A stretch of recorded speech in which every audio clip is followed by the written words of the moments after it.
Merci, Madame la Commissaire. Oui, c'est Chantona Chaudhuri pour la Commission. Good morning. As you said, our witness this morning is the Prime Minister, Justin Trudeau. I'll ask that the witness be sworn or affirmed. Oui, Monsieur le Premier ministre, pourriez-vous, s'il vous plaît, indiquer votre nom complet et puis épeler votre nom de famille pour la transcription sténographique? Justin Trudeau, Parfait. Et maintenant, pour l'assermentation, faites-vous serment de dire la vérité, toute la vérité, et rien que la vérité? Je le jure. Parfait. Merci beaucoup. Maître, vous pouvez procéder. Merci. Good morning, Prime Minister. As usual, we'll start the morning with the routine housekeeping. So we have 3 interview and examination summaries to enter into evidence. Rather than going one by one, I'll just read out the doc IDs and ask you to confirm them. So the doc IDs are WIT 106, which is the PM's Stage 2 interview summary, WIT 164, which is the Prime Minister's Stage 2 in-camera hearing summary, and WIT 160, which is an addendum to the Prime Minister's Stage 1 in-camera hearing summary. So, Prime Minister, I'll ask you to confirm that you've reviewed these documents, that they are accurate, and that you adopt them as part of your evidence before the Commission. I have, they are, and I do. Okay. And of course, with the caveat, these are publicly disclosable summaries of proceedings that took place in a classified space. Okay, so we have 2 hours this morning and quite a lot of material to get through. We'll start with some things with which you're quite familiar already, information flow to the Prime Minister. So I'll ask you to start with the mechanics of information flow. In Stage 1 of the Commission's proceedings, you told us that you would receive intelligence in writing, daily or weekly, but that the primary way of informing you, and by the NSIA and the intelligence community, if they really wanted you to know something, would be by briefing you orally. We understand that since then there have been some changes to the system, so can you explain how you now receive intelligence, what the changes have been, and any benefits or drawbacks? Through the first years that I was Prime Minister, I received, as you say, daily or weekly summaries or snippets prepared for the Prime Minister and the office. And when things were put in front of me, I would read them. But as you say, most of the time, the more serious information would be briefed in person with the National Security Advisor at that point. Through the pandemic, things changed through the work that we've done significantly through both commissions, but also through complex times. We've settled on a new model where about once a week, usually on Monday mornings, I receive a package of secure information with a national security officer in the room with me to oversee and handle the documents, where I go through both summaries and in some cases a certain amount of more detailed raw material or at least primary analysis. Takes me about 45 minutes to an hour on given days, and that's sort of the regular baseline. Some of it is incredibly highly classified, some of it is slightly more routine. But on top of that, usually at least once a week, I end up sitting down in a secure room with advisors and officials to talk through some of the more germane or difficult or contentious or urgent intelligence that is being worked on or received at any given moment. Okay. And how's the new system working for you? So the weekly reading period plus the briefings? It is working well. The consuming of information in that weekly briefing is really just that. I will sometimes ask for follow-up questions on this issue or that issue, or verify that, okay, this seems very serious. Reassure me that everyone is taking this very seriously and acting on it, and the client relations officer or CRO will do that. But if there are specific questions I have for the client relations officer. Usually, they will be answered to me in the next meeting I have with the NSIA. Or sometimes there'll be an addendum or a specific document that will be handed to me the following week in answer to the questions I have. In general, I tend to prefer to be able to challenge and ask questions right away of the NSIA, of people in positions of authority or power, to be able to, or influence over the actual collection and operations, to be able to ask them for more details than sometimes comes out. So I tend to prefer those in-person briefings, but having that baseline of a weekly session with a vast range of information is very useful. Okay.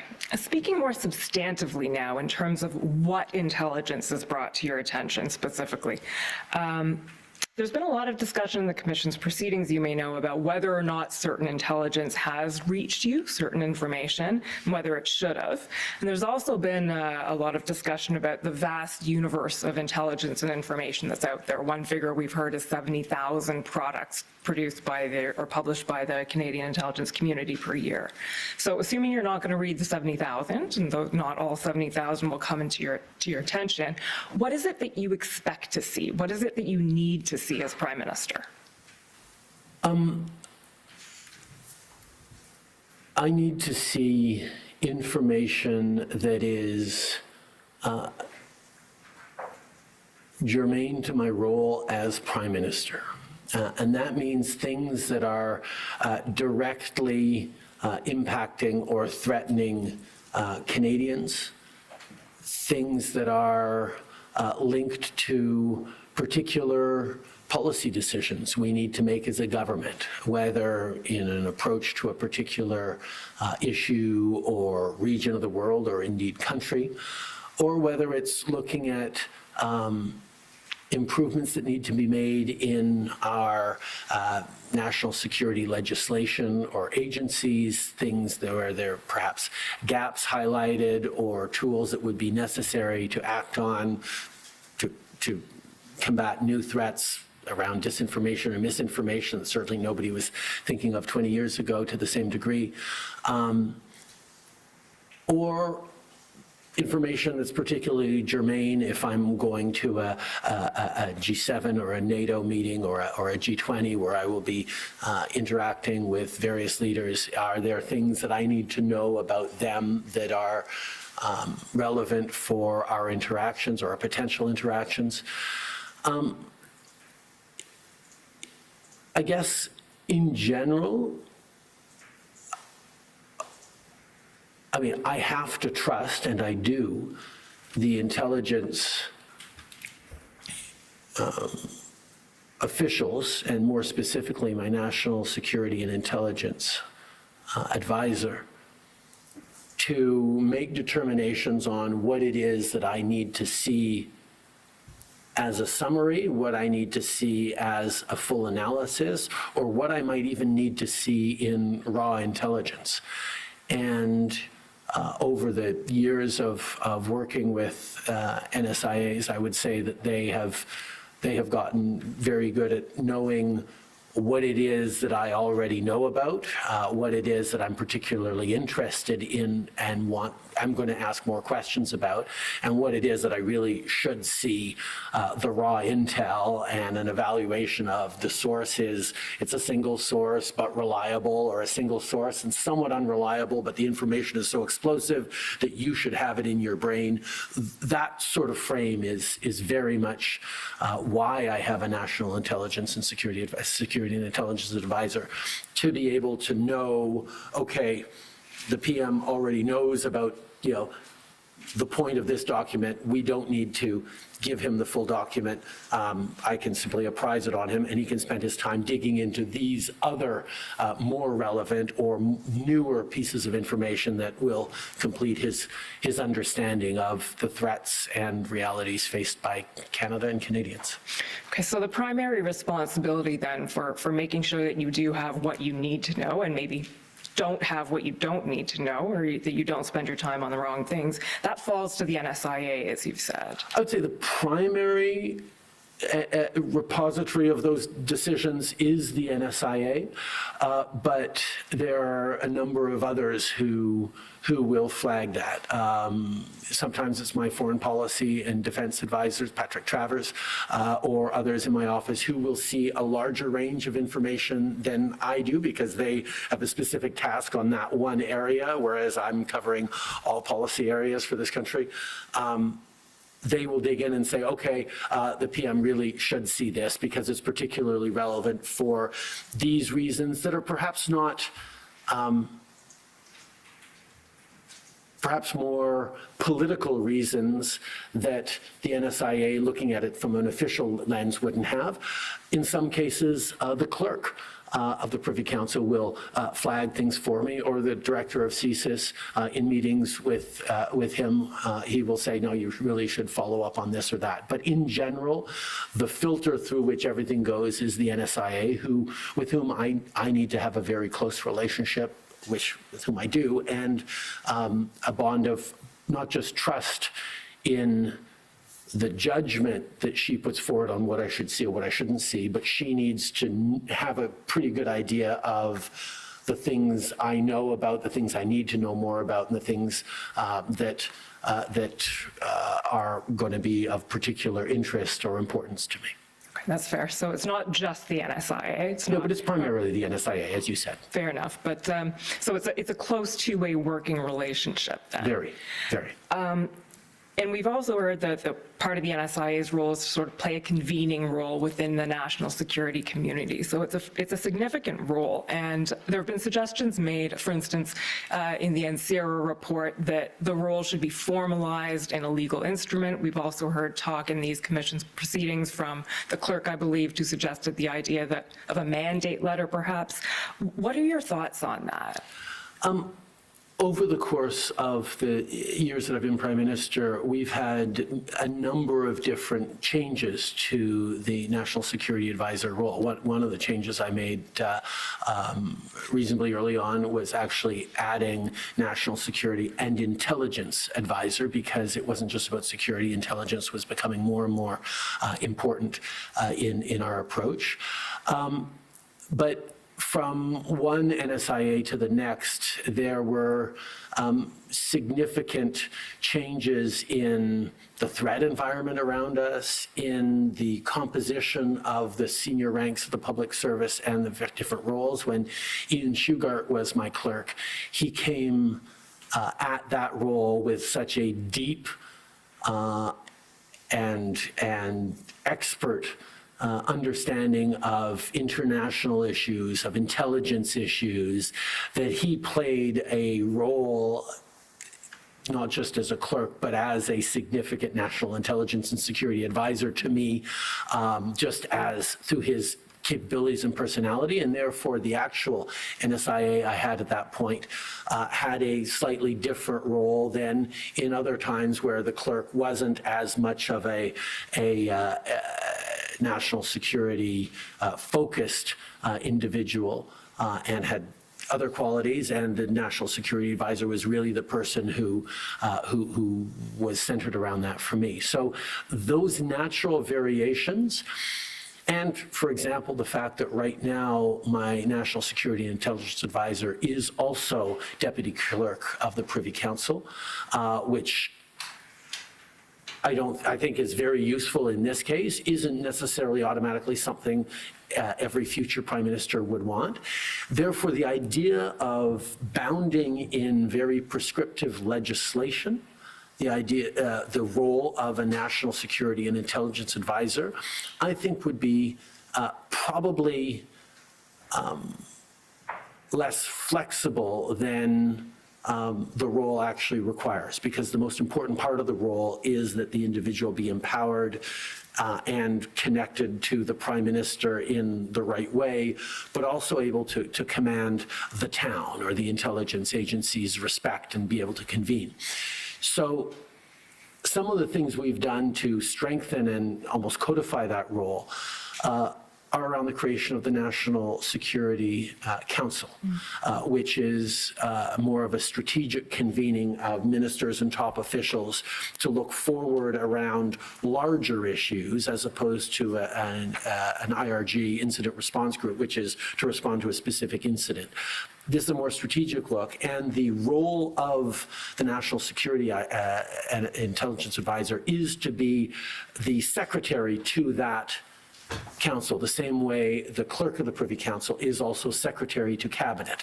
It's a role that gives them an official lever in convening and controlling the work done at that particular table, whether it be a cabinet for the clerk or the NSC for the NSIA. So that has already strengthened and codified to a certain extent the role of the NSIA.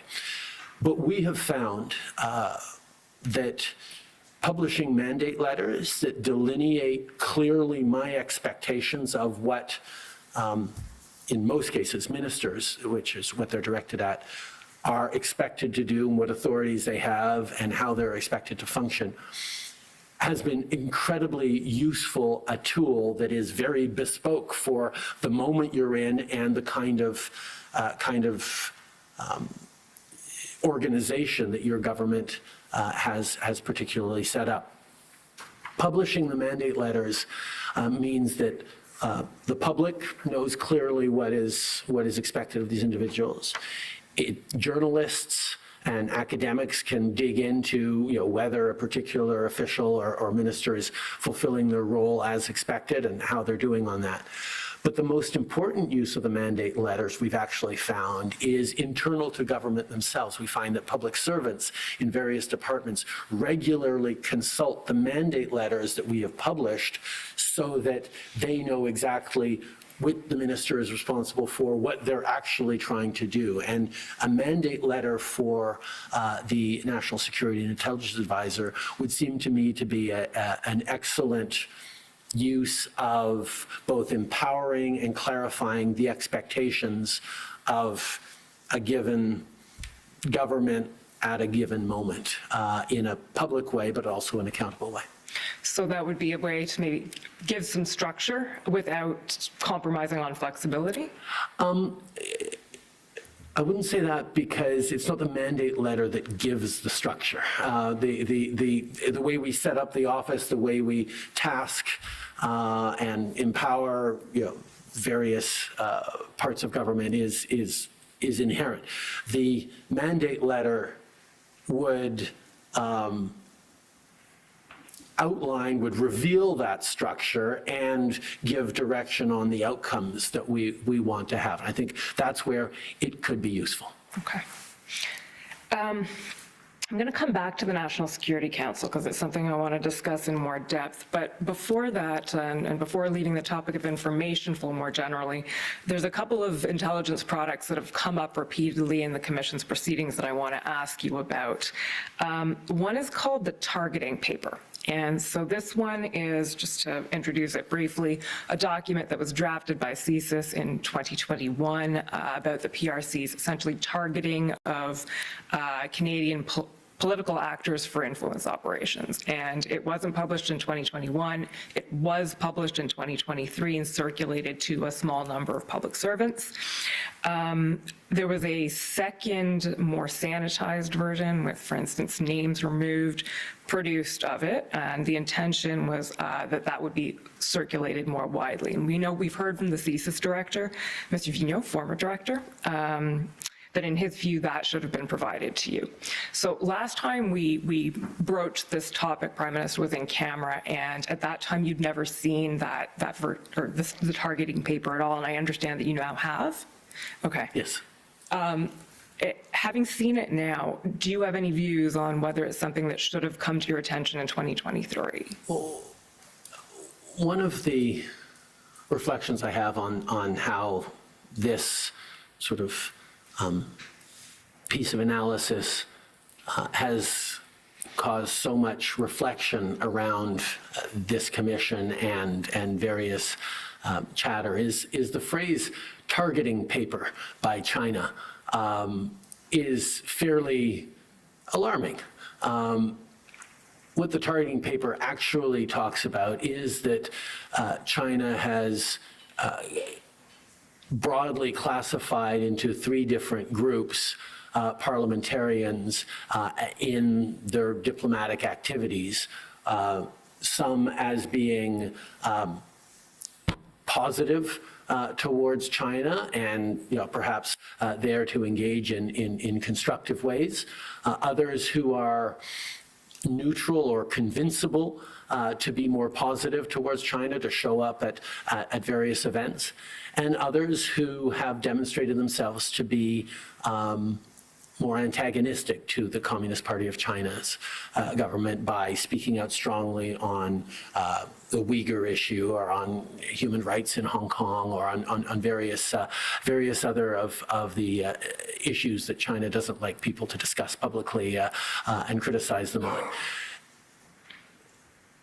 The fact that Chinese diplomats are categorizing MPs in their outreach abilities into those 3 categories is not itself particularly revelatory to me or new information to me. It is fairly obvious, and it is part of what diplomats do in every country around the world. I mean, when we are busy fighting to defend or renegotiate NAFTA with the United States under the Trump administration a few years ago, we had very clear lists of, okay, this Republican governor could be very helpful to us. This one is going to be a challenge, so let's stay away from them or try and come at them or try to neutralize their influence on others. That's just part of diplomacy right there. I will say that having read the targeting paper in detail now, there were some interesting factoids or tidbits in there that I said, oh, okay, that's interesting. None of them significantly altered at all my perception of China's behavior, China's focus, China's engagement, influence, and in some cases interference in Canada to any significant degree. And I count on my national security and intelligence advisor to look at various products to make a determination whether or not they are ready to go to the Prime Minister. I think in both of these cases, the papers were, the other special report that you're going to be talking about in a moment, were not in a final form according to the NSIA, and therefore there wasn't a decision made to pass it along to me. I have to trust the NSIA's judgment, as I said before, in knowing what is going to be useful for me, what is going to be an appropriate use of the 10 or 15 minutes worth of time that would take to go over a document like this, whether it adds to my knowledge or whether there, in those 10 or 15 minutes that she has to submit other information to me, there is more germane or more relevant information that she thinks would be a better use of my time. The determination was made in the case of this targeting paper, or the targeting paper didn't get to me because of decisions made by the NSIA or not made by the NSIA in terms of not choosing to pass it along. And I have faith, having looked at the papers, that it was indeed the right decision by the National Security and Intelligence Advisor, that it wasn't a document that significantly added in a relevant way to my understanding of the situation. Okay. Just for clarity of the record, the evidence we actually heard from the NSIA at the time, Jody Thomas, was that she never received the final version. So she never even made that decision that it wouldn't go up to you. But so you brought out a couple of interesting themes in that answer, and one of which, yes, you've been paying attention, because the next document I was going to ask you about is the PCO special report. So why don't I go there, and then I'll ask you some more general questions about the two of them. So the special report then was the product produced by IAS, the PCO Intelligence Assessment Secretariat, late 21, early 2022. And this was, for everyone's benefit, drafted in collaboration with CSIS, and essentially an overview of PRC foreign interference activities in Canada. This, as you've said, is one that wasn't finalized and ultimately never reached you and that you have now read. So in that time period where this was under discussion would be winter, spring 2022, and now having read it again, and you may have given part of this answer already, but is that something you would have wanted to have at that time? And are there any problems ensuing from the fact that you did not receive it then? Again, there were elements and facts and examples in there that I had not seen before. But the overview and the pulling together of information, while useful, I'm sure, for people who were coming at this without the kind of regular briefings that I got, could have been very useful. I don't feel that there was anything in there that I didn't already understand and know about how China was engaging across different fields in Canada. It wasn't particularly new. It was a very useful and good piece of work that combined and compiled everything, and for someone new to the job would have been extraordinarily important.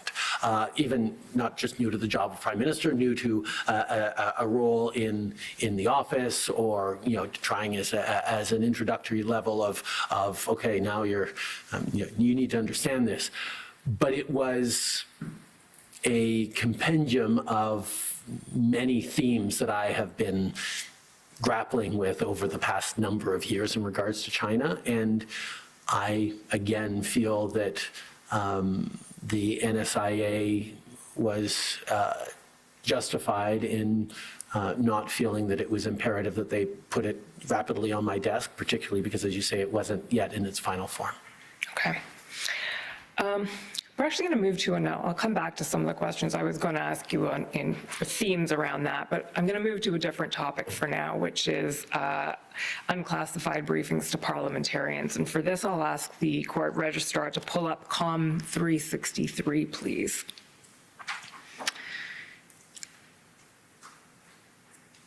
And if we can scroll down to paragraph 126. Prime Minister, for your benefit, this is a discussion about a succession of memos suggesting that essentially unclassified briefings be provided broadly to parliamentarians. And what we see here is that NSICOP made this recommendation in 2018 and 2019, and there are 3 memos that were intended to go to you in some way, shape, or form. So one in December 2019 that was sent to PMO but never followed up on, and we heard from your staff that sort of fell through the COVID cracks at the beginning of the pandemic. One in December 2020, which was discussed within PMO but ultimately not actioned, and that the report mentions one in 2022, which was never finalized or even sent to PMO. So just to confirm, first of all, that none of these memos ended up reaching you. Is that correct? Correct. Okay. And we know that this initiative of broadly briefing parliamentarians eventually did happen in June 2024. So if none of these reached you, first question I'd like to ask is, should this have happened earlier? And are you troubled that it didn't? My position has always been that providing more briefings to parliamentarians is a good thing. I am fully in favor of it. We all receive security briefings when we first get elected on not leaving documents hanging around, being careful about when you're speaking about delicate matters in a restaurant or on an airplane or anywhere people can overhear. We learn the basics of phone hygiene and how to keep your information secure. And I'm a huge believer in empowering parliamentarians to be able to be safe and thoughtful in how they do things. The briefings to parliamentarians that you receive when you get elected and security briefings ongoing are not directed by the government of the day. They're directed by the House of Commons itself, the Sergeant at Arms, if it's a matter of security, the Speaker's office. Briefings to all parliamentarians is not in general something that the government of the day is directly involved in. But these various documents are certainly something of these CSIS has the authorities to go to either the Speaker or the Sergeant at Arms and request for those briefings.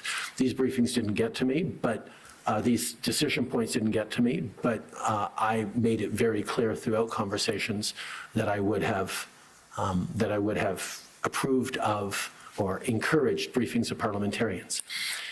There is a process that I see regularly invoked.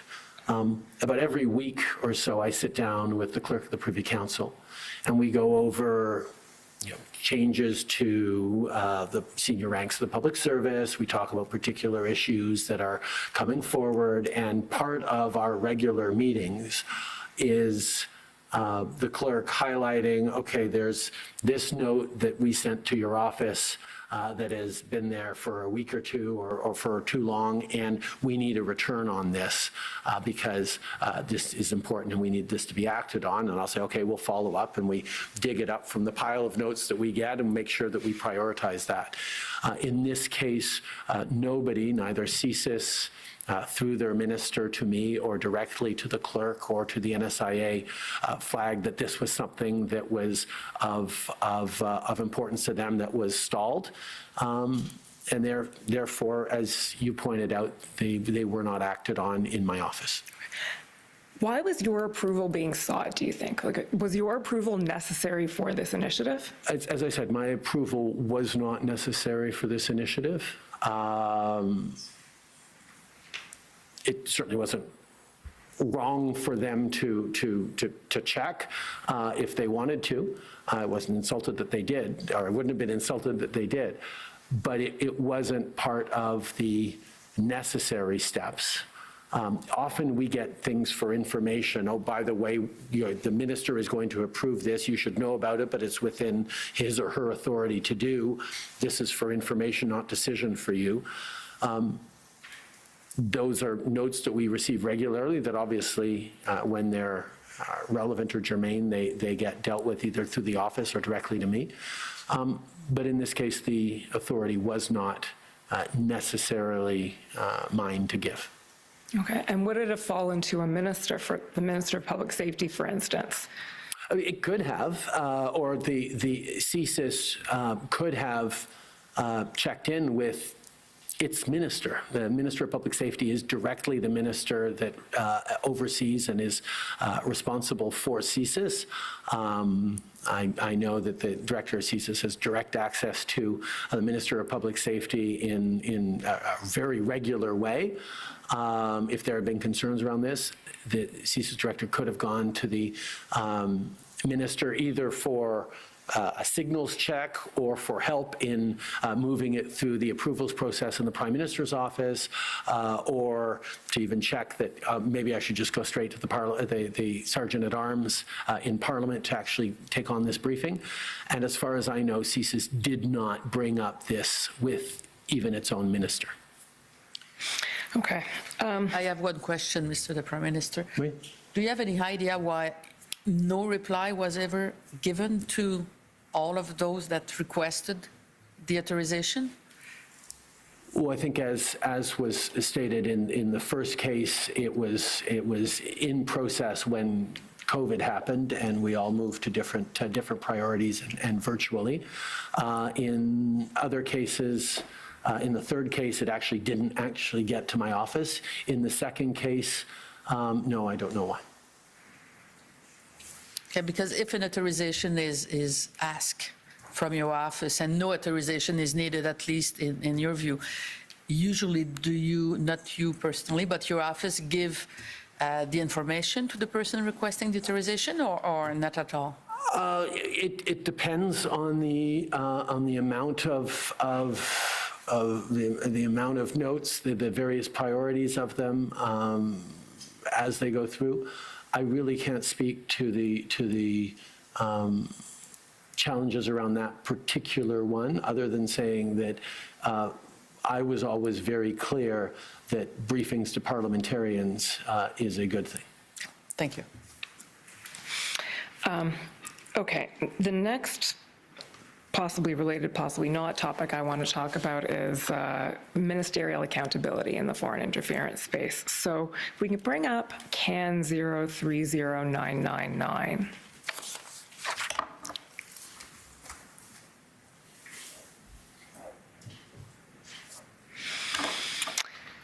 Prime Minister, these are notes. This is not something you would have seen. This is notes or minutes from DMFI, which is Deputy Ministers on Foreign Interference Committee meeting in April 2023. And if we can just scroll down so we can see the third and fourth bullet there.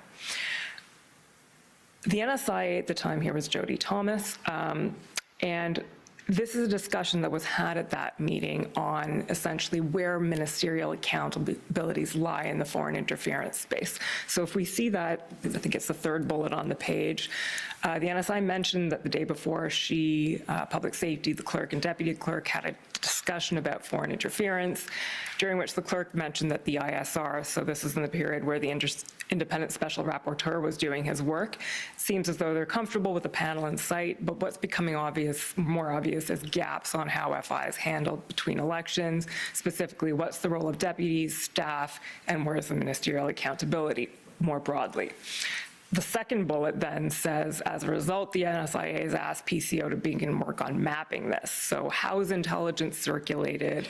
How are ministers informed? How do they exercise their ministerial accountability? The governance, she says, seems to work well at the deputy level and even between PM and PMO, but that gap at the ministerial level may be a concern. So we discussed this a bit with the NSI at the time, Jody Thomas, and what she said about this, and the reference for the record is at WIT 151, paragraph 81. I won't bring it up, but I'll just tell you about it. The conversation around ministerial accountability was that in the NSI COP and NCERA reports, as well as the media leak discussions, everything needs to go to the PM. But in fact, in a Westminster style of government, ministers have accountabilities. So that was the nature of the discussion that was being had at this meeting. From your perspective, how does this play out?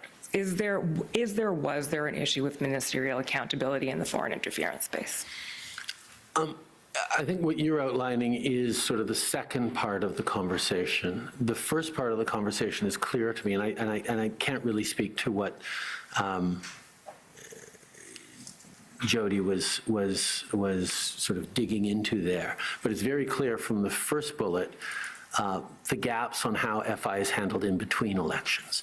I think the important thing to remember is when we created the site task force, the panel of 5, it is because during an election, during the writ period, the government is in caretaker mode.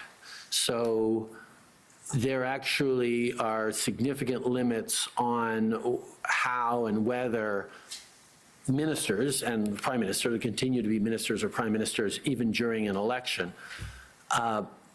But they are limited in what they can actually go out and say, particularly if they're about to say that an opposition party is compromised or benefiting from interference by a third country in an election context. That would be destabilizing and you know, of concern to do. That's why we set up the panel of 5 top public servants to be able to address during a writ period and publicly speak to what a particular piece of foreign interference is trying to have as its impact on an election.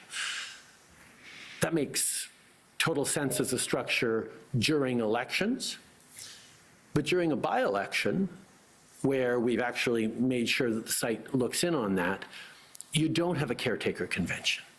During a by-election, the government continues to be the government. The Minister of Public Safety or Foreign Affairs or the Prime Minister continue to be fully empowered to do all their works. And therefore, it would be during a by-election, if there was a significant concern that a particular country was engaging in massive misinformation, disinformation, it would normally be the minister who would do that, who would talk about that and be accountable for that communications and those actions.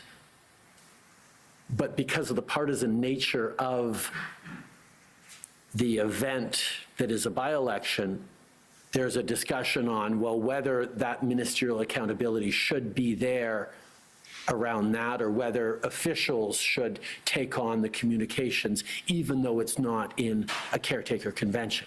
There are arguments to be made on both sides, and that's the kind of issues that we're grappling with around interference in our democratic institutions and the fact that one party was selected by Canadians to wield the full authority of the state, which in general times is very clear and, hopefully without partisan spin or questioning. But in situations of electoral contexts become more delicate. So where we could say, oh, the caretaker convention means that government is not fully active and leaning in as ministers and prime minister during an election period, what you actually do during a by-election is the question that they're digging into around ministerial accountability. Okay. Well, let me take you back to the National Security Council at this point. And can you tell us a little bit about how and why that council was created? We understand I think it was September 2023 it was stood up? Very rapidly after 2015, we created a mechanism to deal with various crises, whether it be a particularly dangerous storm or flood or weather event that was affecting a particular part of the region that required engagement from multiple ministries. You can imagine transport having to weigh in, environment and climate change coming to the table. Maybe there's a national security nexus, so the public safety minister needs to be there for overseeing policing. We created something called an incident response group. And this could involve either a natural disaster or a specific terrorist threat that we saw coming or needed to respond to after it actually hit. Various responsive, specific measures where we would gather the relevant ministers and the top officials, the deputy ministers, around the tables, and everyone would contribute in discussions, as opposed to cabinet meetings or cabinet committees where the ministers usually speak for their departments and their officials. Maybe a deputy minister will weigh in at one point and complete what the minister says. But in general, the conversation is ministers are speaking for their departments around committee tables.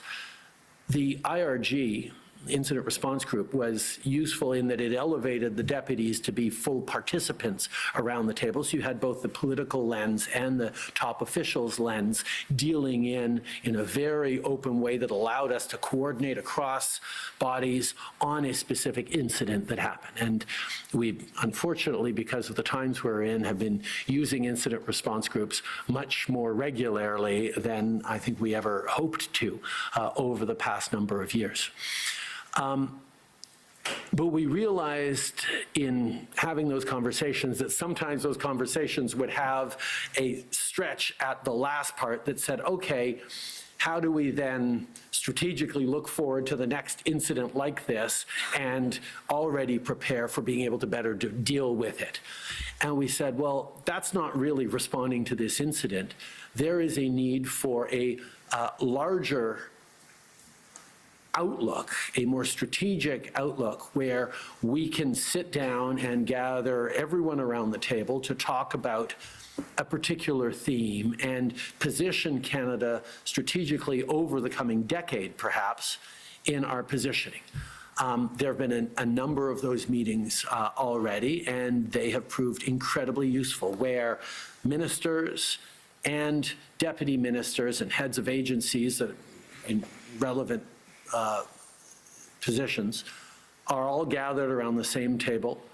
It's managed by the Prime Minister, but the NSIA is secretary to that council, and it allows us to dig in on a very significant and specific theme.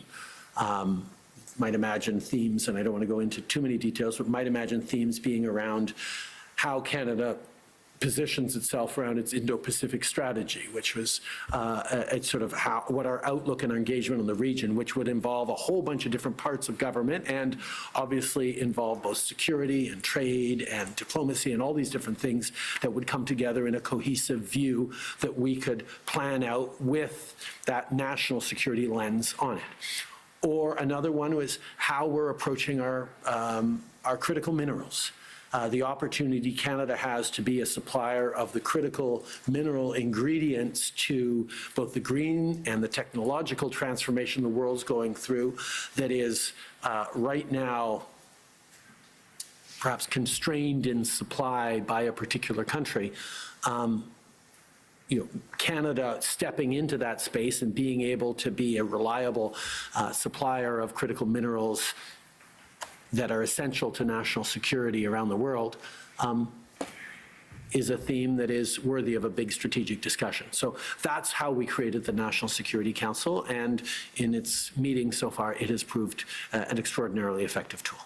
Okay, so it's, just to summarize a little bit of what you said, it's a strategic body, essentially, specifically on national security issues, which now brings, as you say, both deputies and ministers to the table, sort of along the lines of taking the model of the IRG in that sense, but not ad hoc. It's something that's more long-term and strategic. It's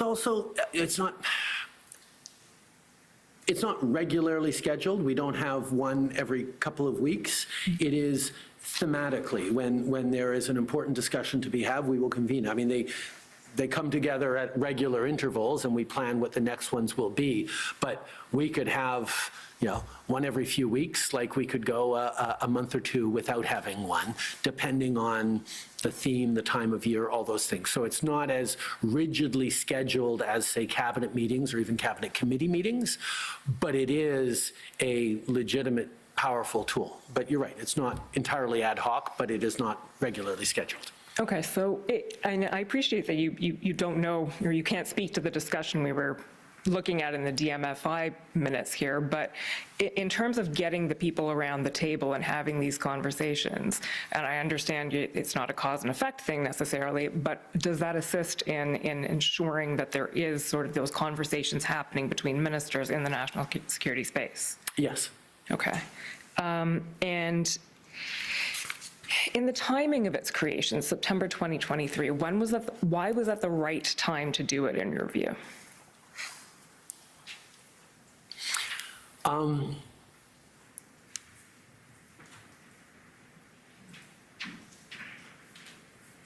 believe there was a recommendation from, maybe it was NCIRA, maybe it was NCCOP, maybe it was a parliamentary committee or some other source that highlighted that this was a good thing to do, and it had already been something that we were thinking about. Coming out of the pandemic, which was a significant crisis for the government, we were very much looking at different ways of being able to better respond to and learn from the things we did well, the things that we could improve on in future pandemics or crises, to realize that this was a body that made sense for us to put together to handle things like this. I mean, to a certain extent, the COVID committee that we had throughout the course of the pandemic, I think played a bit of a role of somewhat IRG, but also strategic overlook. And we wanted to replicate the effectiveness of that committee in a more flexible way to be able to cover different themes around the real strategic threats to Canada. You mentioned also that the IRGs were becoming more and more frequent as a result of things that are going on in the world, more crises, more IRGs. I'm wondering if you can speak to the shifts in the geopolitical landscape that have happened, especially in recent years. I think we can probably, it's not terribly controversial that Russia's invasion of Ukraine, for instance, was a watershed moment. How have those affected the national security threats that Canada faces? And has there been a sort of corresponding shift or evolution specifically in the foreign interference threats? Not just Russia, but these more broadly, the shifts in the geopolitical landscape.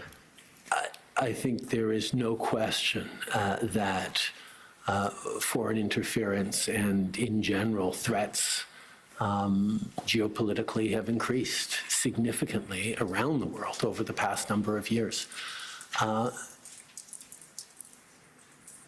Obviously, as you say, Russia's invasion of Ukraine, the pandemic itself in terms of a destabilizing crisis for the global economy and for countries around the world, the rise of the tools around social media, misinformation and disinformation that were present back in 2015, but not nearly as sophisticated or pervasive as they are now, have caused a lot of challenges. One of the other things is in 2015, as we watched the American impending election of Donald Trump and the rise of right-wing populism around the world, that seemed to be one of the big threats that, or big concerns that we had that was potentially destabilizing. Things like Brexit coming along, Donald Trump's election. There was a lift of right-wing populism. It was very much the moment we were living in 2015, 2016, 2017, and grappling with as a responsible, progressive, rule of law democracy that believes in facts and evidence as the basis for policy decisions, as we are as a government. But over the subsequent years, it is not just about sort of right-wing populism that is still there. There is a significant rise of authoritarianism and an aggressive decline of democracy and democratic values in many corners of the world that are aggressively attempting to destabilize mature democracies, where populism can sometimes sort of twist the rules and the emphasis and, twist the facts a little bit for its own gain. The attacks on the cores of our democracy and our institutions that the authoritarian narratives and attempts at disinformation and propaganda and sowing chaos in our democracies are much more serious and severe over these past years than they have been. We need only to look at the headlines this week to see the extent of interference activities and the impact they have on Canadians. But we've seen that with a rise of a more authoritarian China and the arbitrary detention of two Michaels.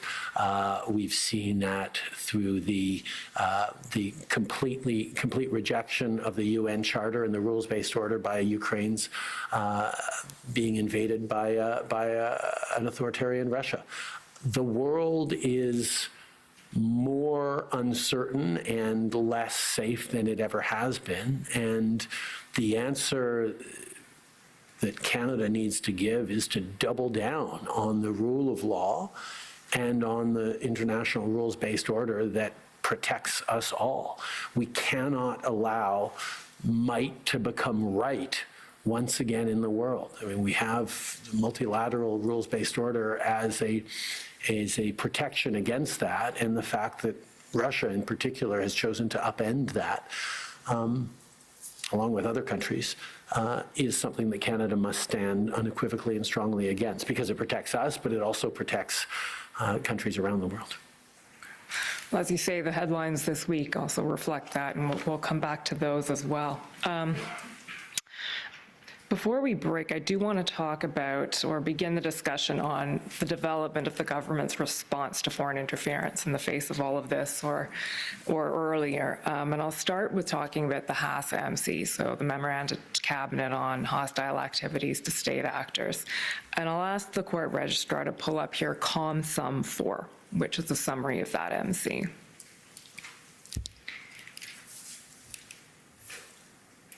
So this, we know, is a major cabinet initiative in the foreign interference space that has been discussed in the Commission's proceedings. If we can zoom out so that you can see the 4 bullet points, essentially.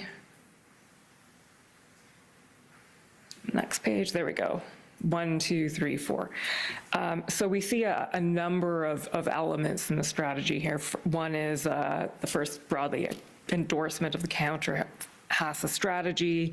The second is a strategic whole-of-government communications approach. The third is consultations on legislative tools, the CSIS Act, Criminal Code, and the Security of Information Act. And the fourth is new capabilities for the RCMP. So in all of this, we know that parts of this at least eventually became the legislation that we know fondly as Bill C-70, which was introduced into Parliament in spring of 2023 and recently passed into law in, I believe, June 2024. So first question I want to ask is what happened in that 2-year interval? So the HASA-MC being ratified in June 2022 and Bill C-70 coming into law in June 2024. It took 2 years for that to develop. Can you explain why that happened, and did it happen quickly enough?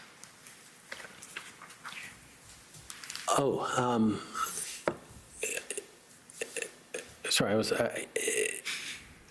it absolutely happened in the time it needed to happen.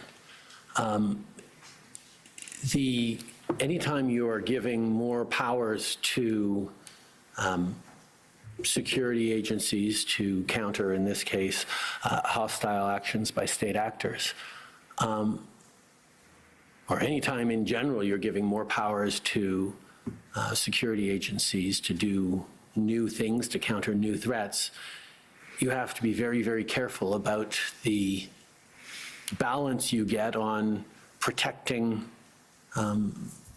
citizens' rights, protecting diaspora communities that could be affected, by protecting marginalized groups that have historical and systemic reasons to be worried about authorities having more powers to enforce, to police, to investigate on them. You know, it is not a small thing to grant new powers to counter new threats to intelligence agencies. And that's why, you know, in the process of C-70, there were multiple visits to cabinet over subsequent years. There were multiple rounds of consultations with different diaspora communities, with stakeholder groups, with human rights defenders and you know, charter rights groups. We knew that getting a significant piece of legislation that would strengthen Canada's ability to protect itself from national security threats from other countries was something that was delicate and that needed to be done right. I mean, we had the example of Bill C-51 in the last years of the Harper government, where the balance wasn't gotten right.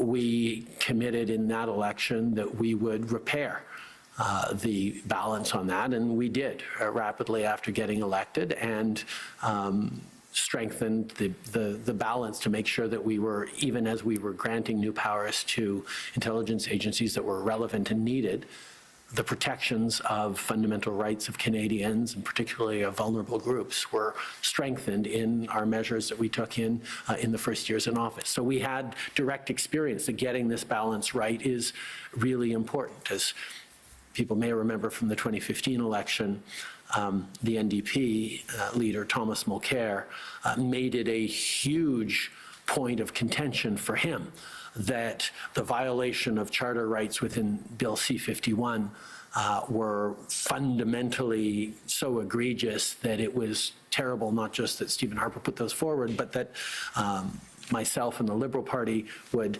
actually say, no, we're going to accept those improvements, but we're going to fix them as soon as we get elected, which we ended up doing. We chose to not play politics with issues of national security, and we said it's not what we would do, and we will change it if and when we get elected.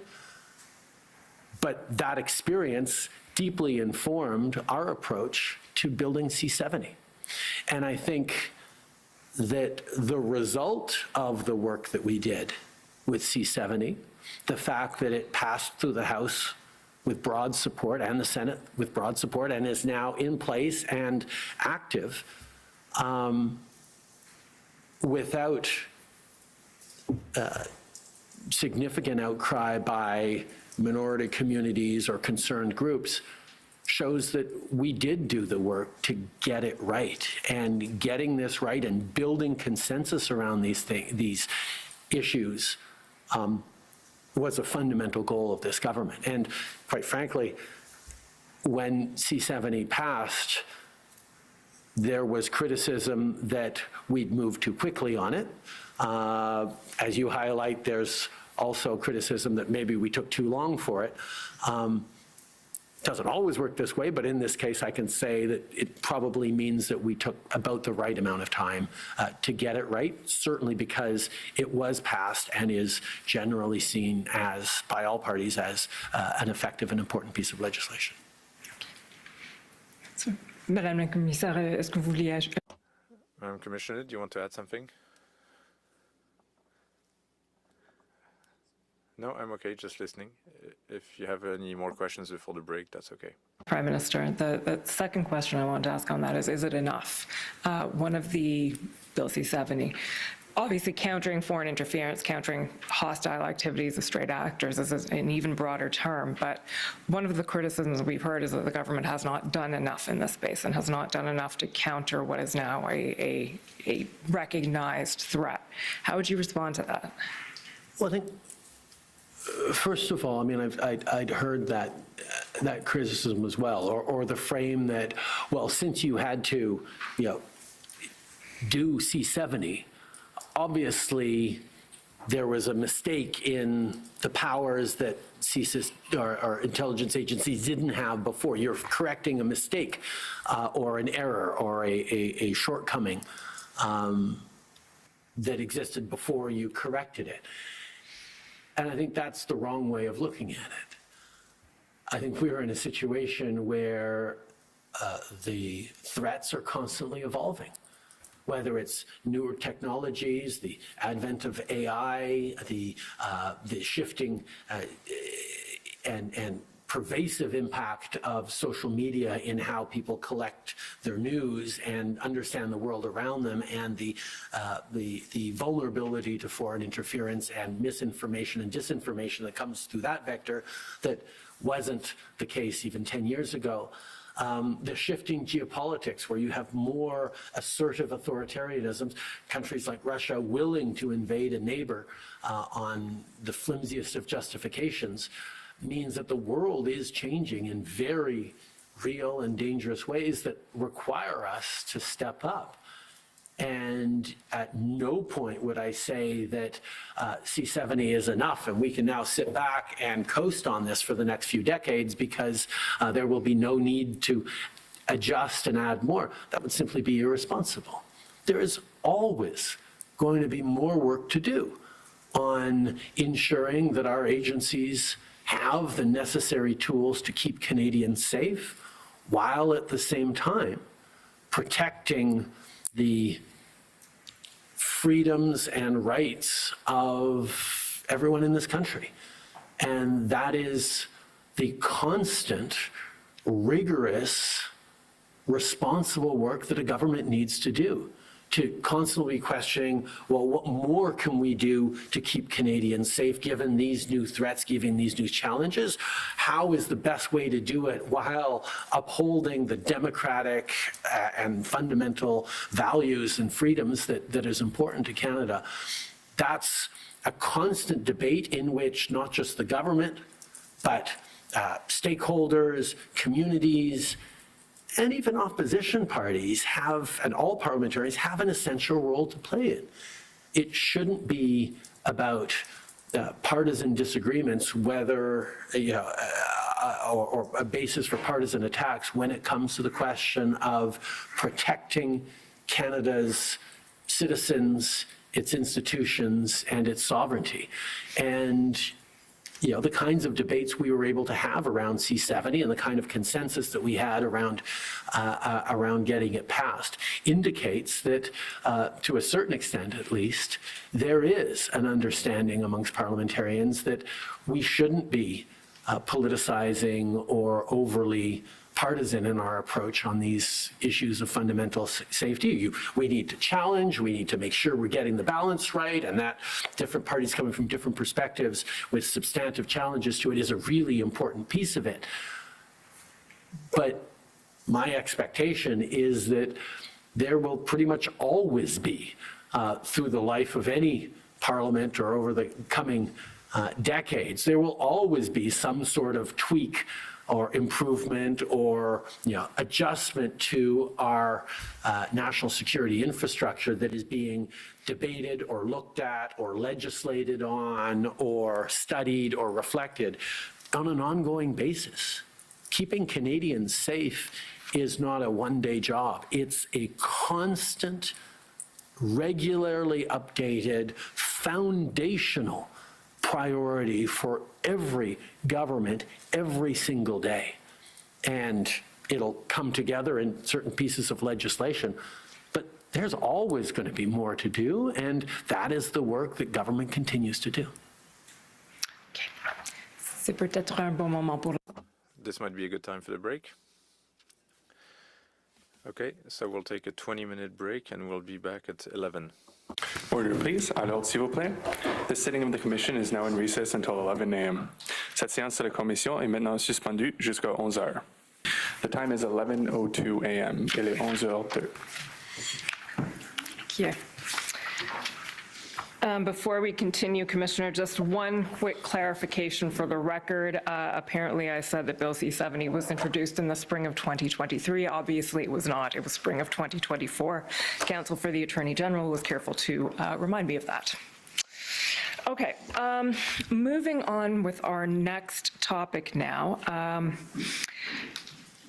Prime Minister, I'd like to ask you about responding to foreign interference in a federal environment. And to do that, I'm going to ask the court registrar to pull up CAN 44456.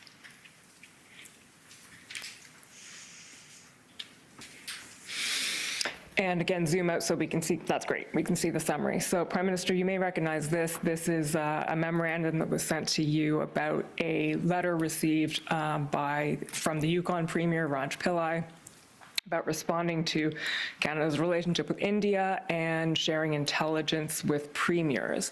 And so in this summary, we learned that Premier Pillai has expressed some concern at a lack of consultation with premiers regarding national security incidents and the inability of security agencies to share classified info with them.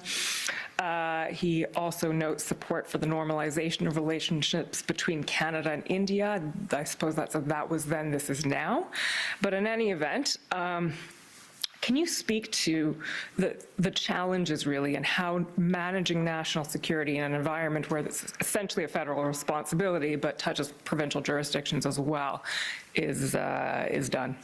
Well, I mean, I think we've seen over the past number of years that attacks on our democratic institutions, attacks on our democracies do not limit themselves simply to federal electoral events or federal parties.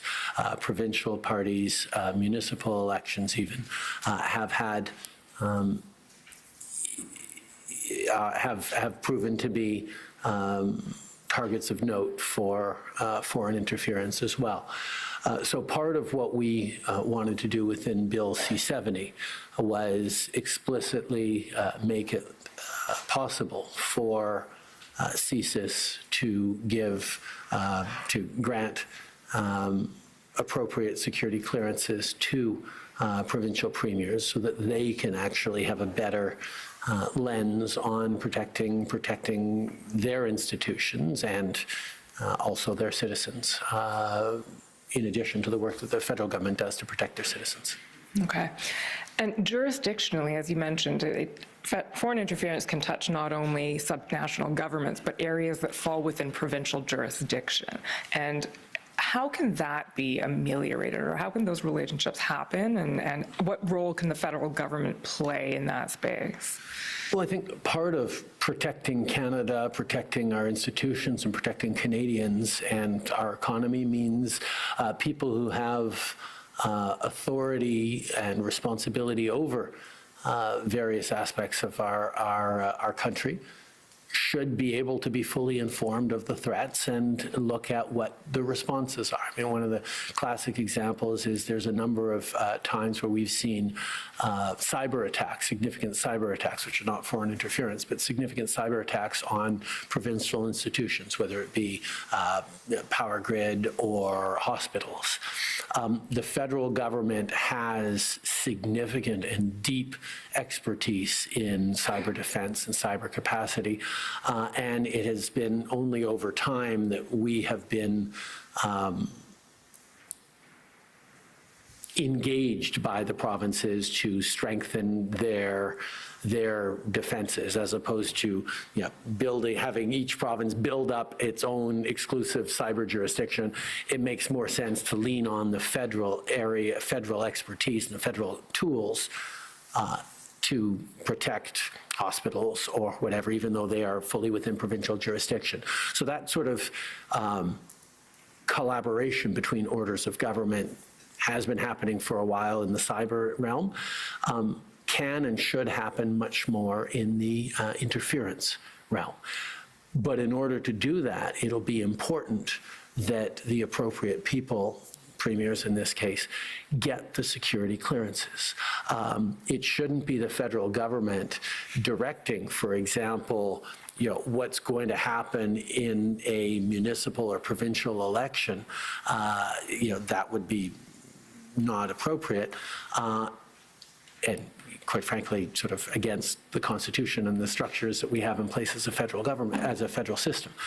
But empowering the premier to be able to access relevant classified information that impacts upon their structures or institutions or their members and their areas of responsibility is exactly the right kind of principle, and that's something that this government has enabled and will continue to. So we're happy to do that. To go back to even before C-70 was passed, there have been instances in which we have directly brought in provincial premiers on issues that are directly relevant to them, but systemizing it in a much more robust way is what C-70 accomplished. Okay. We can take that down now, thank you. And for the next part of the question, you can pull up WIT 160.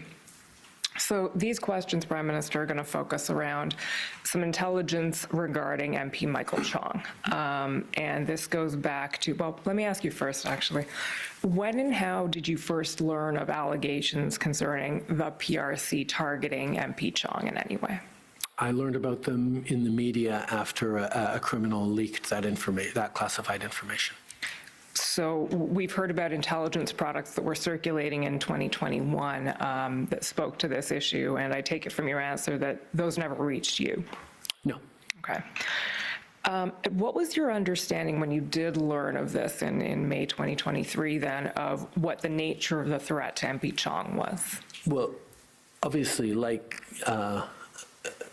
most Canadians, when I read the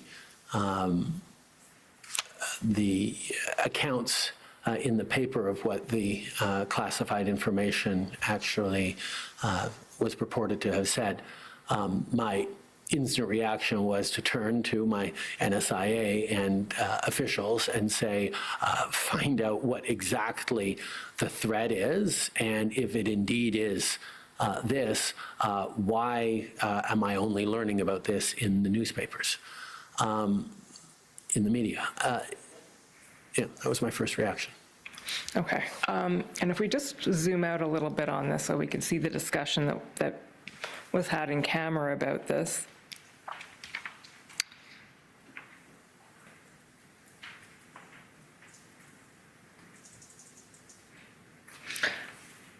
Paragraph 2, I believe. There we go. So sort of towards the end of that paragraph, you know, Prime Minister, that while this was extrapolated through the leaks into China's going after Michael Chong's family as a way to pressure him, that's not the assessment that the professional analysts made. Can you speak to that? Well, that is an example where criminal leaks of classified information can be damaging to reputations, to people's confidence in our institutions and in our intelligence agencies. The conclusion that was drawn, I think it's a little further down on this page by the director of CSIS, is that there actually were no direct physical threats to Michael Chong or to his family.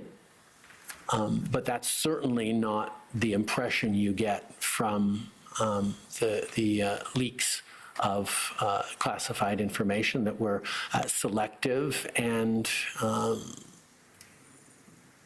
certainly portrayed in a way that looked much more serious than they actually were.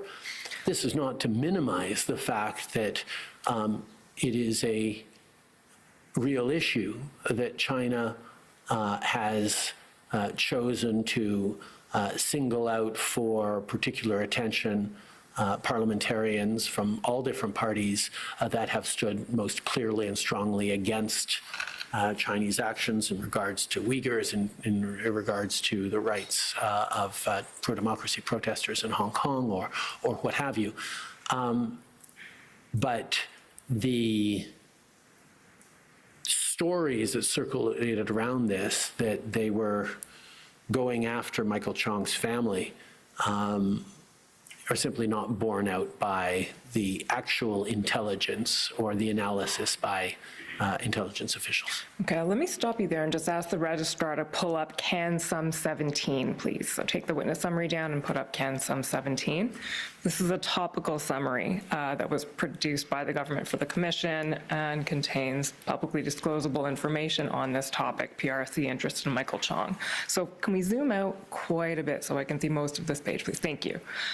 So in the first couple of paragraphs there, what this document says, Prime Minister, is essentially, it talks about that, the Uyghur motion, and then the PRC having imposed economic sanctions on MP Chong in relation to this. And these sanctions are in keeping with the PRC sanctions regime, which allows not only sanctioning of individuals, but their family members as well. And then you'll see the second paragraph that that option to sanction family members wasn't invoked in the case of MP Chong. Mm-hmm. If we scroll down now, and I think around paragraph 10, so I think in somewhere in this document, there we go, paragraph 8, I think is what you were referring to perhaps, and in this document at least, the CSIS director emphasized that CSIS intelligence did not reflect direct physical threats to MP Chong or members of his family or intention to cause physical harm. And then the last paragraph talks about how building process of using information through open sources and gathering information on MPs is part of regular diplomatic activity, which I think goes back to something you mentioned earlier this morning. In that vein, I'd like to ask you, because when your officials testified yesterday, counsel for MP Chong put to them, well, that may well be, but we know that the PRC is a repressive regime, and we know that it has a history of taking action against dissidents, particularly in Hong Kong. So with that in mind, how can one say that it's convincing that there were no threats against MP Chong or his family? What's your reaction to that? Our intelligence professionals, our intelligence services, examine threats to Canadians every single day and have to make determinations around which are credible, which are of concern, which require action, which require notification. I will highlight that even before the criminal leaks, there had been threat reduction measure meetings with MP Chong by intelligence officials who shared with him, the concerns about China's interest and negative views of him. That is entirely in keeping with the analysis and the roles and the responsibilities of our intelligence agencies. Okay. We can take that one down now. Thank you. Within about a week of this article appearing in the Globe and Mail, significant action was taken by the government in response to PRC foreign interference, the PNGing of a diplomat named Zhao Wei. So we went through this in, I would say, painstaking detail with your officials yesterday, so I'm not going to take you through the succession of meetings, but I will ask you, first of all, the authority to PNG a diplomat, that lies with the Minister of Foreign Affairs, not the Prime Minister, is that correct? Okay. Is it something that you have to approve at all? No, it is not something I have to approve, but it is always a decision that I am, at the very least, apprised of, but more accurately engaged in terms of the discussions and the deliberations, because kicking out a diplomat is a big thing, not a small thing. And it is right and proper that the authority be at the foreign minister level, but it is something that, as Prime Minister, I am very much kept in the loop on, and my perspective on that, positive or negative, is certainly taken into account by the foreign minister. What was your understanding of why Zhao Wei was being PNG'd? Three things. First of all, over the past number of years leading up to this, there have been increasing instances of foreign interference by China and increasing moments of Canadian officials informing China directly that their interference activities were unacceptable and needed to stop, needed to decrease, they needed to stop attempting to interfere in Canadians' lives and in our institutions. That perhaps had its most clear moment in the G20 meeting in Indonesia, where I directly informed Premier Xi that he needed to make sure that China ceased interfering into Canada, into Canadian democracy. It wasn't a conversation that went particularly well, but it was a conversation that needed to be had and that we had. However, despite that and many other messages to China, the interference continued and even in some cases increased. So that was part of the reason why we needed to make sure there was a clear consequence.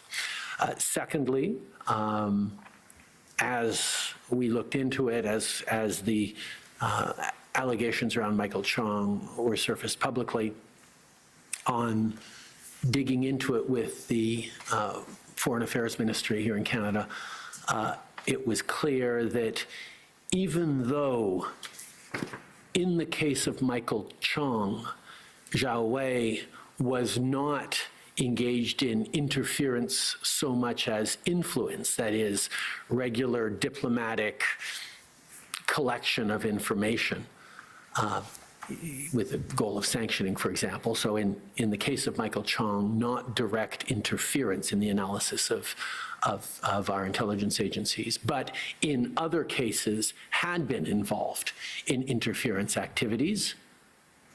We realized that that was a reason to look at kicking him out of the country, that he was involved and known to be involved in foreign interference, even if it wasn't directly in the case of Michael Chong. And third, the fact that there needed to be consequences for China. He'd been involved in foreign interference activities. And third, it had been made public, meant that he was also not going to be able to operate as a regular diplomat in Canada anymore. His utility as a diplomat to both Canada and I guess to China had ended because he was so clearly outed in the media as being a bad actor. Those three things together meant that to give a consequence to China, to give consequences on foreign interference, and specifically the fact that he was not going to be much use as a diplomat anymore, we chose to kick him out of the country. Okay. I'm going to move now. And actually, I think we asked China to remove him from the country first, and when they didn't, we said, okay, well then we're going to have to kick him out. Okay, so one last chance, and then he was gone. I'll move now to another event that led to the PNGing of a diplomat, this time an Indian diplomat, which is the murder of Hardeep Singh Najjar. I'll ask the court registrar to pull up WIT 106, please. So there's a few things to talk about in this, and if we can scroll down to paragraphs 52 to 55, please. There we go. So the first question I'll ask you to take us through, Prime Minister, is what led to your announcement in the House of Commons in September 2023? Over the course of the summer, I was apprised by my intelligence services that there was credible intelligence that agents of the government of India were involved in the killing of Hardeep Singh Najjar. This is something that we had actually asked the intelligence agencies to look into because following the rather high-profile killing months before, the initial assessment was, oh, this was gang-related or criminal-related. There was not an obvious, immediate international nexus to this. And that's how we were briefed after the meeting, after the killing in the days afterwards. However, hearing directly from a number of our South Asian members of parliament and seeing and talking with members of the South Asian community around who were quite insistent that it was something that was likely connected to government of India. We actually asked the intelligence agencies, and it turned out they were doing this anyway, to look in more closely to the circumstances around this particular murder. So in late July, early August, I was briefed on the fact that there was intelligence from Canada and possibly from Five Eyes allies that made it fairly clear, incredibly clear, that India was involved in this killing. Agents of the government of India were involved in the killing of a Canadian on Canadian soil. This was something that we obviously had to take extremely seriously. That violation of sovereignty, of the international rule of law, with extrajudicial killing in a foreign country, in a fellow democracy, was a massive mistake if India had indeed done it, and we had reasons to believe that they had. So our immediate approach was to engage with the government of India to say, and we had our various security officials reach out to India and say, look, there are real concerns that your security agencies were involved in the killing of Nijar. We need to work on this together because that can't stand. We need to make sure that there are changes and there's accountability for this process, but let's try and do it in a responsible way that doesn't come and blow up the relationship between Canada and India. And that was the attempts we made in the month of August. As we approached the end of August and September, the big thing that was happening was India was itself hosting the leader of the summit of the advanced economies of the world, the G20. So it was a big moment for India, welcoming the world, all the leaders of the world to Delhi for a very important summit.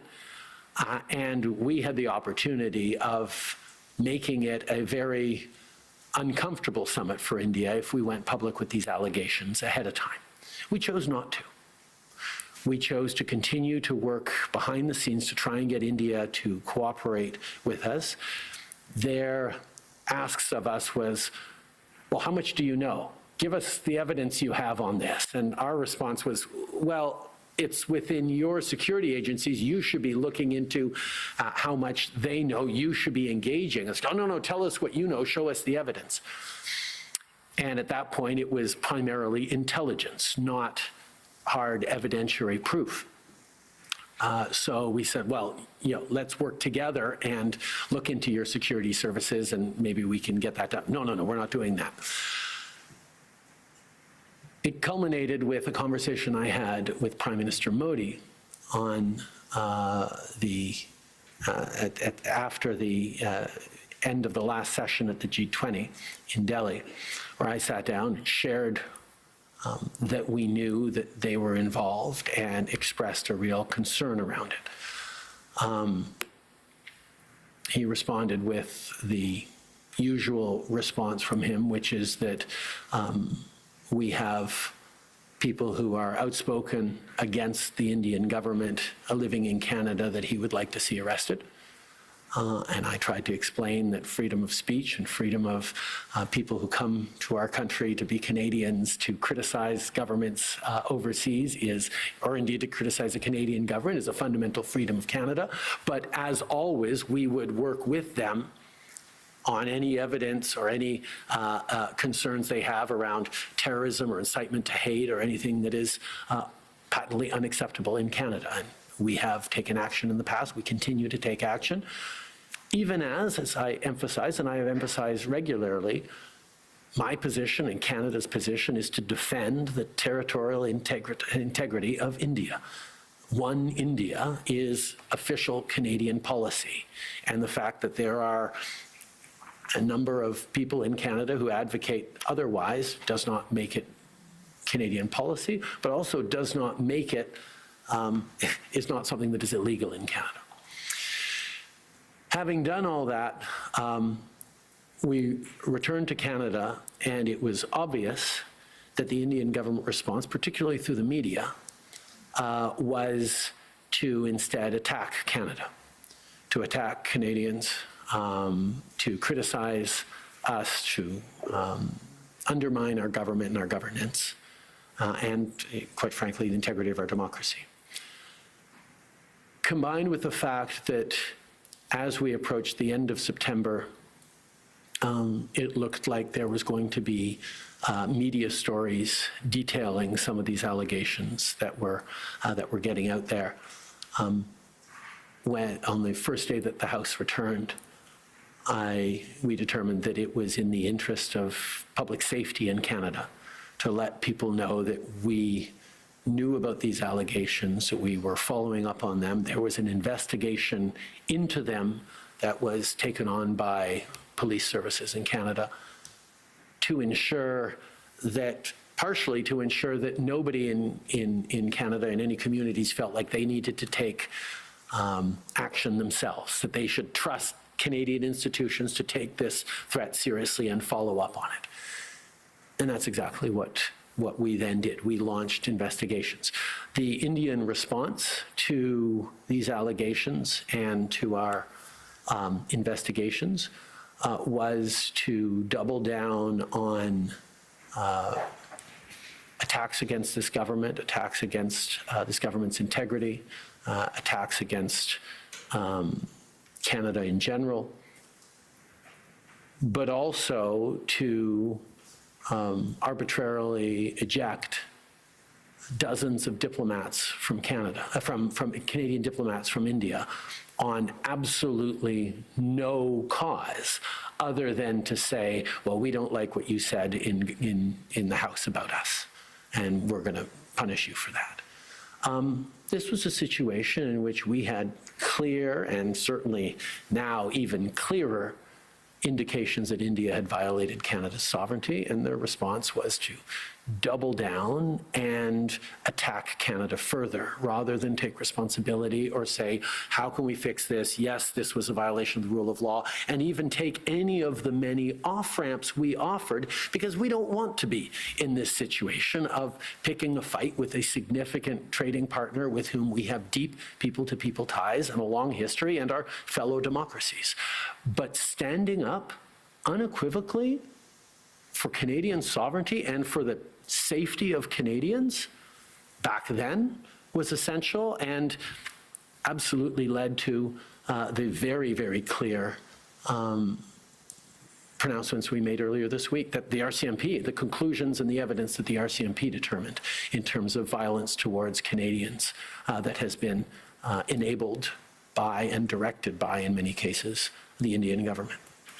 So you've made reference to the allegations that were the announcement of the RCMP earlier this week, and we know that that wasn't solely connected to the Najjar investigation per se. It's a broader thing than that, and it involves allegations of interference by India in promotion of violent extremism, tying agents of the government of India to homicides, violent acts, the use of organized crime, and interference into democratic processes. So it's a much wider thing. And we know that it led to, over the past weekend, the PNGing of 6 Indian diplomats. What can you say? And you mentioned before that the hope was not to blow up the relationship with India after the Najjar murder. Obviously, things have progressed since then. What comment are you able to offer on what the RCMP announced on Monday and where things stand at the moment? The decision by the RCMP to go forward with that announcement was entirely anchored in public safety and a goal of disrupting the chain of activities that was resulting in drive-by shootings, home invasions, and violent extortion and even murder in and across Canada, particularly in the South Asian community. Largely Sikh, but not exclusively the Sikh community. The goal of disrupting the chain that was diplomats collecting information on Canadians who are opponents or in disagreement with the Modi government, passing along that information to the highest levels within the Indian government, and then having that information directed through criminal organizations like the Lawrence Bishnoi Gang to then result in violence against Canadians on the ground. It was the RCMP's determination that that chain or that sequence, or that scheme, needed to be disrupted, and going public on Monday as they did, and removing those diplomats. The first option was actually being able to question those diplomats and interview those diplomats by having them waive diplomatic immunity. They didn't. That's not surprising that they didn't. Canada wouldn't waive diplomatic immunity in many cases either. But therefore, we had to ask them to leave the country. Okay.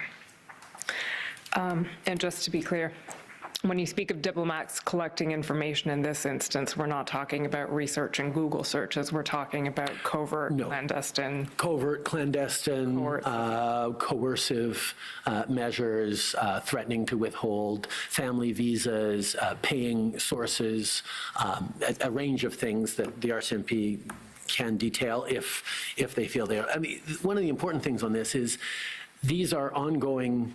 There are ongoing court cases and trials. So if the RCMP had its druthers, it wouldn't have revealed any of this. It's just that it hit the threshold before it came out naturally in court through our judicial process, as it would, as much of this will. But the threat to public safety and the need to disrupt preemptively, even before the court cases were fully adjudicated, made it the RCMP's decision to go public with this. Okay.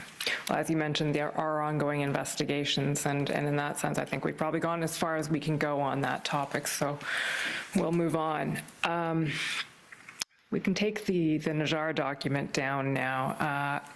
Going back to the chain of events, I think that we can say followed the May 2023 media leaks and the revelation of the PRC interest in Michael Chong. One thing that we know happened was that Minister Mendicino issued a ministerial directive on threats to the security of Canada directed at parliamentarians. And when we spoke about that initiative in camera, you expressed some ambivalence towards the policy. Now, I'm wondering if you can tell us about that. I have very little doubt that had there been genuine threats, or there had been deliberate threats direct threats, or is the word that CSIS used, direct threats to Michael Chong or his family, that information would have been elevated to at least the Minister of Public Safety, if not directly to my office, on threats to a parliamentarian. But in the messiness of having a criminal leak erroneous information to the media and the attention and worries that ensued, I asked Minister Mendicino to put out a clear directive that said if there is any threats to parliamentarians or their families, that should be automatically elevated, regardless of whether they are credible or single source or reliable or unreliable or not. We need to elevate the attention that is given to parliamentarians' safety. I don't know that it's entirely necessary, if I'm being honest. I have confidence that if there is a threat to a parliamentarian, CSIS and our NSIA and our security apparatus would take it very seriously and make sure there was awareness and follow-up on it. But in the moment, and to show Canadians how seriously we were taking this very serious issue, emitting this directive that said, yes, explicitly you have to do it, was a responsible step. I prefer to demonstrate confidence in the decision-making frame of intelligence agencies around how they elevate and how they evaluate information as, okay, this is really credible, we need to see this. This is not so credible, but let's let the local police of jurisdiction or let the RCMP know about this, or like they make determinations around where information should go and what should be done with it every day, all the time, on a whole bunch of different information. And being overly prescriptive is not the ideal way of doing things. But in this case, I think it was a fine thing to do. Okay, that's fair. The next topic I want to ask you about then is providing classified information to about foreign interference, of course, to party leaders, leaders of political parties or cleared representatives of political parties, as the case may be. The first question I'll ask is fairly general, but when you as a party leader receive information about potential foreign interference happening within your own party, what can you do about it? What are the options available to you in such a scenario? Oh, there are many, many things I can do. If it comes early enough in the process, I can simply disallow a candidate from running for a nomination or to be a candidate in my political party. And a party leader, all party leaders have ultimate discretion because Elections Canada requires that the party leader signs off on every single one of the 338 candidates they can run across the country in an election. And withholding that signature from a particular candidate is one of the core responsibilities, or that signature is a core responsibility and powers of a party leader. And it happens at an early enough stage that if someone expresses even publicly that they want to run for the party and don't end up running for the party,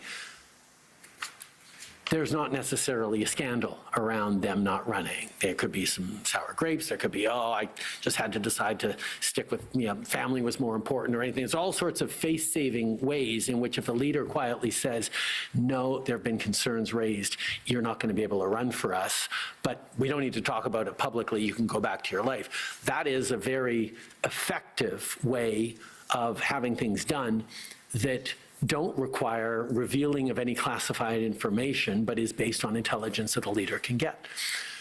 Once someone's an actual MP, a party leader cannot fire an MP. MPs were elected by Canadians.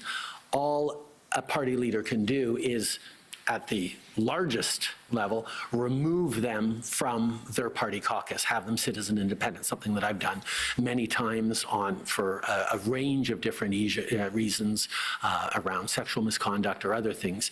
That's the biggest tool a party leader has. But there's also other tools. If there is an allegation around, to use the National Security and Intelligence Advisor's words herself, around inappropriate behavior or poor judgment or untrustworthiness, as a party leader, I can decide which committees an individual sits on or doesn't sit on, whether I give them a critic role or a parliamentary secretary role or even a minister's role. We have many tools to respond depending on the seriousness of the allegation. If it's that they're overly friendly with a particular consul general, maybe we just say, yeah, you know what, you need to clean that up, and then maybe we can revisit a committee or parliamentary secretary role for you in a couple of years, or in a year if CSIS comes back and says, no, yeah, there's been no contact there or anything like that. There's lots of tools that a party leader can exert to counter real or risks of foreign interference in their party. But it requires the leader to actually be able to receive the classified information from the intelligence agencies to then turn around and take action on that. Okay. On that topic, I'm going to ask you what happens when you receive intelligence about potential foreign interference having to do not with your own party, but with opposition parties. To do that, I'll ask the court registrar to pull up CAN 047007.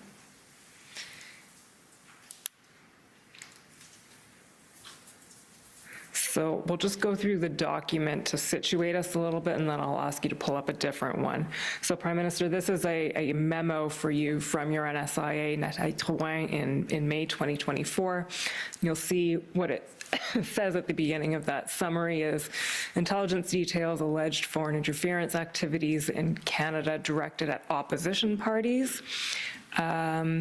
Given the serious nature of the allegations, PCO is working with CSIS to develop top secret level briefings for opposition parties on this intelligence, then speaks to various political parties and whether or not they have leaders who are security cleared. And then the last bullet there speaks to PCO sharing a protocol of more regarding more regular classified briefings to recognized parties. If we can scroll down again, please, I'll tell you when to stop.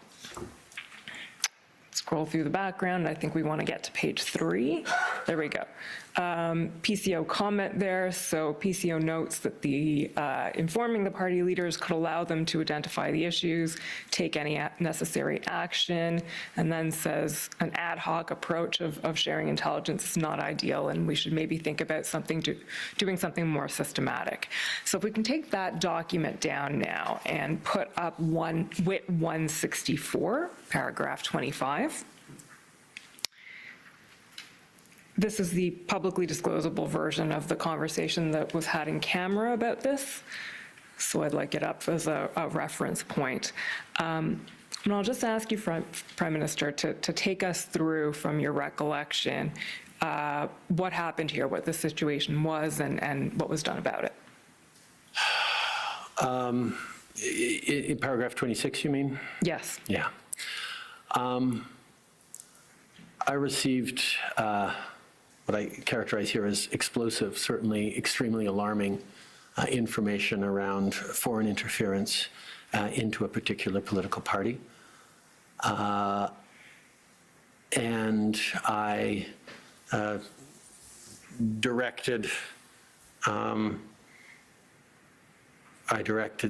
CSIS to try and, or the intelligence agencies to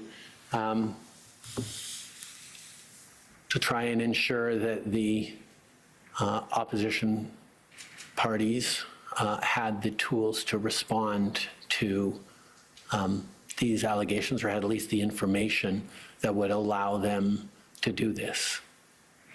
I have to be really careful about what I say here, because this is all very, very sensitive, and even talking about which party these allegations aimed at is something I'm trying to avoid doing.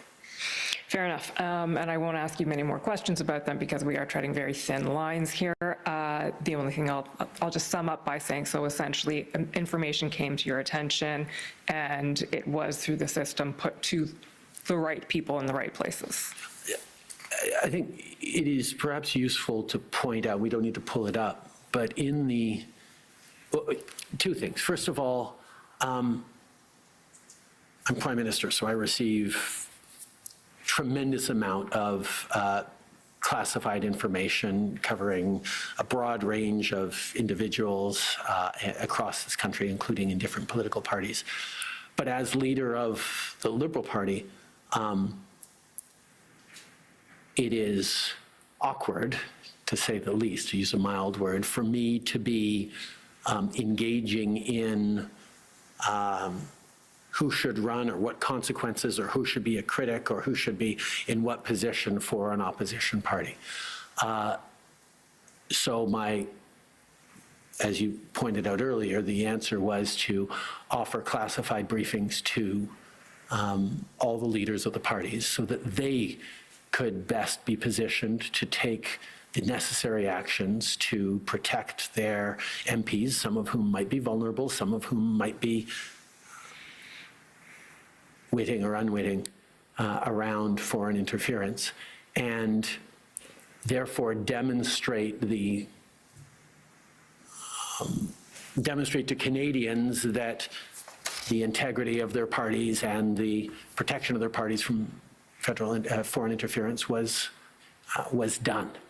And that was always my instinct. I shouldn't be, I can know about it. I don't act on that stuff because I don't believe in the partisan, using national security information for partisan purposes, nor should any Prime Minister.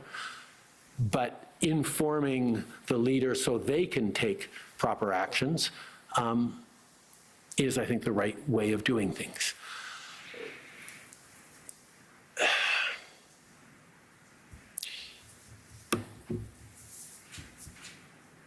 Stepping away from this specific example, because I don't want to weigh into this take it down. example.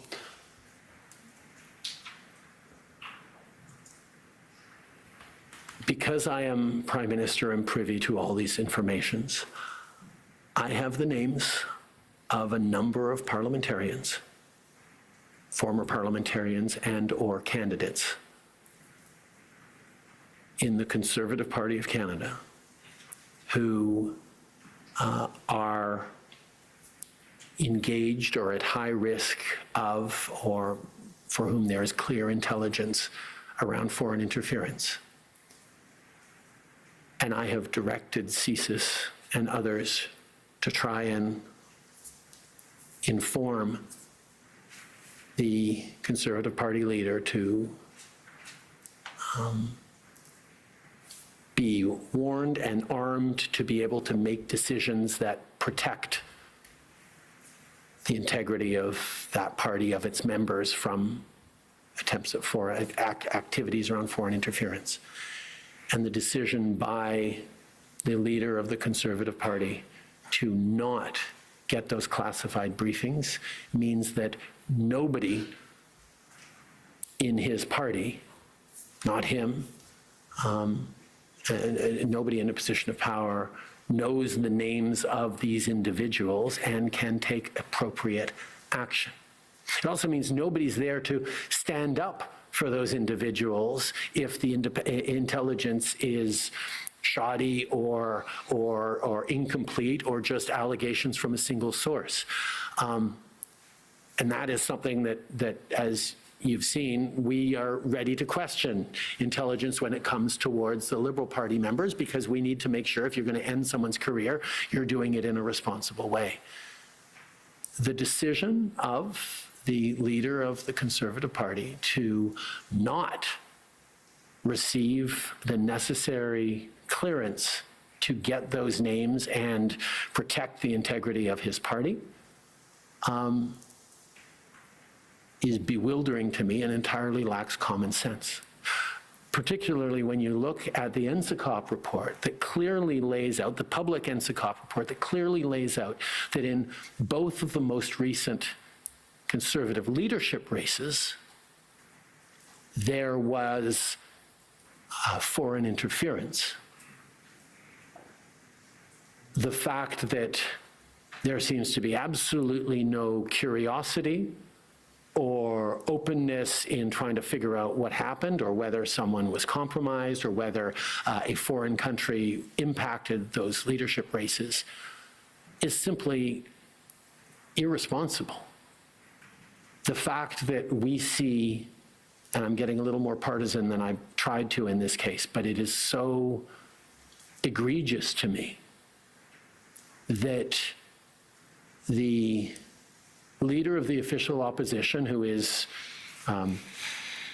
certainly trying very hard to become prime minister, is choosing to play partisan games with foreign interference and accusations around foreign interference, but not taking it the least bit serious as regards to his own responsibilities as party leader, or even to get top officials within his party briefed up as they bring on candidates from across the country, is inexplicable and, quite frankly, concerning. So stepping back from that, our recommendation, and certainly one of the things that is alluded to in some of these reports, and certainly the Commission's work can be, is to indicate that it would probably be pretty important that, as a matter of course, party leaders, certainly of the main political parties, maybe not the Marxist-Leninist candidate that runs against me every election in Papineau, but certainly the main political parties, be given security briefings and clearances that allow them to respond to the very real threats that we have seen of foreign interference in their parties, and that top officials at the party level, as Jeremy Broadhurst was by dint of his day job in my government outside of the campaign period, was able to take that information and discuss with me the consequences that should be meted out, or whether action should be taken or not. It is, I think, a vulnerability to foreign interference that we have as a democracy that some party leaders have decided not to get access to some names that would be very germane for them to at least know and understand the risks around. Okay, well, we have heard evidence through the Commission's proceedings that foreign interference affects or can affect all political parties. That's certainly true. In terms of providing information to political parties, what about there have been other ideas suggested of how classified information might be provided. For instance, if the leader is a privy councillor, would that entitle them to receiving such information? There are privy councillors who were sworn in the 70s. As an example, Marco Mendicino was made a privy councillor when he became a minister. But now that he is no longer a minister, in order to appear before this commission and to deal with documents that he himself had generated and worked with as minister, he needed to get security cleared once again. There is a perception around this town that being a privy councillor allows for a higher degree of security clearance or access to documents than not being a privy councillor is. That's simply not true in concrete terms. Ministers have access to secure documents by dint of their roles of ministers and go through a vetting process that clears them for that before they are appointed ministers. But having been a minister years ago does not give you any inherent ability to see classified documents without re-upping or reinstating a security clearance. Okay. Well, we'll leave that topic for now and go to, I'll ask the registrar to pull up the CSIS IR, which I've lost the doc ID. Can doc 44, please?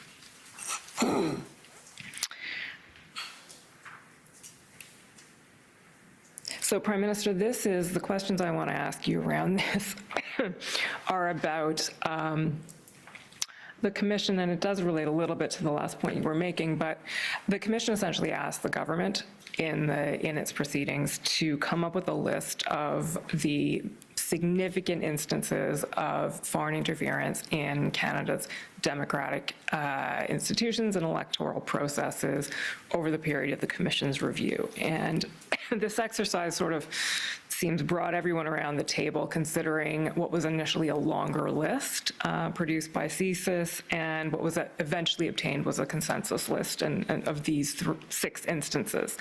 And many of the incidents that we've heard about over the Commission's proceedings are actually not on this list, but there are 6 that are there. So the first thing I'll ask you is specific, and then I'll actually go to some more general ones. But in terms of being informed about instances as a party leader, on the second bullet there on that list reads, reporting indicates that a foreign government undertook several actions, including interference, to reduce the likelihood of a specific Liberal candidate from being elected federally. It is suspected that the foreign government sought to thwart the candidate's bid, given their support for issues perceived to be contrary to the foreign government's interests. And am I correct in saying that this never came to your attention, this particular instance, before the Commission's proceedings? Yes, the list of 6 were all, I expected that, as I said, I have access to regular intelligence briefings and updates on these things. It was surprising to me to see number 2 on this list, because I had no idea. And there are lots of details about this that I know that I continue to be astonished that I was not apprised of this, because it was relevant in a whole bunch of different ways and would have been very relevant at the time. But I also understand, without being able to give too much timing or details around this, that processes we have in place now would have meant that there is no doubt I would have been informed about this incident were it happening now. When it happened, we did not have the measures that we have subsequently put in place. Okay, understood. So this is one you would have liked to see? Yes, I would have liked to have seen this one. Another thing we've heard about the development of this list is, as I said, it brought deputy ministers around the table having conversations about whether some of the instances were or were not foreign interference. And you mentioned earlier in your remarks that there can be different perspectives across government on whether activities are really standard diplomatic activity, for example, or foreign interference. How do you see those debates happening from your vantage point as Prime Minister, first sort of in the existential sense? Like, is this a good thing? And when does it come to you, and what do you see? Are different perspectives brought to your attention, or how does this play out? I think it is a very, very good thing that on something as important and sensitive as foreign interference by another state, that there be different perspectives looking at it.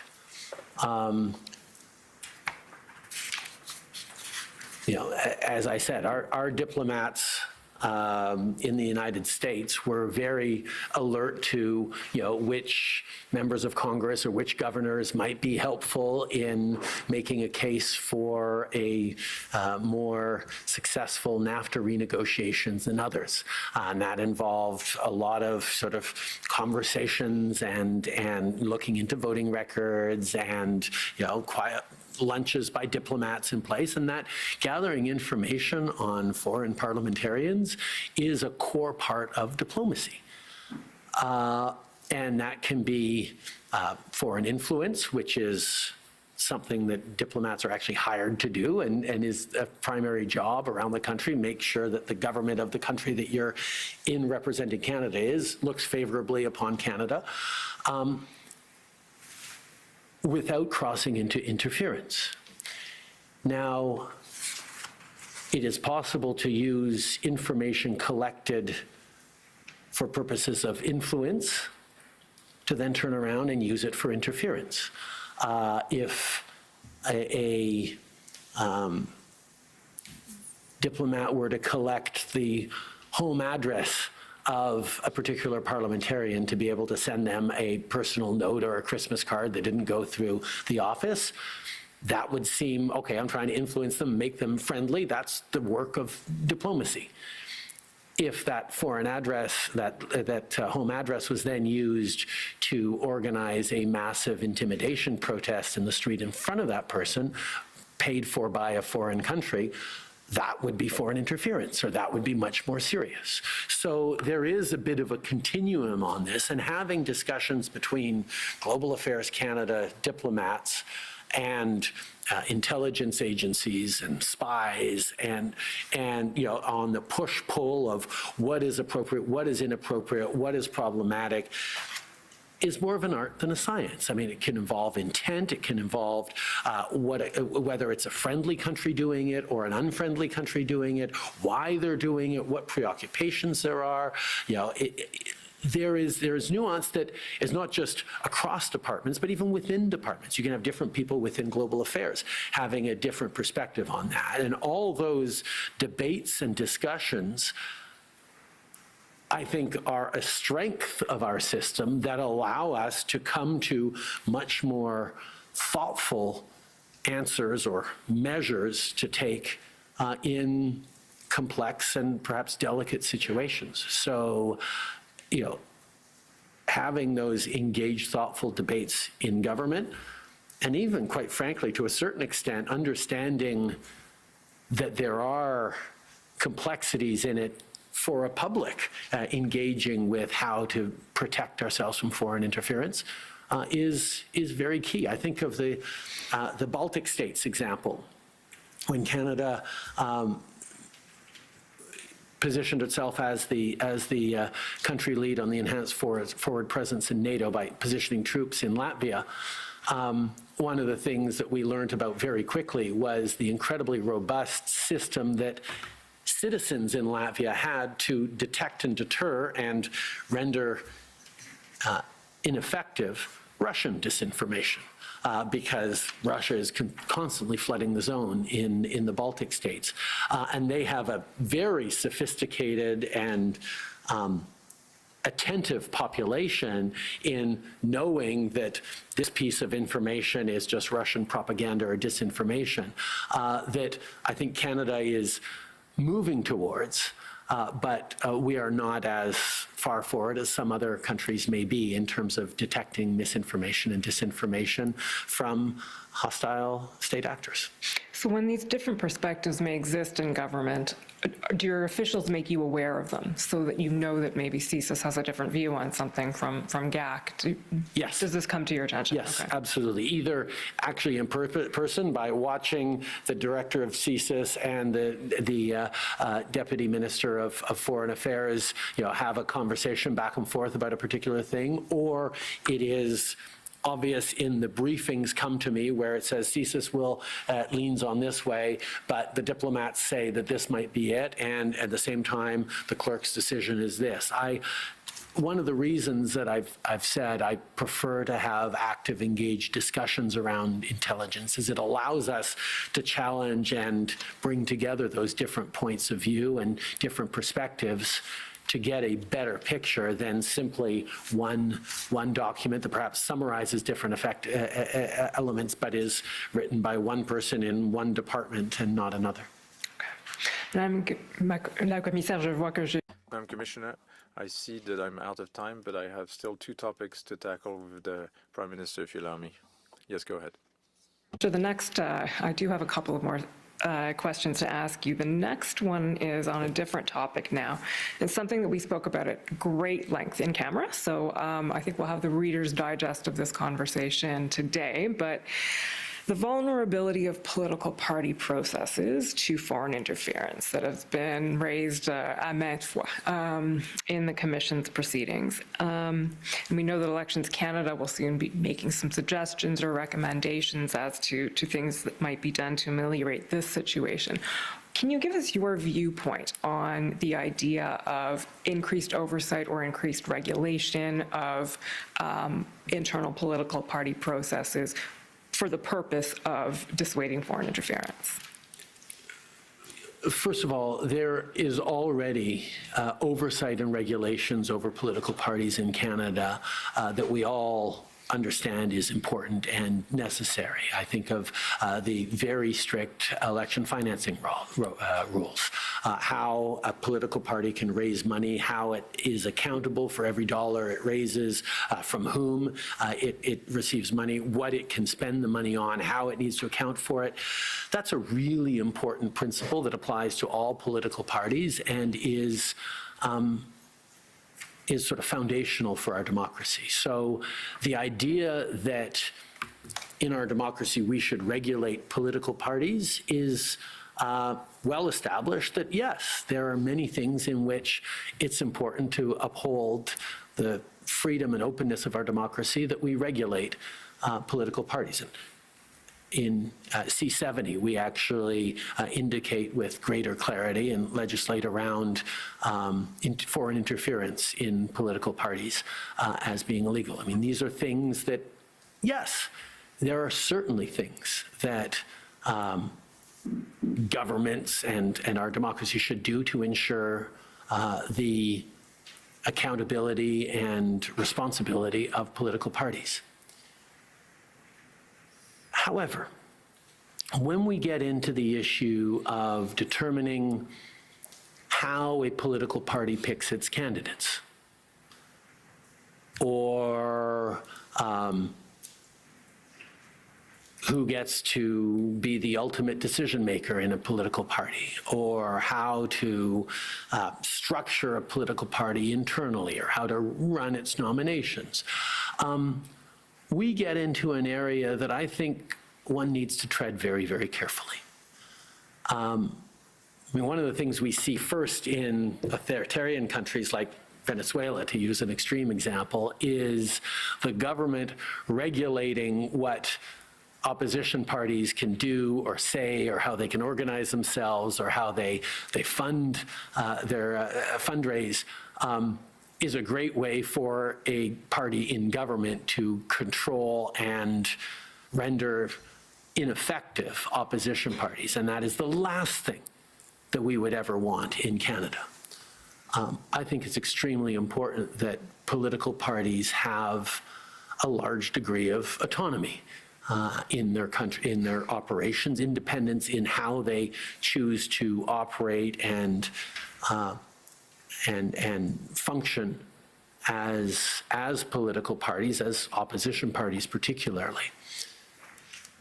But that comes with it a responsibility by those political parties to be able to demonstrate the processes in place that they have to reassure Canadians, but particularly their members, that they are not arbitrary, they are not subject to whims or influence or interference by foreign interests or special interests across the country.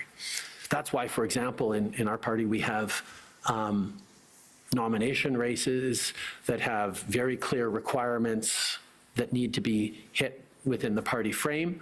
We have an appeals process for anyone who loses a nomination. We have scrutineers and lawyers that every party gets to have on every candidate's team gets to have in the nomination process to ensure that it's a rigorous process. We have created many, many mechanisms like that because, the Liberal Party has had nomination races of 6,000, 7,000, 8,000 people contesting for a single nomination. Sorry, 6,000, 7,000 members supporting a handful of candidates contesting for a particular nomination. Are there things that can be done to give political parties more information, better access to it? Well, the first one is making sure people, at least someone in a decision-making position at the top of the party structure, the party organization, the campaign director or someone like that, gets the necessary security clearance so that if CSIS or others see flags, they can carry that to the party or inform the leader about it so the leader can make sure that the processes, whether it's a leadership race or a nomination race, can account and say publicly, this was not interfered with. I think it's on the party itself to demonstrate the measures it has taken to protect itself from interference, rather than a government or even Elections Canada weighing in and saying, you have to do this, this, this to protect from foreign interference. I think it is better for Canadians and media and oppositions to be calling out where a party does not have robust processes in place and is not taking seriously the threats of foreign interference.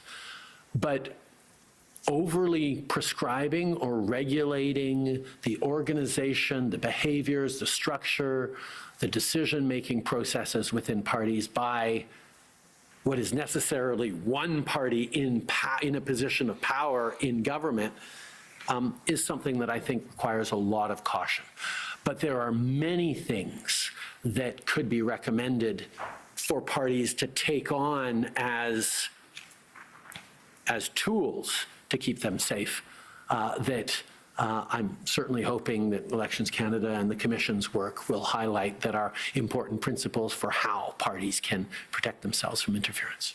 Okay. Moving now to a topic that you've raised on a couple of occasions already in your remarks, but not completely directly, is the classified NSICOP report. So, as you may know, the Commission was charged with looking into the NSICOP report and has done so. And we've heard some evidence over that process, which I will just highlight a couple of things that came out from that process and that investigation. One of them is some, how do I put it? Questions raised as to the strength of the conclusions that NSICOP expressed versus the strength of the assessments that CSIS actually made. So NSICOP's conclusions are NSICOP's, not CSIS's. There were also instances in which some discrepancies may have been found between the conclusions again made and the underlying intelligence. We've heard concerns in these proceedings from two of your, well, your former Minister, Mr. Mendocino, current Minister, Minister Leblanc, about the strength of the public reaction to the NSICOP report. And I'm wondering if you can comment on that, having, of course, read the classified NSICOP report and having knowledge of its contents. I created the National Security and Intelligence Committee of Parliamentarians for a very specific purpose: to make sure the parliamentarians from all different parties would be able to look into everything that our national security agencies are doing, with at least two clear goals. One is to make sure that our national security agencies are behaving appropriately and not violating Canadians' fundamental rights or overreaching or, or doing the bidding of one particular government versus the well-interests of Canadians. Just about every one of our major democracy partners has oversight by parliamentarians of their national security agencies. Canada did not, and the previous Conservative government refused to even begin to entertain the idea that parliamentarians should have the ability to oversee national security agencies.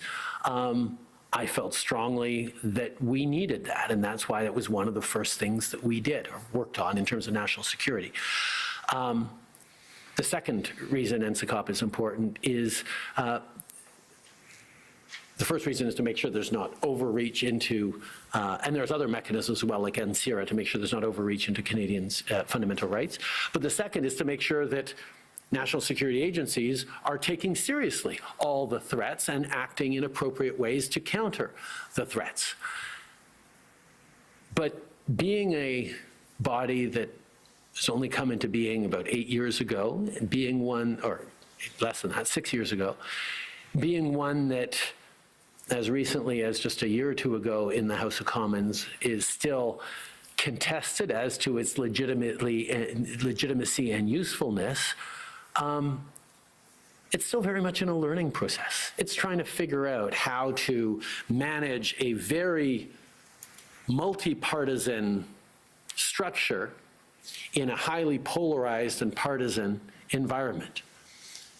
When it comes to something like foreign interference, that is such a contentious and worrisome topic that you can imagine that any pronouncement that gets out, whether it's a criminal leaking information to the newspaper or NSICOP, putting out a report, or this commission's televised hearings, is generating a lot of interest.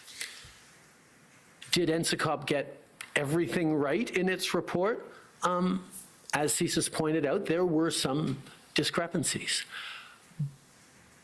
But I don't think that's automatically a bad thing.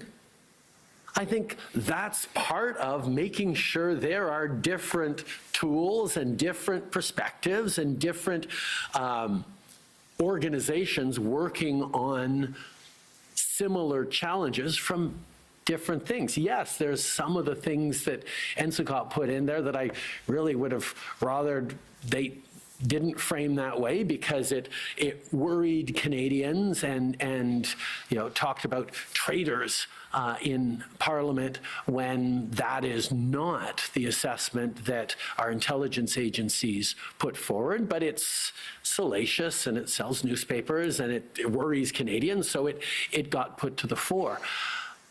I see this more as part of growing pains of building mature, not just institutions around national security within and around government and parliament, but of part of the learning process that citizens get to be part of in figuring out how to talk about real threats and how to evaluate in our democracy, where the lines are and how to best protect our democracy without harming the exact things that make us a free and open democracy. And those are sophisticated conversations that can't just happen within governments or within commissions, but can and should happen as part of active, engaged debate, discourse, and political conversations between elections and during elections. So yeah, there's some things that I feel, certainly with all the perspective I have and all the direct briefings I have from CSIS,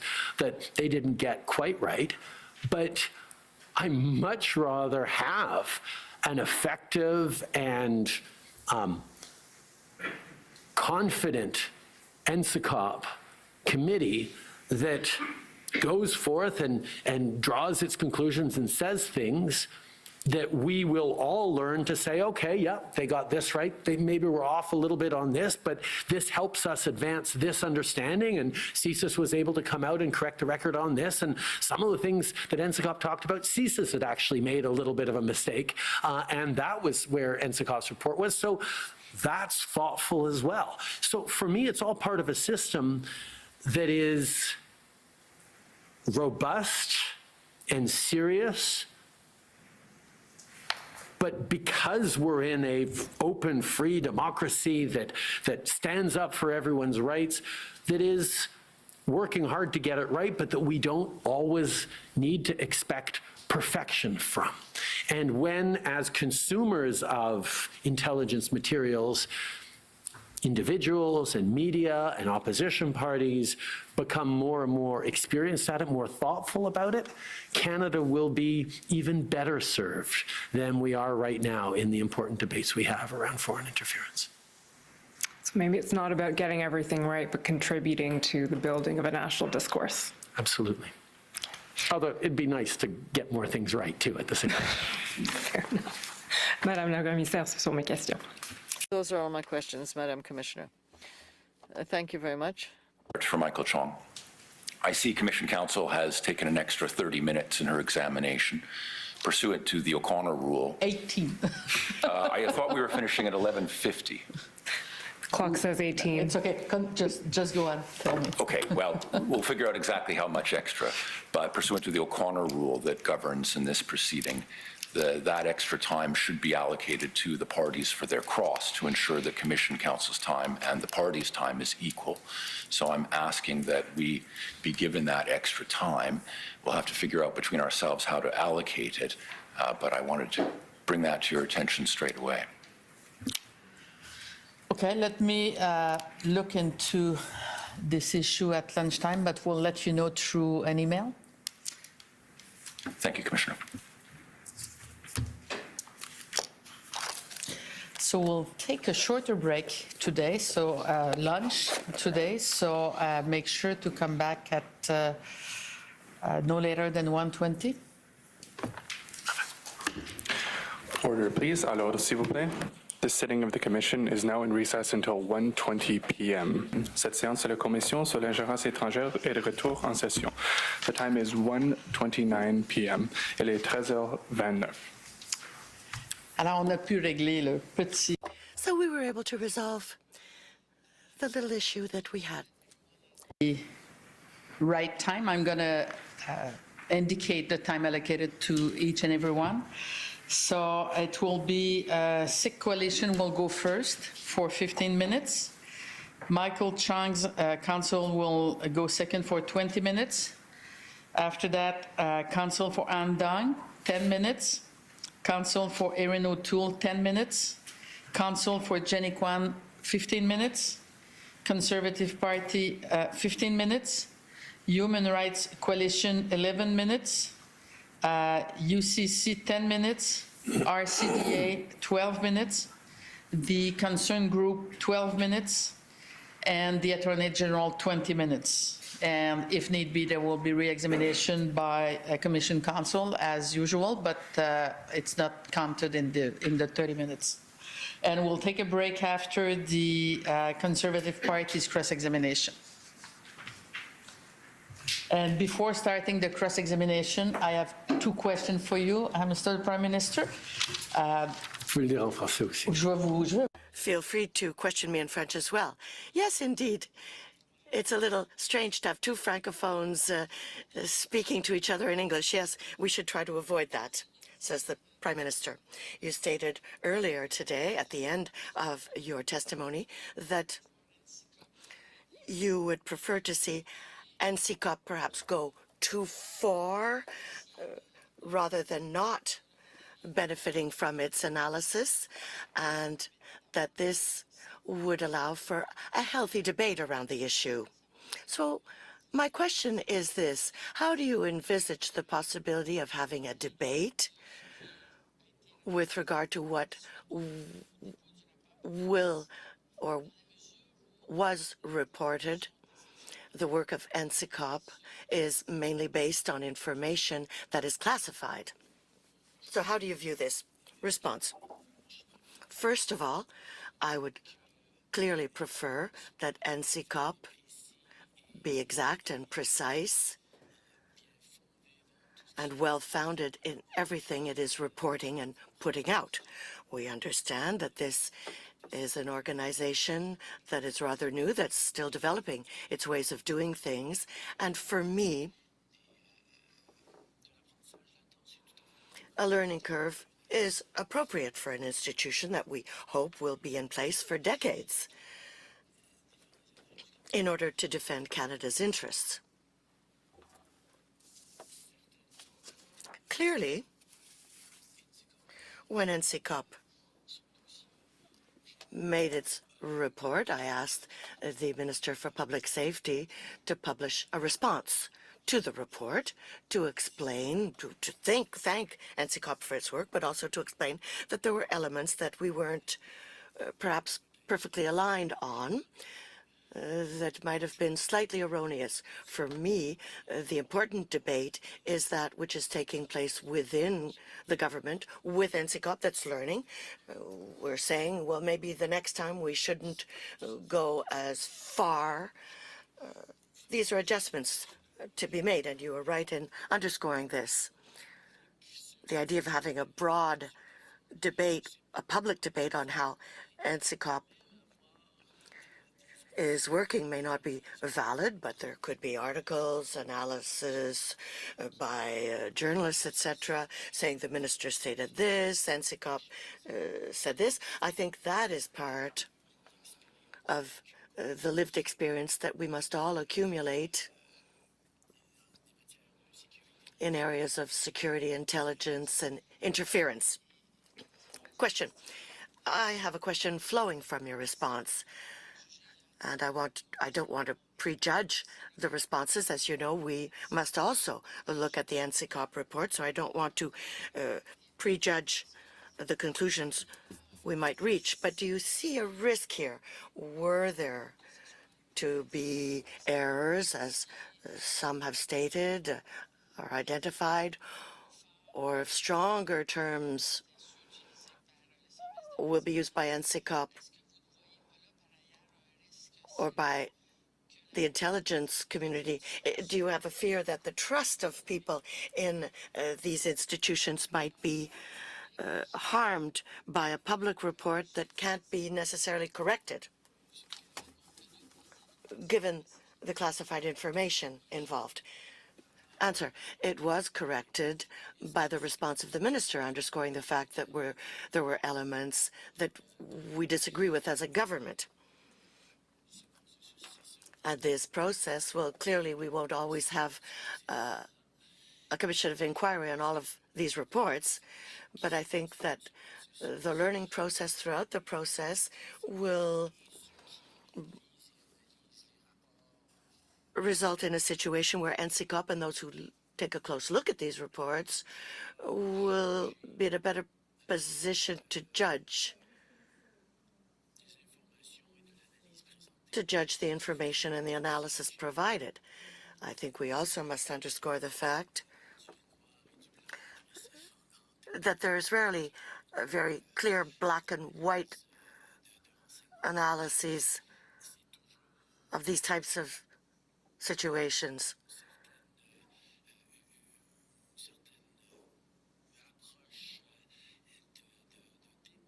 There's always an approach based on analysis, reflection, debate, such that for me, if we have a broader perspective, even if it's not perfect, especially in the first years, this allows us to develop expertise that will be stronger in the coming years. Thank you. Second question that becomes, in fact, the third question, you indicated that we must be very prudent before regulating or legislating with regard to nomination races, etc., involving the various political parties. And you added that what's important in your mind is that the political parties take into account the rules in place and respect their rigor. Would you have a suggestion with regard to the way these requirements should be imposed on political parties? Ideally, these wouldn't be rules imposed by legislation, imposed by a government, or even by Elections Canada. These would be rather expectations on the part of citizens for oversight and accountability vis-à-vis journalists.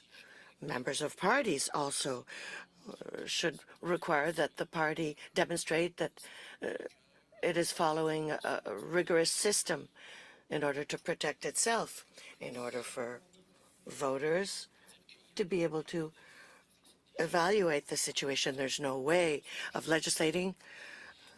We could ask Elections Canada to take a closer look, but there are political parties. I mentioned the Marxist-Leninist Party, for example. There are parties, as I was saying, for which the rigor in their structure might be different from what we might expect from a party that would want to form a government or hold a balance of power in the House of Commons. We must be careful when requiring certain behaviors or processes on the part of a political party. We mustn't be creating barriers to the creation of political parties in a free and open democracy. We must be careful to always allow our democratic institutions to organize themselves with integrity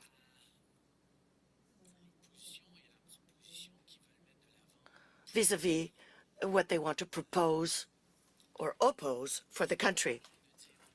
I'm not saying no, there's no way of doing this, but we must be extremely careful so as to not harm our democracy, hinder it. We must not hinder it as we seek to protect it. Thank you. Question. So first one is Mr. Singh for the Sikh Coalition.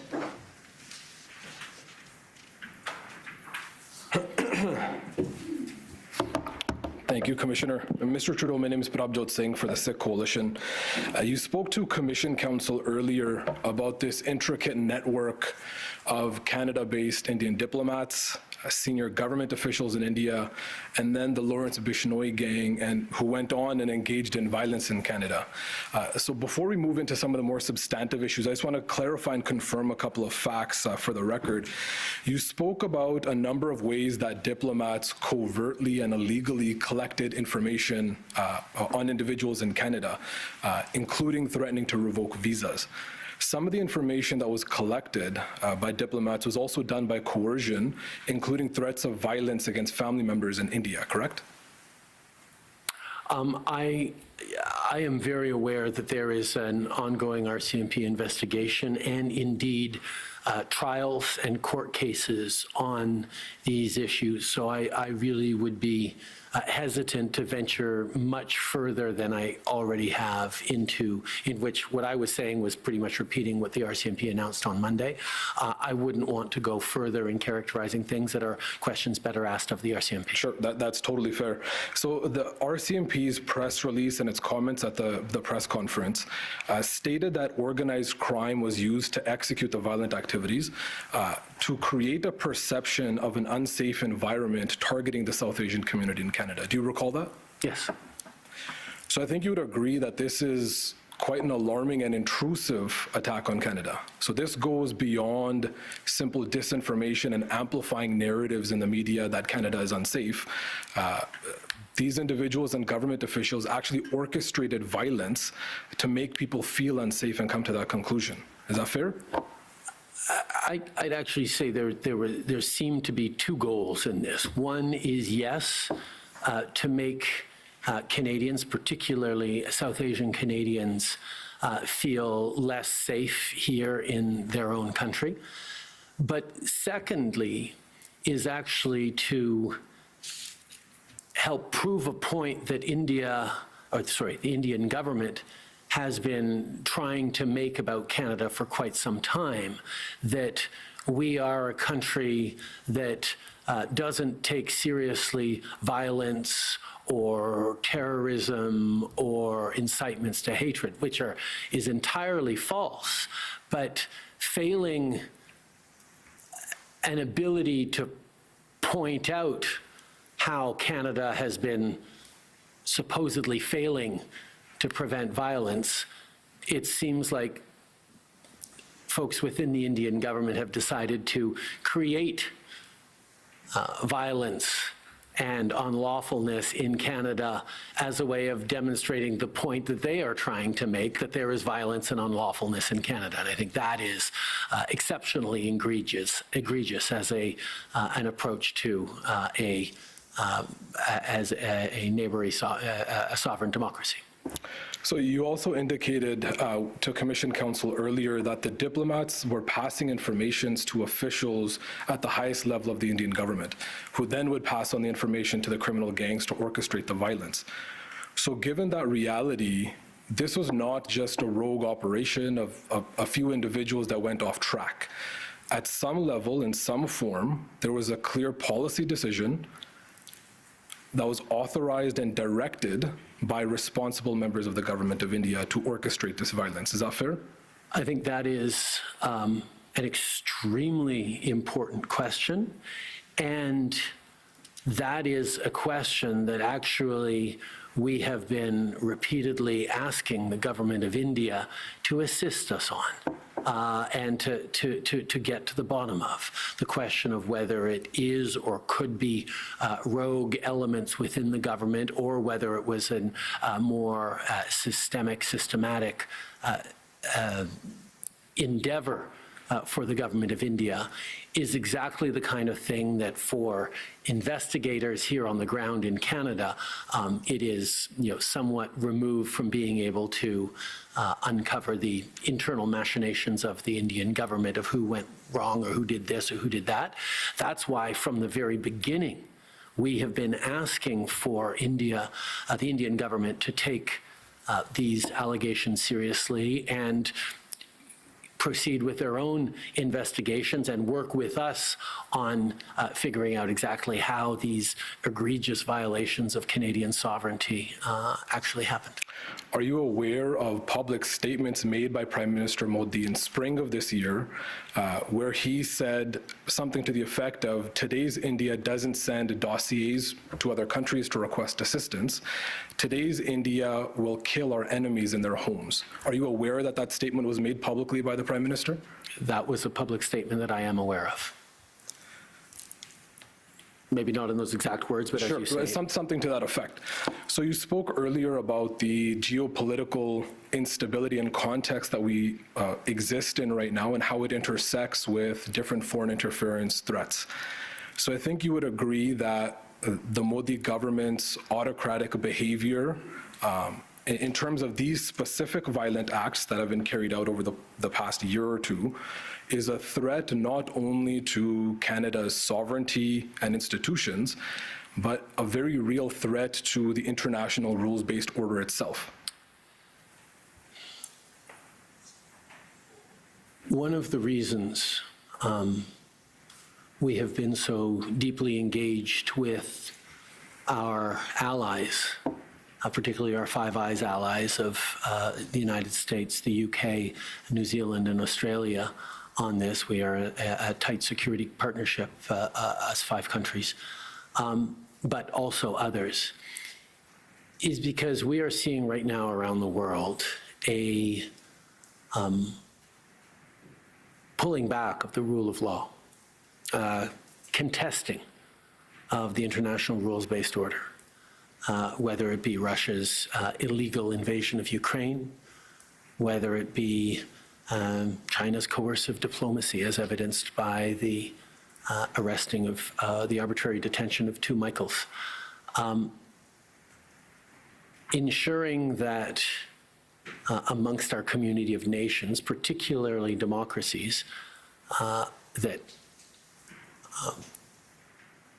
purport to be and aspire to be rule of law countries, that we be there to highlight and stand strongly against violations of international law is really important. So this is something that we have highlighted to allies, and it's something that many countries around the world share of concerns that if we don't have the rule of law and the international rules-based order at this particular complex moment in global history, then everyone becomes less safe, and everyone is poised to suffer either economically or worse. So that's a helpful kind of exposition on the rules-based order in general. The question was whether India's violent activities and attacks against Canada and Canadians, you would consider them a threat against the rules-based order and stability on the geopolitical stage, I think specifically with relation to these acts. I think I have been very clear that Canada, as a country of the rule of law, will always stand up for the rules-based order, regardless of whether it is the arbitrary detention of two Michaels by China or actions that that the RCMP highlighted earlier this week that involves India government engaging in facilitating violence in Canada against Canadians. This is something we will always take very seriously. So a significant amount of attention in the government's communications this week focused on disrupting India's capabilities.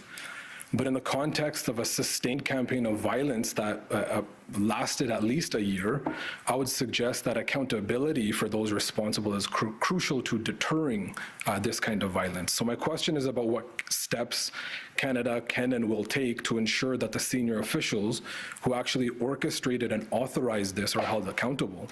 Will Canada apply targeted sanctions against RAW, India's intelligence agency, as well as those officials found to be responsible in an investigation, in order to push India to cooperate? The primary driver of the government's actions in this case, and in most, if not all cases, is ensuring the safety and security of Canadians. That is one of our top foreign policy goals, always. And we will continue to look at things we can do to ensure that Canadians are safe in Canada and when they travel overseas. Many of our foreign policy positions have flowed from that, and that will always be the lens with which we look at any possible future decisions. And I'm not going to hypothesize about what steps we might need to be taking to keep Canadians safe. What I can say is the steps that we have taken so far have been focused on ensuring greater safety for Canadians, ensuring our ability to keep Canadians safe by disrupting networks that were causing significant violence to Canadians. So I don't think that really answered the question about accountability, but I'm going to move on. Yeah, you mentioned Prime Minister Modi's comments to you in September 2023, urging Canada to arrest people who are outspoken against the Indian government. We've also heard evidence from CITE, from RCMP and Global Affairs that India seeks to influence Canadian policy to criminally prosecute Sikhs who advocate for Khalistan or otherwise criticize India. So yourself and the other witnesses have rightfully insisted that Canadian agencies already investigate any criminal activity, but that lawful political advocacy is protected by the Charter. So given that fact and that India engages in foreign interference with the objective of influencing Canadian policy in this regard, would you support suspending intelligence and information sharing agreements signed in 2018 that can be misused by the government of India to target Sikh activists engaging in lawful advocacy for Khalistan? Let me be very clear once again. Canada's policy is around one India. We believe in the territorial integrity and the sovereignty of India. We respect that. We certainly expect India to respect the sovereignty of Canada, which in this case they have not. It is also extremely important that people who come to this country from every corner of the world understand that they are free to hold the political beliefs that they choose to when you're in Canada. We have a charter that protects people's freedom of expression, people's freedoms of political views. And that is not just a foundational principle of free democracies all around the world, but it's particularly important for Canada, that is a country to which people have come from every corner of the world, in some cases choosing to leave their home country because of political disagreements or other reasons. So defending the rights of people to hold political views that may be unpopular in their home country is a foundational responsibility for any Canadian government.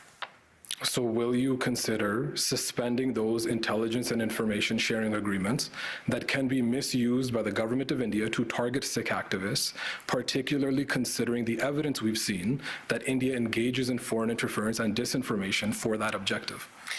As I've said a number of times, we are not looking to provoke or create a fight with India.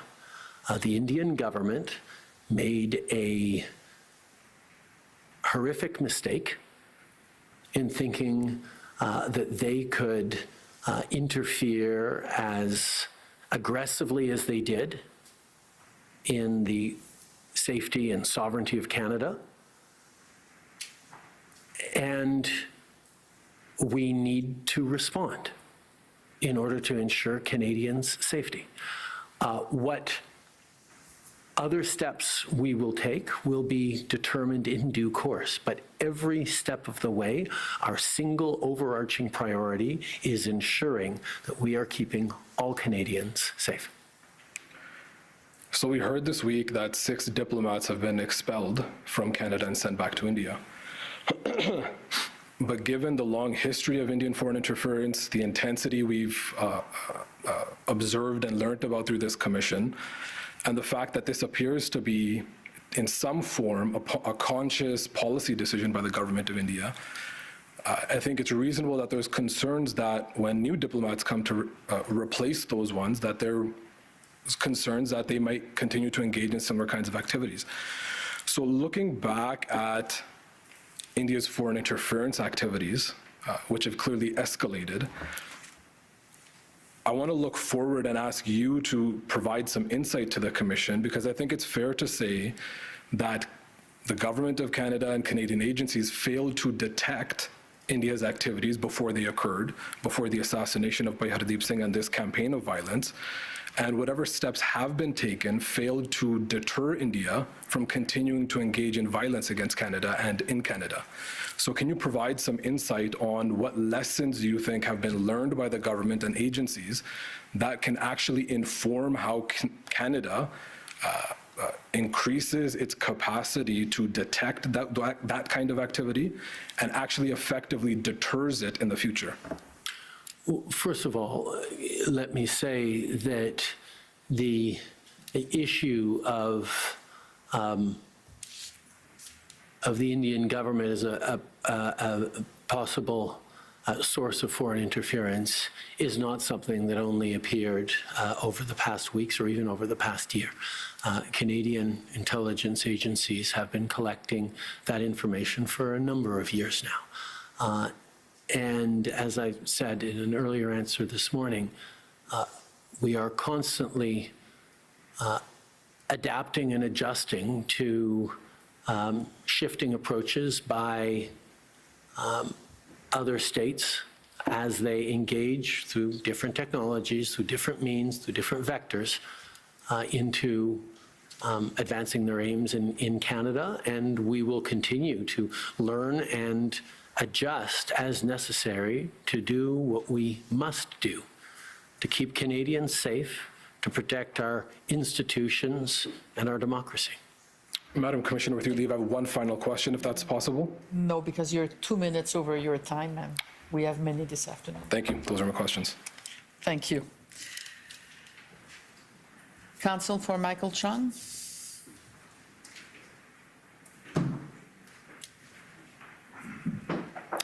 Prime Minister, my client was here in September and gave evidence to the Commissioner.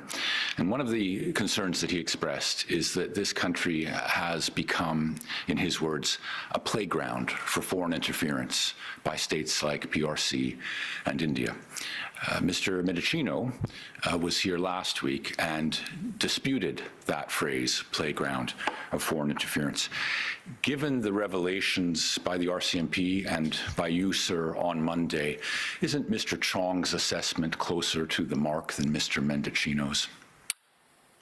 No, I think it reinforces how wrong Mr. Chong is, because what this week has been all about is demonstrating the capacity and the reality that Canada has been both detecting foreign interference and acting on it.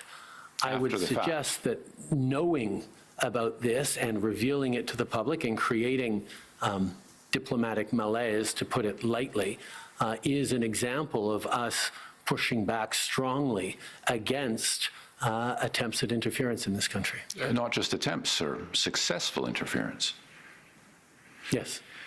You confirmed this morning that your government's assessment of the PRC's targeting of Michael Chong and his relations in Hong Kong is not foreign interference, but is instead lawful diplomatic activity. Sir,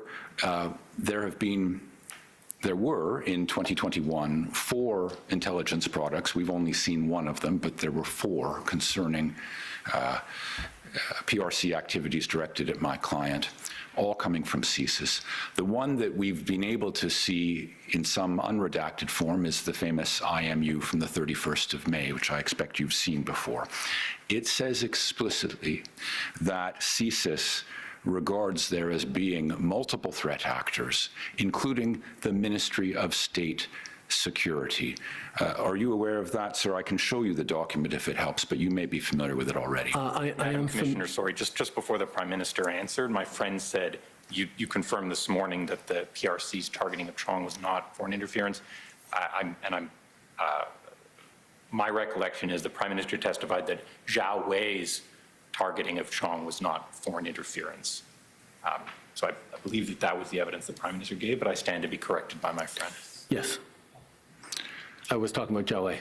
Yeah, it's much of a muchness to me, sir. So my point is this. The Ministry of State Security, you're familiar with that agency? Yes. Is there any such agency in this country? I think drawing parallels between Canadian structures and the PRC structures is extremely difficult at best. Yes, particularly in the case of the MSS, because it's a foreign intelligence agency, and we don't have one of those, right? We have an intelligence agency that focuses on collection internationally, which is CSIS. Right, right. But we don't send spies abroad, and we don't send secret police abroad. Isn't that right, sir? I'm not going to speak to CSIS operations, but I can tell you there are CSIS employees all around the world. Sir, my point is this. The MSS is PRC's... Or I'm missing something about well, let what me get CSIS to it. does. MSS is PRC's equivalent of Russia's FSB or the Soviet Union's old KGB, or indeed India's RAW, the Research and Analysis. Or the U.S.'s CIA. Right, we don't have anything like that. My point, sir, is that if a diplomat, a so-called diplomat, Wei Zhou, in this country is sending information about a Canadian MP, 2 Canadian MPs as it turns out, back to MSS, not back to the foreign departments, not back to Foreign Affairs, but to China's spy agency. That, sir, is not lawful diplomacy. Don't you agree with that? Oh, yeah, I'll say 2 things about that. First of all, I'm not entirely certain that you understand what CSIS is, if not Canadians' agency for collecting intel overseas. And secondly, in terms of the analysis of what Zhao Wei or others were doing, I am obviously not an expert in the hierarchies within the People's Republic of China's various agencies. But what I can say is I defer to CSIS's conclusions on these because they are the intelligence agency that provides me information, provides us information on foreign activities, particularly bad actors. CSIS's conclusion in this case that we've seen before this commission is that the actions that Zhao Wei engaged in regards to your client did not constitute foreign interference. Now, I am reporting that. I am not the person who made the analysis and determination that it was on one side of the line or others. I have confidence in our agencies that do make that determination, however. Sir, Zhao Wei was not a lawful diplomat. He was a foreign intelligence agent. He was a Chinese spy. Do you accept that? I accept when I will state that he was ejected from Canada because he was no longer able to even carry the role of diplomat, which was his overt role. But I also explained that there were situations in which CSIS has concluded that he engaged in foreign interference activities, albeit not towards your client, Michael Chong. So I put it to you that Zhao Wei was outed as a foreign spy, not by your government, but by the Globe and Mail. There is no question that the criminal who leaked the information to the media had a role to play in our decision to expel Michael Chong. But as I said, expel Zhao Wei. But there were 3 factors that went into that decision to declare him persona non grata. One was the escalating tensions between Canada and China, where they, despite repeated attempts, refused to decrease or stop their interference activities. 2 was the fact that Zhao Wei was indeed, and this perhaps goes to your contention, was engaged in foreign interference activities, albeit not towards Michael Chong. And 3 was the fact that his name was plastered across the newspapers, made it impossible for him to continue to be a diplomat in Canada. NSICOP reports that CSIS identified Zhao Wei as a candidate for expulsion in 2019, several years before the Globe and Mail story. But your government let him stay here. Nothing was done about him, and you, on your own evidence, had never even heard of him until you read about him in the Globe that morning. I put it to you, sir, that as head of government, you ought to have known who Zhao Wei was and what was going on. Should someone not have informed you about his activities? As I've said a number of times, in my role as Prime Minister, I need to know the behavior of China. I need to know the behavior of India. I need to know the behavior of Russia in regards to Canada, in regards to Canadians, in regards to Canadian interests. I do not need to know the operational details to be able to establish and empower the agencies to actually go after that. Now, I need to know the type of things they are doing, but knowing the actual name of the individual, there are such a large number of names that I trust and count on my intelligence agencies to do the follow-ups on the dozens of diplomats that they must keep a close eye on across the country at all given times. And me sitting with a list of names of potential problematic people does nothing to help keep Canadians safe in the role that I have. But, sir, it goes well beyond particular names, because what you weren't told was that there was a debate raging in your government between CSIS on the one hand and Global Affairs on the other. CSIS assessed that these activities, we see it in the 2021 IMU, were threats to the security of Canada. CSIS conducted a TRM of Michael Chong on the 2nd of May for that same reason. Meanwhile, Mr. Morrison... Excuse me, it was not a TRM. It was a defensive briefing, actually. I misspoke this morning, so you caught me on that. It was a defensive briefing to Michael Chong, not a threat reduction measure, which is apparently an important distinction, but... Well, I'll leave that for now. I thought Mr. Chong's evidence was that he was informed by CSIS it was a TRM. In any event. That was after the leaks. That's what I'm talking about. Okay, yes. I believe that was a TRM. It was the earlier ones that were defensive. On the 2nd of May, 2023, that was a TRM. 2023, yes. Precisely. So you've got the security service on the one side assessing that these are foreign threats, this is foreign interference. You've got Mr. Morrison and Jody Thomas, Global Affairs, saying, no, you've misunderstood, this is consistent with the Vienna Convention. What you ought to have known, but were never told, sir, was that there was this debate going on and that it was causing disagreements between agencies about how to properly analyze and characterize particular instances. Michael Chong happens to be one. There may very well have been others. Someone ought to have told you that. And so I want to push back on this notion that we've heard from other witnesses. And actually, let me push back on that right there, that I testified earlier today that I am fully aware and indeed regularly apprised of tension of constructive, creative tension, of disagreements of perspective between diplomats and spies, or between our Global Affairs Canada and But sir, no one told you before May 2023 that there was a dispute in your government about whether Zhao Wei was acting lawfully or illegally. You're right, not about this particular person, my point. But about a range of diplomats from many different countries who are engaged in questionable activities that we have to make determinations around which ones and when we kick out, knowing full well that as soon as we PNG anyone, we lose diplomats on the other side who are not engaged in subterfuge. So there are many factors that go into when one takes a PNG decision. If we were to kick out every single diplomat who raised concerns, we wouldn't have any diplomats and therefore no representation in any of our adversarial countries. And part of diplomacy is making sure that we do have people there, and the price of that is having people here. Now, what our intelligence agencies are constantly doing, as you're pointing out, is keeping an eye, metaphorically or actually, on many of these people, while engaging in an ongoing dialogue, sometimes a debate, with Global Affairs Canada to ensure that we're getting that balance right of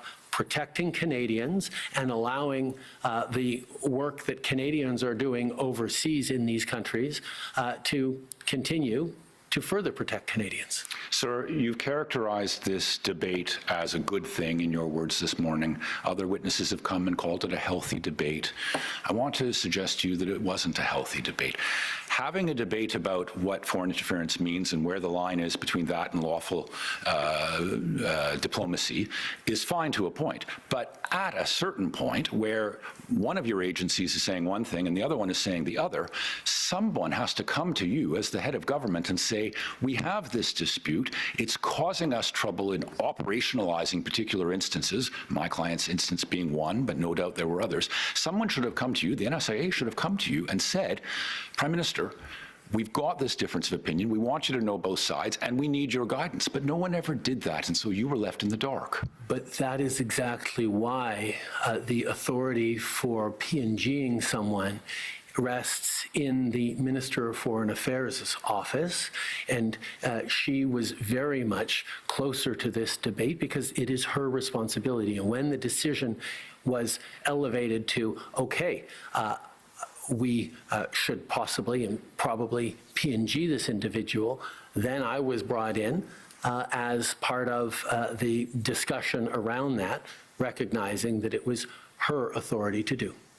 Sir, when the story came out in the Globe and Mail, Mr. Morrison explained to us that Global Affairs went back, looked at its records, found that, in fact, CSIS had been raising alarms about Wei Zhao's activities years before, but they had never, in Mr. Morrison's words, moved beyond the working level, meaning they somehow had not come to the attention of leaders within Global Affairs. So again, I say to you that this is a failing of this government to take serious situations and serious debates about what's foreign interference and what isn't, and actually resolve them. It's all well and good to debate them, but at a certain point, a judgment has to be made, and someone has to give governance and guidance about how things should proceed. And that wasn't done until we read about it in the Globe and Mail on the contrary, 2nd of May.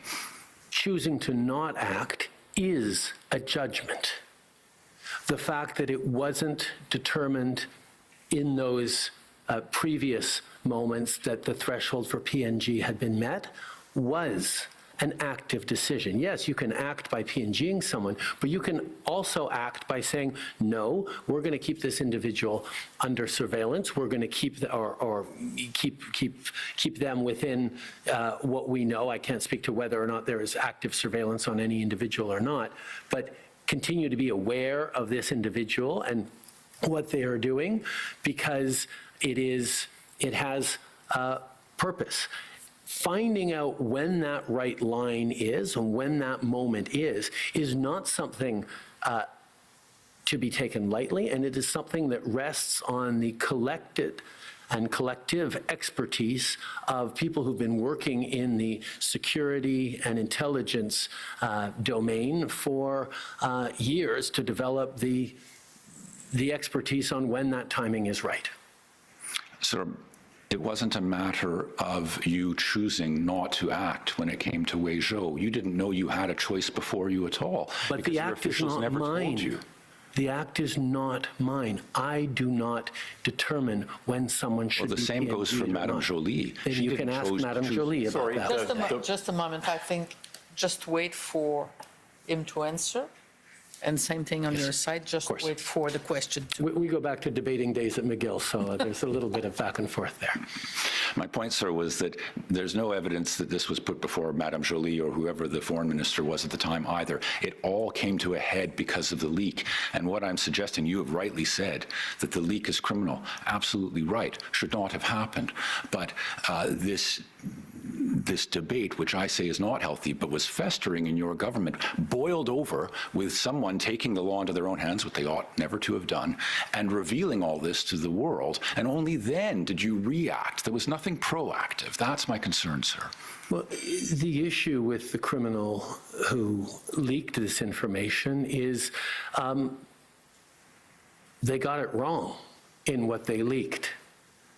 And regardless of what's in the newspapers or not, it is incumbent upon a serious, responsible government not to react to partisan attacks or erroneous but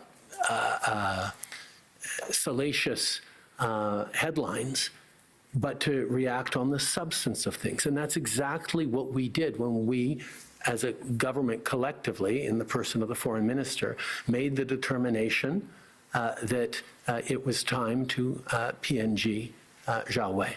So you seem to be suggesting that Michael Chong overreacted in worrying about his relations in Hong Kong.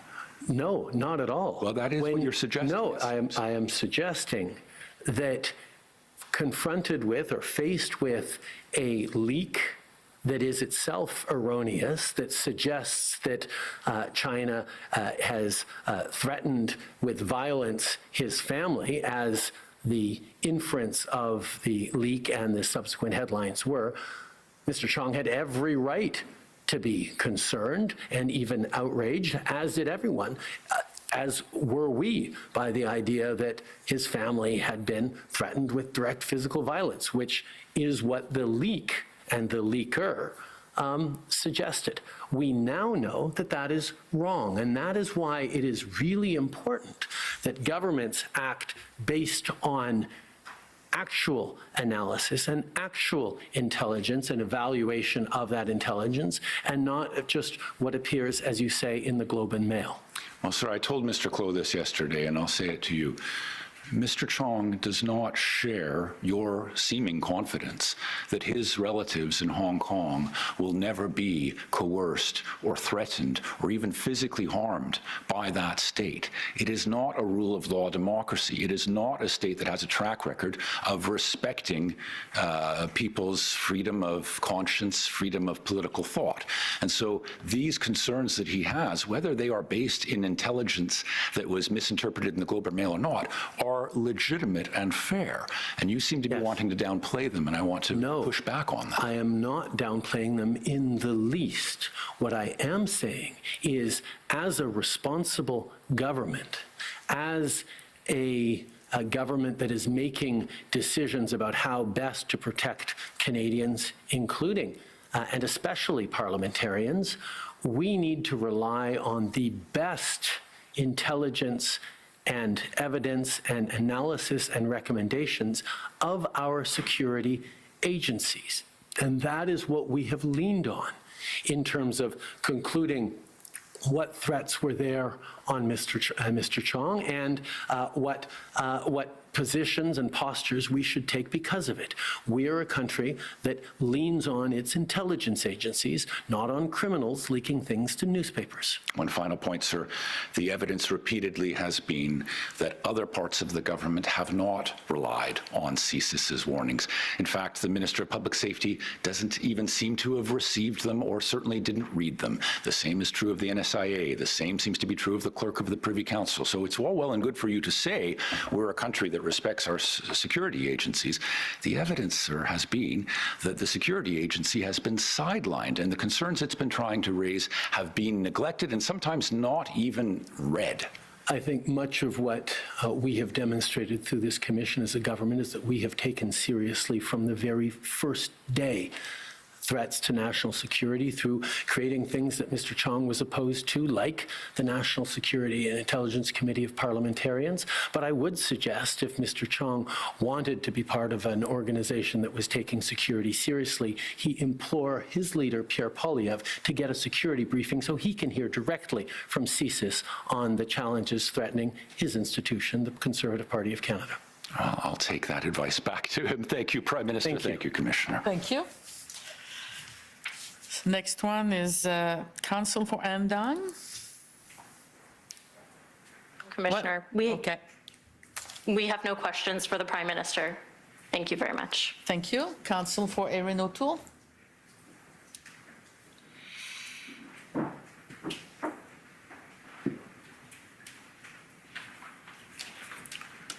Thank you, Commissioner. My name is Tom Jarman, Counsel for Erin O'Toole. I'm going to start with a question to which I expect your counsel will object, but it's a process we have to go through. So Section 21 of the CSIS Act creates a statutory process whereby the agency requests the minister to approve an application to federal court for a warrant.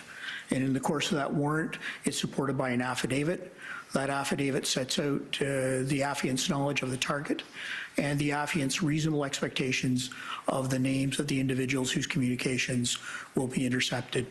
I'll ask you, first of all, has anyone ever advised you of the name of an individual who's been mentioned in a warrant? We would object to the question on the grounds of national security confidentiality in line with the objections made yesterday to the same question. I've actually got a question for you, sir. In your reading of that specific act, what is the role of the Prime Minister in the granting of warrants for CSIS? Well, in fact, I was going to make that point, is that neither the Prime Minister nor the Prime Minister's office is named in the CSIS Act or is even part of the warrant process. And so the question we're seeking to have answered is whether or not that information was passed on to your staff yesterday and yourself today. But I take the objection. So the question is no. Thank you. And I'd like to also the follow-on questions: who passed on the information, the context of the discussion, and what was done with that information, if the answer is yes. Thank you. So it's noted. We maintain the objection. Yes, I appreciate that. In the course of your direct examination this morning, Commission Counsel took you to 3 items in which permission of yourself was sought by CSIS to brief parliamentarians. And for one reason or another, that issue never rose to your attention. And I guess the first question I would ask, to use your own words,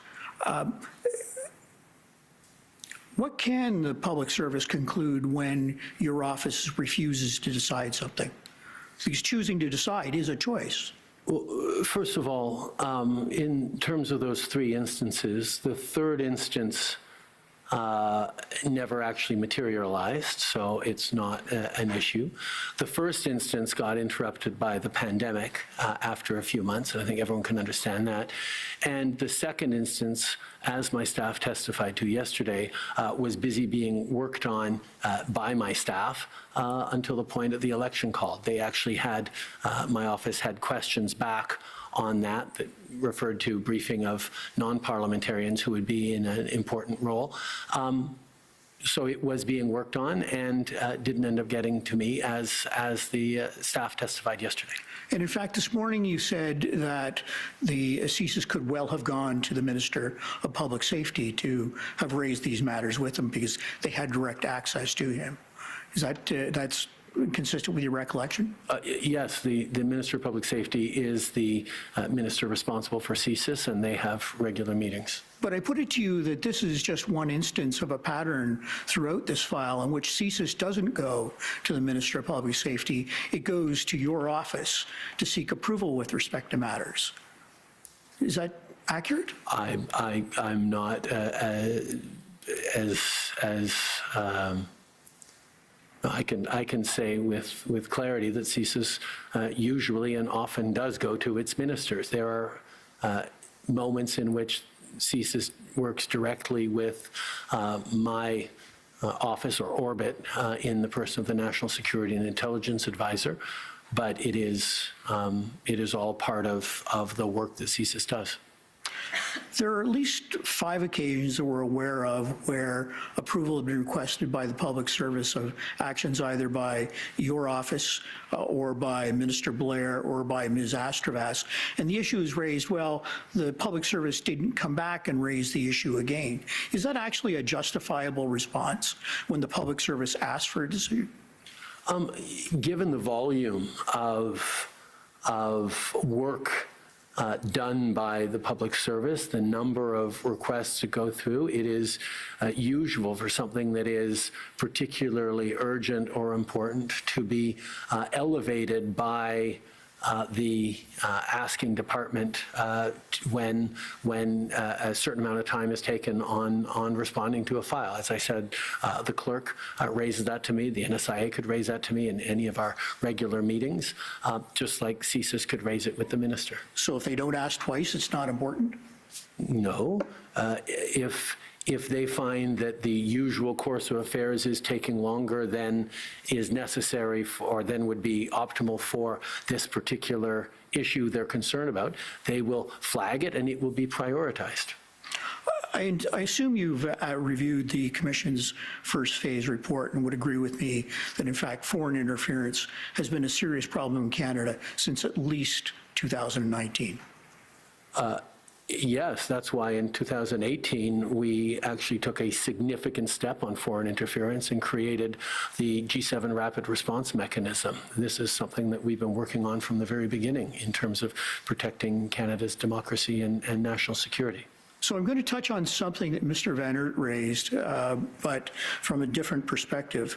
We've heard evidence from Mr. Morrison, Mr. Vigneault, and the Deputy Ministers of Public Safety about this conflict of views about what exactly constitutes foreign interference.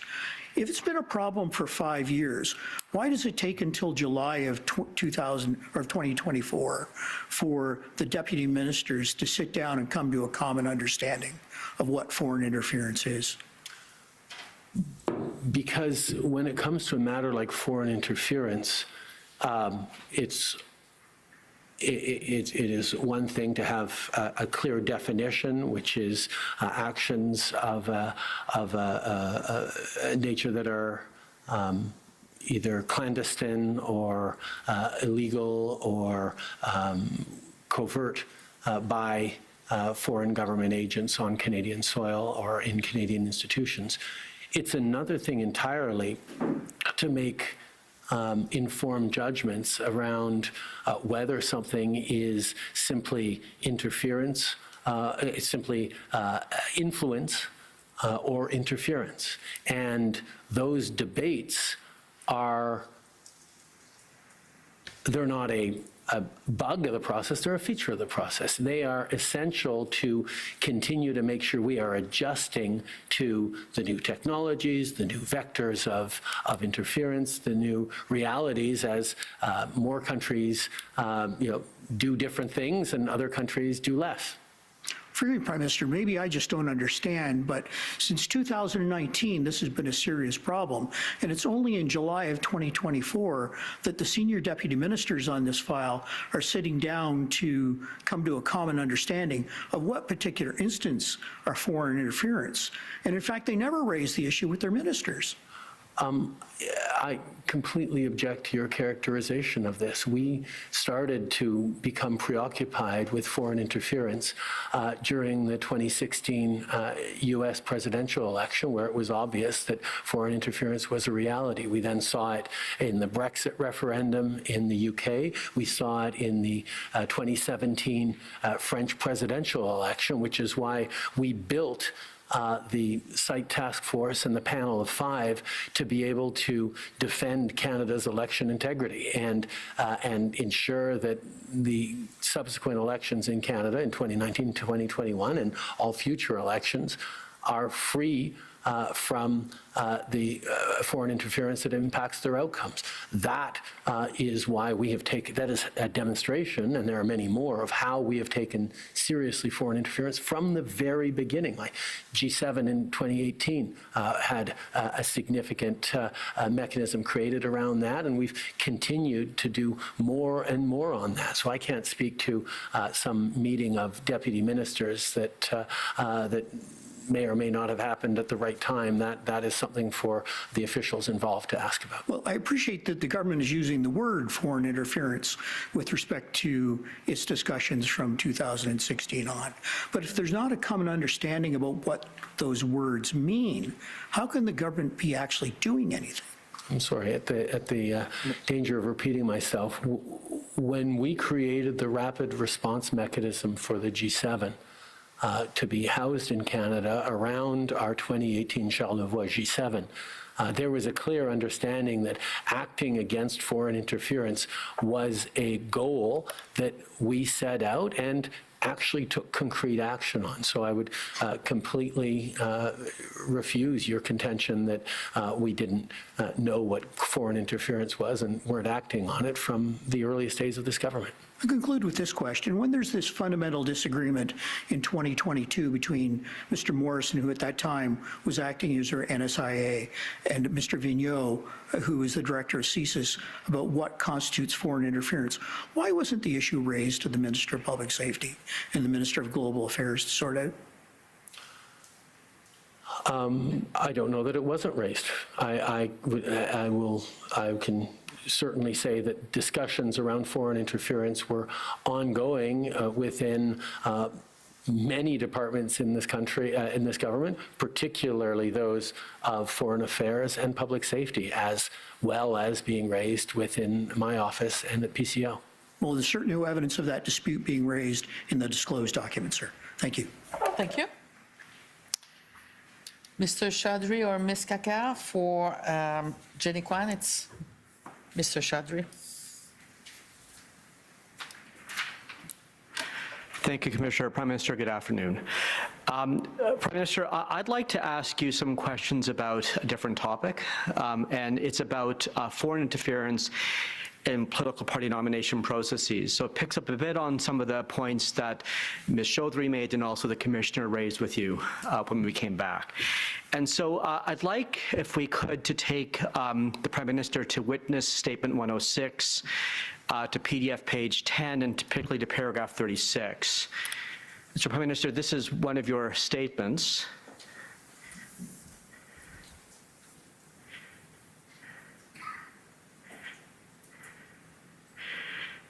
So, great, thank you. So, Prime Minister, your evidence here is that you noted that political parties are not unique in their vulnerability to foreign interference from hostile actors.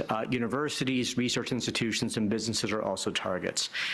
And so I want to dig into that a bit and ask you a question about that statement. And so in your testimony this morning briefly, and also I think a bit more in your witness statements, you talked about Bill C-70, didn't you? Yes. And I think it's fair to say that you'd regard Bill 70 as, let's say, a signature piece of legislation from your government on foreign interference. Anytime we, as a government or as a parliament, pass measures around national security, they tend to be significant. So with leave of the Commissioner, I've advised our friends from the Department of Justice regarding this. I hope they don't object. I'd like to take you to the version of Bill 70 we have in the database, because there's a provision about it that I'd like to ask you about if I could. It's fine if there's no objection. No objection. Yeah, thank you. And so it's Commission 382, and in particular, it's a long bill, as you know. And so it's page 37 that I'd like to go to, and it's the part of it that there's a heading on that page which is political interference for a foreign entity. So if we could go to section 20.4. Yes, and so Prime Minister, I imagine it's been a while since you've read this, so I'd like you to refresh your memory. So there is 20.4 sub 1 creates a new offense, which is titled influencing political or governmental processes or process. And that's the phrase I want to ask you a couple of questions about. It's the phrase a political or governmental process, and it actually appears in that provision 4 lines down. Do you see it? Yes. And I know you're not a lawyer, but you are a member of Parliament, and this is a bill of your government, so I'm going to ask you the best I can about this provision. And so if we could scroll down to the next page. The term, there's some definitions here, and if we could scroll on a bit more, please.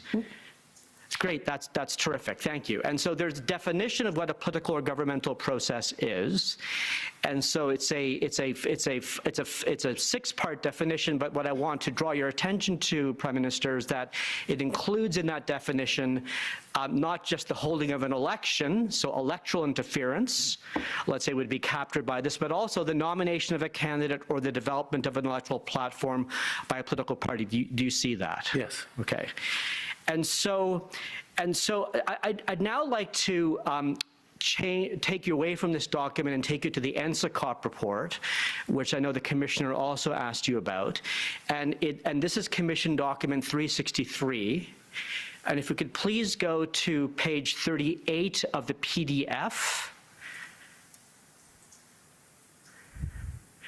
And paragraphs 69 to 70. So that's perfect, thank you. And so Prime Minister, just to confirm, you have read the NSICOP report, is that right? Yes. Yeah, including the classified version? Yes. Okay, and so these paragraphs, 69 and 70, appear in a section called Exploiting Vulnerabilities in Political Party Governance and Administration. And so I just want to confirm, have you read this part of the report? Yes. Good. And so I want to ask you a couple of questions about it, if I may. So is there any reason to disagree with NSICOP's conclusion at the beginning of paragraph 69, and I'll quote, which is that foreign actors covertly supported or opposed candidates by exploiting vulnerabilities in political party governance and administration?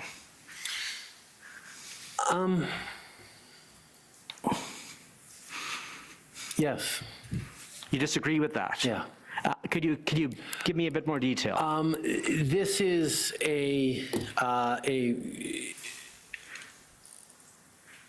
a very general and broad statement that that from the CSIS analysis that I've seen, there have been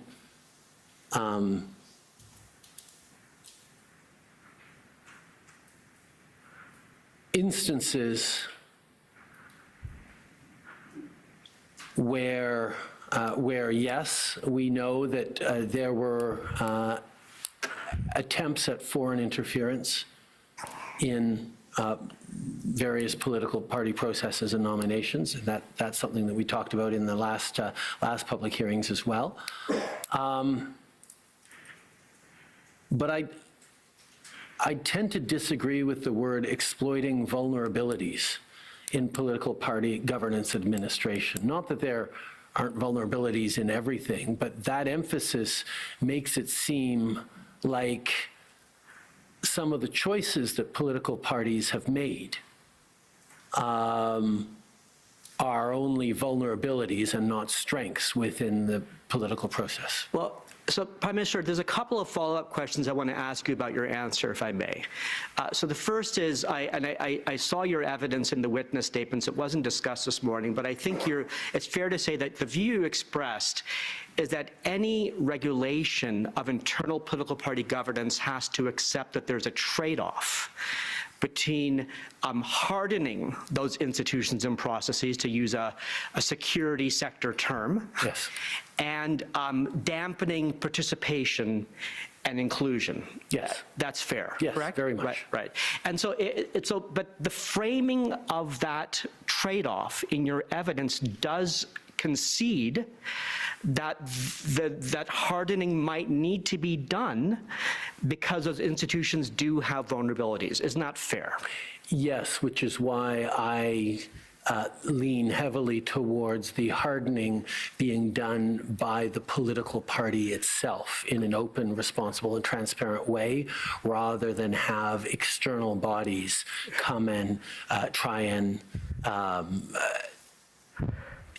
constrict or limit the operations of a political party. Good, and we'll get to that just in a minute. But before we do, there's another follow-up point I want to make, and then I want to ask you some questions here about these paragraphs. So you did point out that NSICOP relied on CSIS intelligence products in reaching this conclusion. I just want to... And in some cases extrapolated a bit from CSIS products. Fair, and Prime Minister, as you know, I can't ask you a question about that. But CSIS testified to the fact that there were inconsistencies and inaccuracies in the NSICOP report. With respect to specific allegations involving parliamentarians, but not specifically about these paragraphs, Prime because Minister. they weren't asked to weigh in on these. Sure, and so we don't know what their view is on these paragraphs. You don't. Yeah, I don't. And I take it, well, unless you're telling us they do, I don't think we have evidence from CSIS. So let's leave it at that, shall we? And so Prime Minister, just for the record, there are footnoted CSIS reports or intelligence products from 3 different years that are relied on by the NSICOP in this section. You agree with that? That sounds reasonable. Okay, and so what I want to do is to ask you some specific questions. So about what NSICOP represents as vulnerabilities, and to ask you whether you agree or disagree. So the first vulnerability NSICOP identifies is in paragraph 69. It's 5 lines down, and it says, first, many ridings are considered safe seats, so winning the nomination is akin to winning the subsequent election without having to interfere in the election itself. Do you agree or disagree with that statement? Well, that there are fewer of them in the case of my own party, but there are safe seats in the country. And the statement that NSICOP makes is that... was a joke. You guys can laugh. Because there are safe seats, interfering in the nomination makes interfering in the election for that seat unnecessary. Is that a fair... That's what NSICOP's view is. Do you agree with that statement, yes or no? I wouldn't characterize how foreign governments would would choose to interfere or not, or whether it's worth interfering in one place or not. There are many different goals that they might have, so I'm not entirely sure of what you mean by the question. Okay, well, I'm just asking if you agree with NSICOP's statement there, yes or no? It's a simple question. I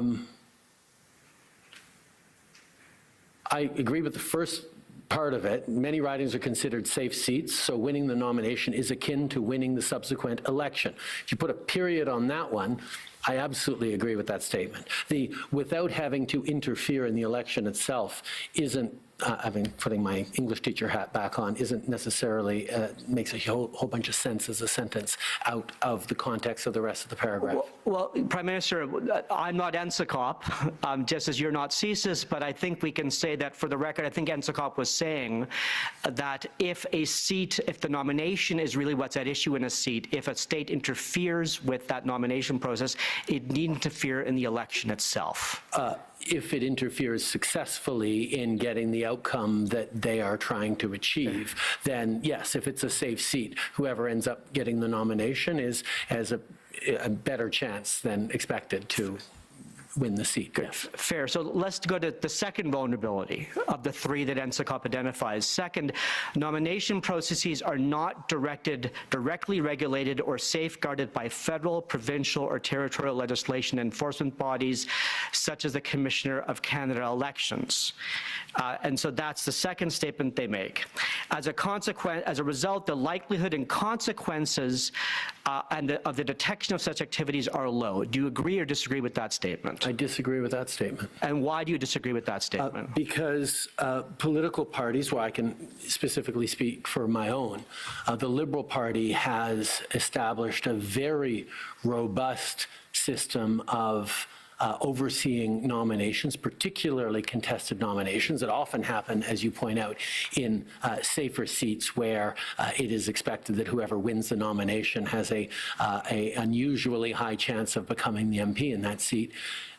We have had to develop over the years, particularly in 2015, where all of our nominations were potentially open nominations. We had to develop very rigorous processes, and not uniquely or only or even specifically to counter foreign interference, but to make sure that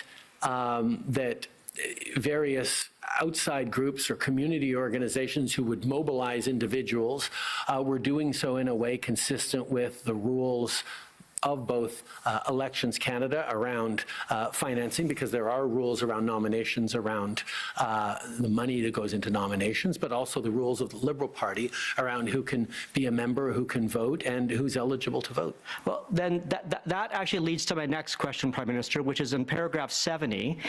If you look 6 lines down, NSICOP reports the following. It says, CSIS assesses that it is relatively easy to fraudulently add voters who live outside a riding to a nomination process's voter list with inaccurate addresses.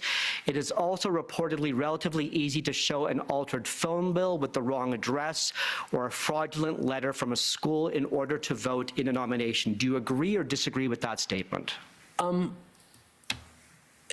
That issue of accurate or inaccurate addresses is something that comes up not just in the context of foreign interference, but in the context of the push and pull of internal party processes where one candidate who is keen on winning the election may try and bring in people who live outside the riding, which means that we have developed, not infallible, but strong processes whereby we oversee, the party oversees the registration process, and also has the possibility of legal counsel for the various candidates to oversee the nomination process and challenge the result if they feel that it was contested. So we have structures in place in the party to oversee that. Now, can those structures be strengthened? I have no doubt, and this is something that I'm entirely open for parties to be working with CSIS and the Commission on. What I will say is, I'm speaking right now to the way the Liberal Party manages contested nominations. I have no idea how the NDP or the Conservatives manage their contested nominations, and perhaps having the Commission look into a certain amount of transparency on that by the parties might be a good idea. Commissioner, I have many more questions, but I'm out of time. Prime Minister, thank you. Thank you. So, Mr. De Luca for the Conservative Party.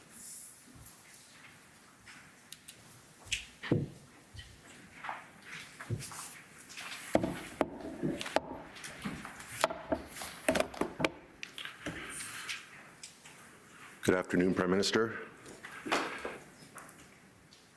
Am I correct that you have top-level security clearance in government by virtue of your office? Yes. Do you know which minister is responsible for the communications security establishment, sir? Yes. Minister of Defense? Yes. Do you know Ms. Zita Astravas, sir? Yes. She worked on each of your Liberal Party election campaigns in 2015, 2019, and 2021, correct? I believe so, yes. And she worked in your PMO office as your Director of Issues Management until 2017, is that correct? That sounds right, yes. Are you aware that she was Chief of Staff to Minister Blair in 2021 in the lead-up to the 2021 election campaign? Yes, that sounds right. And the Commissioner has heard that a politically sensitive warrant application that would have empowered CSIS to investigate foreign interference languished on Ms. Astravas's desk for approximately 54 days in the lead-up to the 2021 election. Are you aware of that fact? I believe there are questions about the dates involved. Does that mean that you disagree with the overall time period of 54 days? Yes. Okay. And how long, in your understanding? My understanding, it was a number of days before it was a number of days within those 54 days before it ever got near Ms. Astravas's desk. Okay. But again, these are things that I have learned over the course of the various testimonies over these past days, not anything I was aware of at the time. Okay, have you heard the figure 54 days at all in connection with these proceedings? I've heard that you used it yesterday. Okay, and if that time period is correct, 54 days, have you learned at all, or do you have any understanding as to whether that length of time for the processing of a CSIS application for minister approval for a warrant is ordinary, out of the ordinary, extraordinarily out of the ordinary? Have you formed any view on that? Because I have, as Prime Minister, absolutely no involvement in the process whereby CSIS is granted warrants, I have no frame to conclude on that. What I can lean on is, I believe the director of CSIS raised that there was no flags about the timelines involved. Okay. Mr. Blair remains in cabinet today, sir? Yes. Okay. And he serves as the Minister of National Defense today, doesn't he? Yes. Okay. Just give me a second.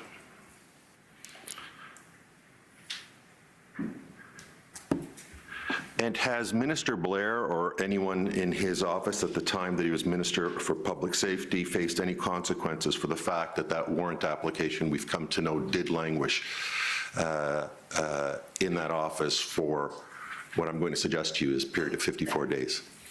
Like I said, the director of CSIS himself testified that he had no issues with the timelines involved, and I can certainly say that I continue to have full confidence in everyone involved. Okay. I want to switch subjects. You leveled some criticism and professed bewilderment at the leader of the CPC this morning not agreeing to receive a security clearance. Is that correct? Yes. Am I correct, sir, that Mr. Poilievre has said that the reason he does not wish to receive the security clearance is because he does not want to be constrained in terms of the use he can make of the information that he would receive? I don't believe that was his argument. I believe his argument was that he wouldn't be able to talk about the information he received. How is that different than what I just said? Because as leader of a political party, you have many, many tools at your disposal to act on information you receive. You can choose to not sign the nomination of a candidate who is under a cloud of suspicion. You can choose to not elevate them to a critic's position. You can choose to not promise to make them a minister one day. You can you can choose which committees they sit on. A leader of a party has many tools that they can use that are not requiring him to speak publicly about his knowledge. The leader of a party has quite a bit of power over what happens within that party, and that's why the ultimate decision maker in a political party should always be the leader. Are you aware that there are other security cleared individuals within the CPC that can and do receive regular security briefings? I think you're speaking of Ian Todd, the Chief of Staff? Among others, yes. I can't help but imagining how people would react if I sort of sat back and said, well, no, Katie Telford got cleared on this information. She made a determination about who could run for me or not, and I don't need to worry about that sort of stuff. Canadians didn't elect, or Conservative Party members didn't select Mr. Todd to make decisions about who could run for the Conservative Party of Canada. They expect Mr. Poilievre to take those decisions, but he has decided that he doesn't want to take those decisions. Sir, just over the lunch break, and you didn't mention Mr. Todd at all in the bombshell disclosure that you made today, but just over the lunch break, in light of that, in response to your news this morning that you were aware of a number of CPC parliamentarians and former parliamentarians that are at risk of being compromised by foreign interference, Mr. Todd has advised that he has received a number of top secret briefings from the security establishment, and in none of these briefings has the name of any Conservative parliamentarian or candidate, past or present, been brought to the attention of Mr. Todd. Why is that?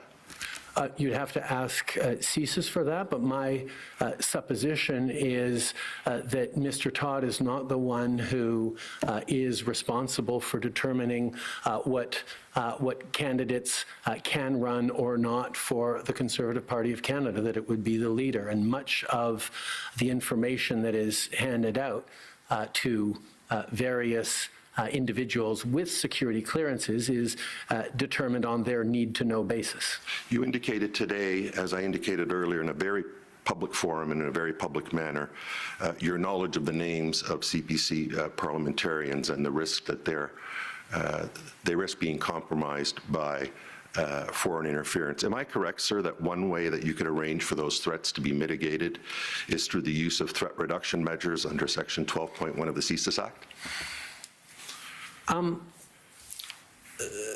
Threat reduction measures are tools that CSIS has used regularly in many cases regarding different parliamentarians, and it is very possible that a number of those parliamentarians will have had visits from CSIS and either defensive briefings or others to try and mitigate the risks that they are going through. That is different from a leader choosing to willfully remain ignorant of very serious contentions, including by the NSICOP, that the leadership race that elevated him to leader was compromised by foreign interference. And if the tool of the TRMs were used, you couldn't use the Leader of the Opposition's reluctance to obtain security clearance as an excuse not to provide that information to the CPC. Isn't that correct? I'm sorry, I'm not following. Can you rephrase the question? Sure. If someone wanted to get this information, this information about the names of the parliamentarians, for example, because of some imminent threat to the leader of the CPC, TRMs could be used, and in that event, it wouldn't be necessary for the leader of the CPC to obtain security clearance. No, you're entirely wrong on that. If you were to know that a certain candidate had a high degree of exposure to foreign interference and vulnerability, either witting or unwitting, giving a threat reduction measure to that candidate would not necessarily, and quite frankly, in my experience, highly unlikely to have the candidate spontaneously decide to step down as either a candidate or a member of parliament and not run in the next election. That is a determination that only a leader can make, looking at the vulnerabilities of that candidate, looking at the behavior, and to use the words of the NSIA, potentially poor judgment or inappropriate behavior or untrustworthiness. Those are the kinds of things that only a leader can actually ensure for the team that they're building, and potentially future ministerial elevations that would then have to run into a security clearance process that would stop them like a brick wall. Knowing that as a leader, as you are hoping to become Prime Minister of this country, would seem to be a very basic bar to hit if you want to take national security seriously. But the underlying premise of that answer you just gave is that the TRM can only be directed at the person affected and not the leader of the opposition. Isn't that correct? The TRM could be directed to Mr. Poilievre.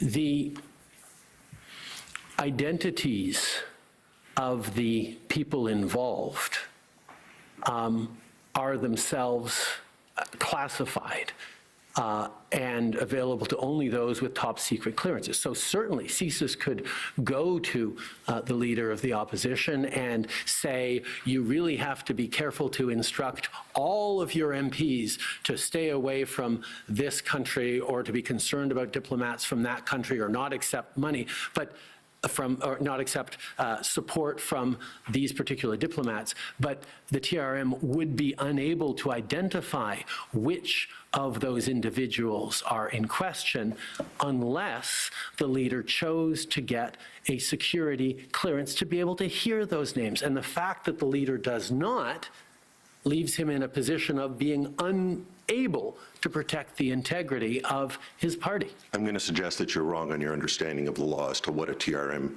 can and can't do and who it can be directed to. And I'm going to suggest that the fact that you leveled this accusation earlier today and didn't mention the possibility of a TRM was just for the purpose of grandstanding here today. On the contrary, threat reduction measures are regularly used to highlight to people potential vulnerabilities. But having watched many, having known a number of parliamentarians who went through TRMs, they often come out of TRMs with a general sense of having to be more careful, but specifics are often not given, and there is no guarantee that a TRM to the leader of the party would include the names of the people most at risk or most engaged in potentially problematic activity. And that's why the refusal of the leader to actually access the intelligence on those names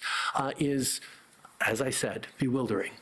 Do you agree that often when CSIS or some other security agency shares classified information, the recipient is severely constrained in what he or she can do with that information? Yes. Okay. And in fact, your own chief of staff yesterday gave evidence that the recipient of that information would not be able to use that information in any manner. Do you agree with that?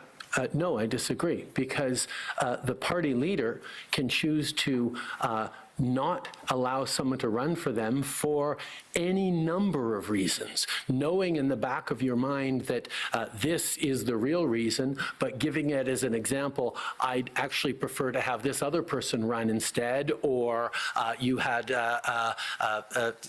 sketchy business dealings in the past, that means we're not going to go with you. There are all sorts of reasons that do not prove injurious to national security. The leader has a level of power over who runs and what roles they have that doesn't require them to explain themselves. So again, the choice that Mr. Poilievre has made to not avail himself of available information of readily available information to him if he were to get a security clearance and choose to take national security issues seriously is unfortunate and shows a lack of seriousness around national security.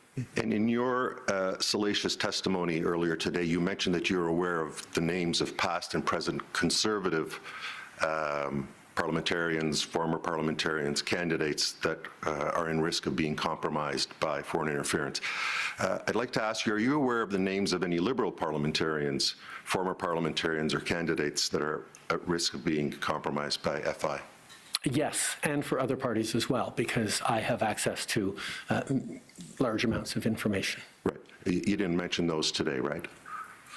We spent an entire session the last time we had a public hearing talking about concerns and named individuals that CSIS and intelligence agencies had within the Liberal Party. Don Valley North comes to mind as a riding. So as I have said many times, there have been actions taken and choices made based on information we got because I had that security clearance. Right. Mr. Poilievre has decided not to get that security clearance, so he can't even know how to begin or not to make decisions regarding that information. Okay, so you've acknowledged Mr. Dong. I want to see if you can help us with, in connection with the warrant application that we were talking about earlier, that I was talking about earlier with you, can you confirm that either the target of the information or one or more of the individuals on the Van Wienen list were Liberal operatives, sir? We object to that question on the grounds of national security. With all due respect, Madam Commissioner, when it suits the Prime Minister's purpose to say that there are Conservatives on a list that he can discuss or he can't discuss, that's fine. But when I ask for confirmation if there are Liberal operatives that are on a list, I said yes. My friends, well, I'm asking you in particular on that list there. But that is on the warrant or on the Van Wienen list.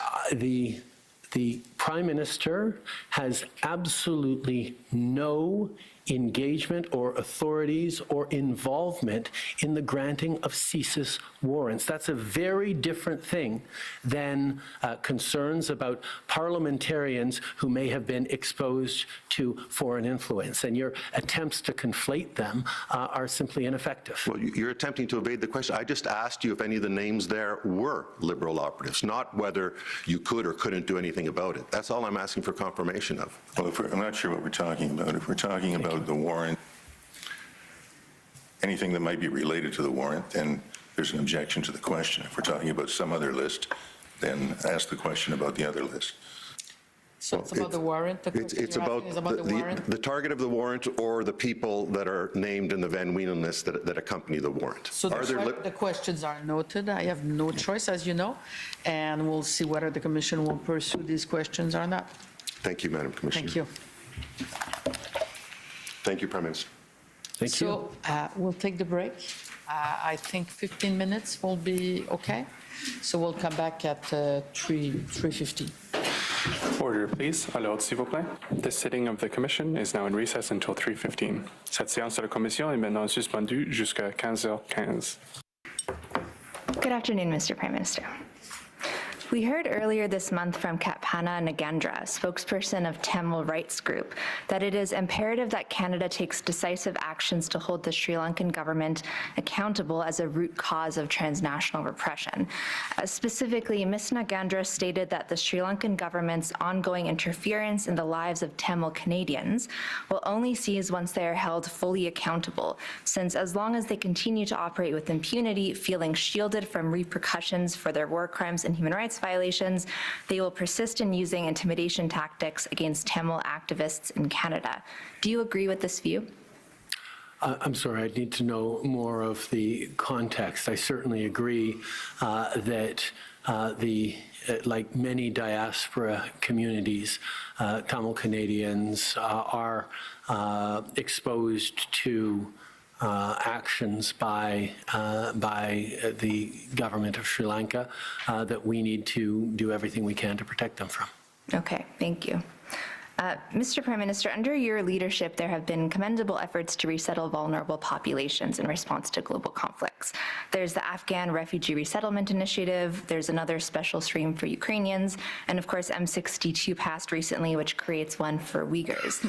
However, as far as I know, there has never been a special refugee stream created in response to a crisis in Africa. There's family reunification available now for refugees from Sudan, which of course is different from a special stream.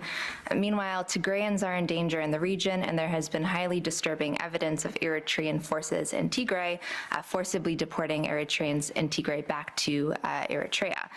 Diaspora groups representing these communities have expressed concern that there has been no special stream created in response to these crises. Do you share these concerns? I am, of course, very concerned with the situation in Sudan and in the region. Canada's response to various challenges around the world, beginning with the special stream, although we didn't call it that way, for Syrian refugees, has continued to happen on a case-by-case basis. They're all slightly different in terms of cases. What we have done in terms of the family reunification around Sudan is significant, and we're always looking for ways to do more. Would you oppose the creation of special streams for Tigrayans and Eritreans to come to Canada? That is not a proposal before Cabinet or before in discussions right now, but as we look at how Canada can best help in Africa and elsewhere, I'm sure there will be different things looked at. Okay. Another recommendation that diaspora groups have repeatedly made is that Canada should avoid cooperating with authoritarian regimes on criminal matters. The rationale behind this suggestion is fairly simple. Because authoritarian regimes do not operate under the rule of law, Canada should not assist these regimes in removing individuals from Canada whom they accuse of committing crimes. Do you disagree? Canada has a very strong policy around extraditions, around deportations, and we make evaluations on a country-by-country and indeed case-by-case basis. There is at present a treaty between Canada and China on mutual legal assistance in criminal matters. Would you object to this treaty being terminated? I think it is certainly a question that we have reflected on over the past years. With China, it is important to try and have a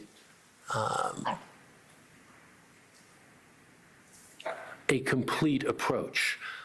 There are initiatives, an example of that is the Montreal Kunming Convention of the Parties 15 on biodiversity in Montreal a couple of years ago, where working with China on protecting biodiversity and nature actually resulted in a landmark agreement around the world of where China successfully brought in many countries of the global south to protect nature, that demonstrated there are areas in which we can work alongside China for the benefit of Canadians and others. There are other situations in which we're competing and challenging, competing with China on economics, whether it's the significant trade relations with China or economic opportunities that we are pursuing, but also very conscious of the risks on. But there are areas in which we are directly challenging China, whether it's on democracy in Hong Kong or the safety of the Uyghurs or many other issues. And as we move forward in this relationship where we are very clear-eyed about what China is, we make determinations about how to use various instruments at our disposal. Sure, and I appreciate all of that, but I am asking specifically on cooperation in criminal matters. Would you agree that it isn't appropriate at this stage for Canada and China to be cooperating on criminal matters? I would contend that regardless of what an agreement might say, the actual cooperation right now is very carefully looked at if any of it exists at all. And that is always top of mind as we work together or as we look to whether or not we work together. We look at the whole context of it. All right. We have primarily dealt in these hearings with regimes considered to be the major players, China, Russia, Iran, India. But of course, there are smaller dictatorships in the world that collaborate with these bigger players. And I raised an example of this in my cross-examination of Mr. Shortliff vis-a-vis Cuban state broadcasters replaying Russia Today programming in Canada. And indeed, Cuban human rights activists have flagged that Canada must address Cuban collaboration with the likes of China and Russia in order to comprehensively address the threats posed by those countries. Would you disagree with that assertion? I think how we deal with every and any country in the world needs to be very alert to the context, alert to the potential pitfalls or dangers, but also the potential benefits to Canadians, and having a nuanced foreign policy that recognizes both challenges and dangers and opportunities is the hard work that the government does on an ongoing basis. I understand that the Canadian government engages in dialogue with Cuban government actors. Another point that Cuban human rights activists have repeatedly made is that the Canadian government should also be meeting with pro-democracy groups in Cuba. Would you agree with that? I can say from personal experience that I know we do engage and have engaged with pro-democracy groups all around the world. Does that include in Cuba?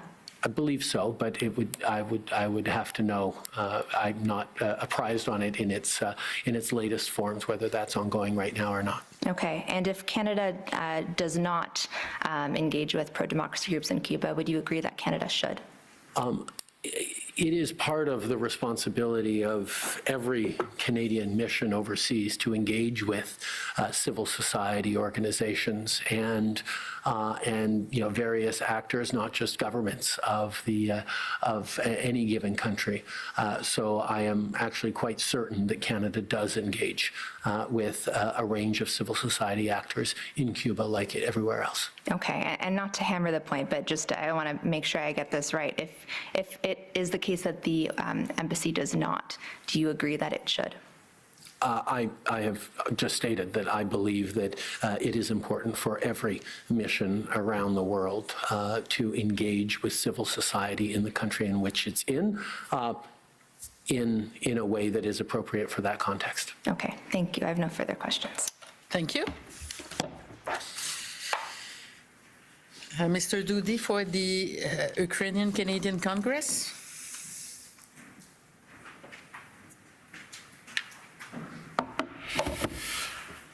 Good afternoon, Prime Minister. I'd like to talk about expelling diplomats from Canada. Last week, on October 8th, the director of MI5, Ken McCallum, gave a speech in which he stated that, quote, over 750 Russian diplomats have been expelled from Europe since Putin invaded Ukraine in 2022, the great majority of them spies. This goes well beyond all historical precedent and has put a big dent in Russian intelligence services' ability to cause damage in the West. With allies, we're keeping up that pressure, but not by denying diplomatic visa applications from Russian spies. It's not flashy, but it works. Kick them out, keep them out.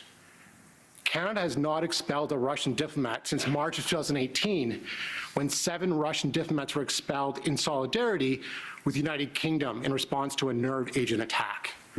Today, Russia has 69 diplomats in Canada. By comparison, the UK has 53 and Germany has 50. Why does the Canadian government permit Russia, a hostile foreign state, to not only have diplomats in Canada, but such a large number of them, exceeding the number of some of our closest allies? I don't have the numbers that you have, so I'm not going to repeat them. But I do know that a big part of diplomacy is ensuring that we both have an opportunity to talk with adversary countries at home, but that we also have presence on the ground in Moscow and in Russia writ large. I know for a fact that Canada's diplomatic presence in Russia is reaching a point at which, should it decrease much further, would be difficult to sustain at all. And I believe that there is value in continuing to have Canadians in Russia as it continues to be such a bad actor on the world stage. With respect to that, Canada has currently 17 diplomats deployed in Russia. And so I understand the need to have someone there, but 17 Canadian diplomats in Russia versus 69 Russian diplomats in Canada seems quite uneven. So ratio of almost 4 to 1. I'm not going to speak to the number of Russian diplomats in Canada unless you can show me documentation from the government that highlights that. I'm not saying you're automatically wrong. I'm just saying that I know that our clear opposition to the Putin regime is well established. Our support for Ukraine is well established, and quite frankly, counting diplomats is something that can be one measure of examining relations between a country, but is a fairly narrow view of whether or not Canada is standing up to Russia adequately or not. But if Canada is in solidarity with Ukraine, why were no diplomats expelled from Canada after the invasion of Ukraine, but it was when there was a nerve agent attack in the UK?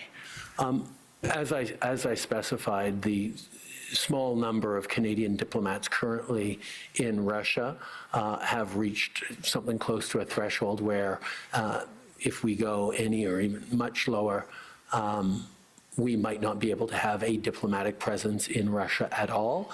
And we feel that we can do more for Ukraine and for the rules-based order in the world by continuing to be present in Russia, as Canada always has, including through the Cold War. Are you concerned with the message that the government's sending by this lack of action to the Ukrainian-Canadian community, that they may care about Russian actions in the UK, but an illegal invasion of their home country does not get the same response? No, I think that's a ridiculous contention. I think we have demonstrated time and time again, including with billions of dollars and renewal of a free trade agreement with Ukraine, with very, very clear leadership on the world stage, both in military support and financial support, in driving Europe and others towards seizing the benefits of Russian assets in order to continue to fund the heroic resistance of Ukrainians against Ukraine.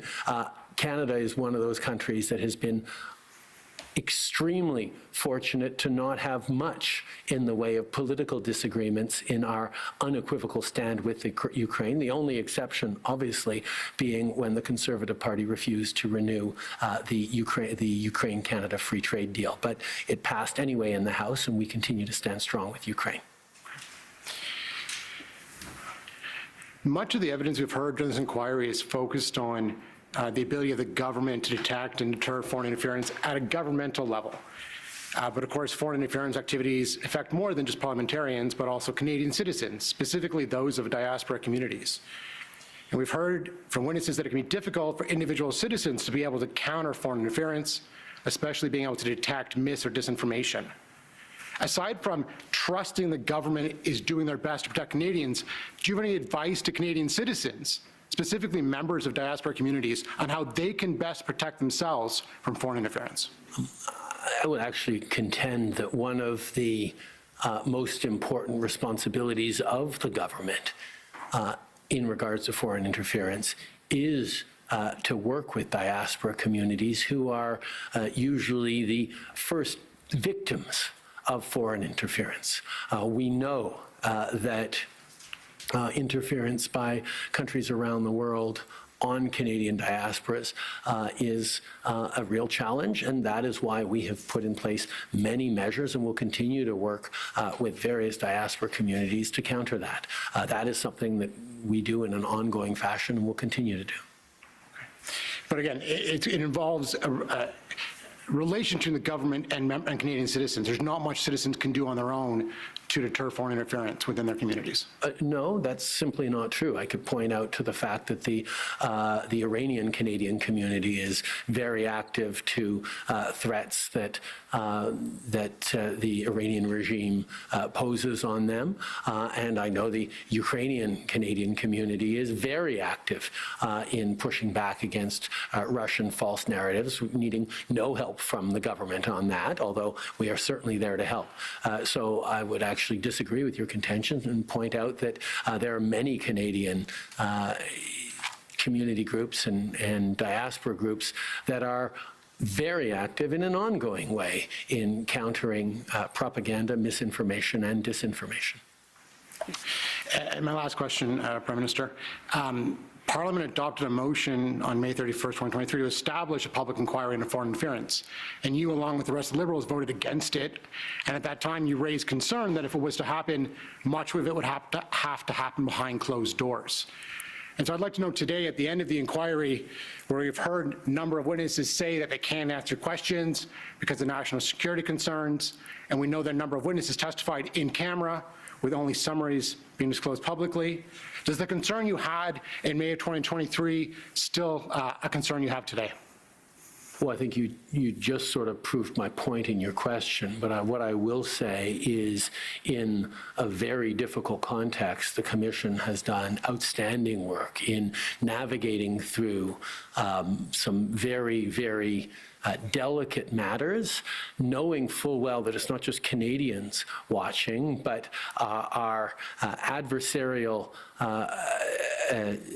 countries around the world are watching closely every document that is published here, every word uttered by everyone testifying before this commission, to try and find out where our strengths are, where their vulnerabilities are, what our tradecraft is, how they can further their goals of interfering in Canadian democracy. So I would say that has been top of mind for everyone involved in this commission all the way through, which is why we are careful about respecting national security. But at the same time, I think this exercise has demonstrated to Canadians how robust the measures this government has put forward on national security and to counter foreign interference are, and quite frankly, to go to the origins of the question of foreign interference, Canadians can take great comfort with confidence in the fact that the results of the 2019 and 2021 election were determined by Canadians themselves, that the election integrity held. And that was, as we'll remember, one of the core concerns about the question of foreign interference. Thank you. Thank you. Mr. Sirois for the RCDA.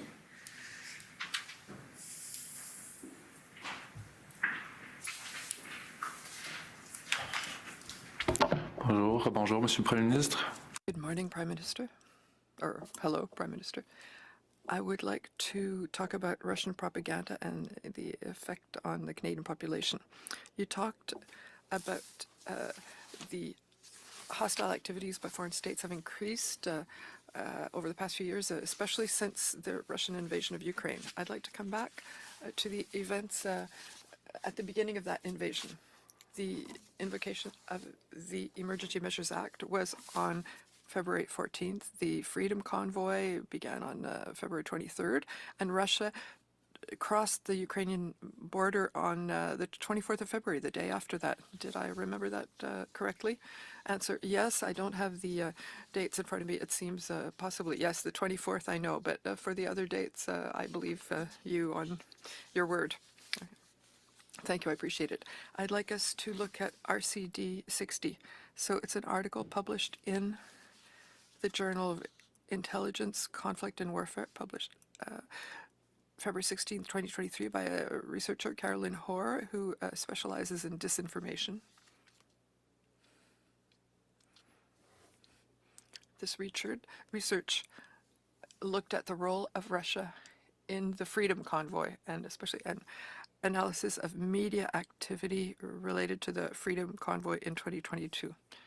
It's a 22-page analysis, but I'd like to draw your attention to the conclusion of the study that we can see here. the final sentence. Thank you. Based on these findings, it is reasonable to infer that there was Russian involvement in the 2022 truck convoy, though the scope and impact remains to be determined. Est-ce que vous croyez que la Russie a amplifié le convoi de la liberté? Do you believe that Russia used the Freedom Convoy in 2022 to distract Canada and the world from its invasion of Ukraine? Answer: I certainly agree that Russia amplified the chaos and the disputes and conflict in Canada surrounding the convoy. They're very opportunistic in that sense, that they will amplify any disagreement or differences of opinion, especially in our democratic process and our democracy. But having seen these RT activities, including in the most recent information that we received about the tenant group, I would say that it would be hard to draw direct conclusions as to the Russian invasion of Ukraine and its activities in Canada, because the Russian activities, the propaganda and misinformation activities on the part of Russia have been fairly constant in our social media, in our Canadian democracy on the part of Russia. To say that one is directly linked to the other, I wouldn't feel comfortable to say that if I didn't have more concrete evidence to make that connection. So I'm not necessarily asking you to make that connection, but I appreciate your answer. Could we look at the messages that were transmitted or amplified in that respect? On page 7, there are some screenshots that were shown by the researcher. And could we zoom so that we can see the titles? I know there are quite a few of them there, but I'll read a few of them. In the middle, Canada's Freedom Convoy has perfectly exposed legacy media's conceited bias. Trudeau is not up to the job, or MEP accuses Canada of human rights violation. Donc, le convoi de la liberté est terminé depuis longtemps, mais... The Freedom Convoy is over, but these messages are still being sent nowadays. Answer: yes. We have seen that anti-vax messages during the convoy and during the pandemic were amplified by Russian propaganda, especially in the media of the right, and it was continued by messages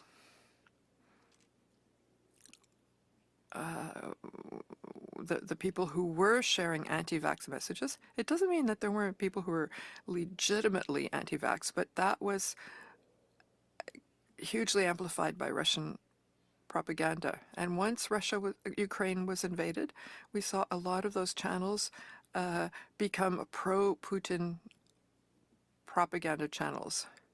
And as I said, we've recently seen that RT is currently funding bloggers and other YouTube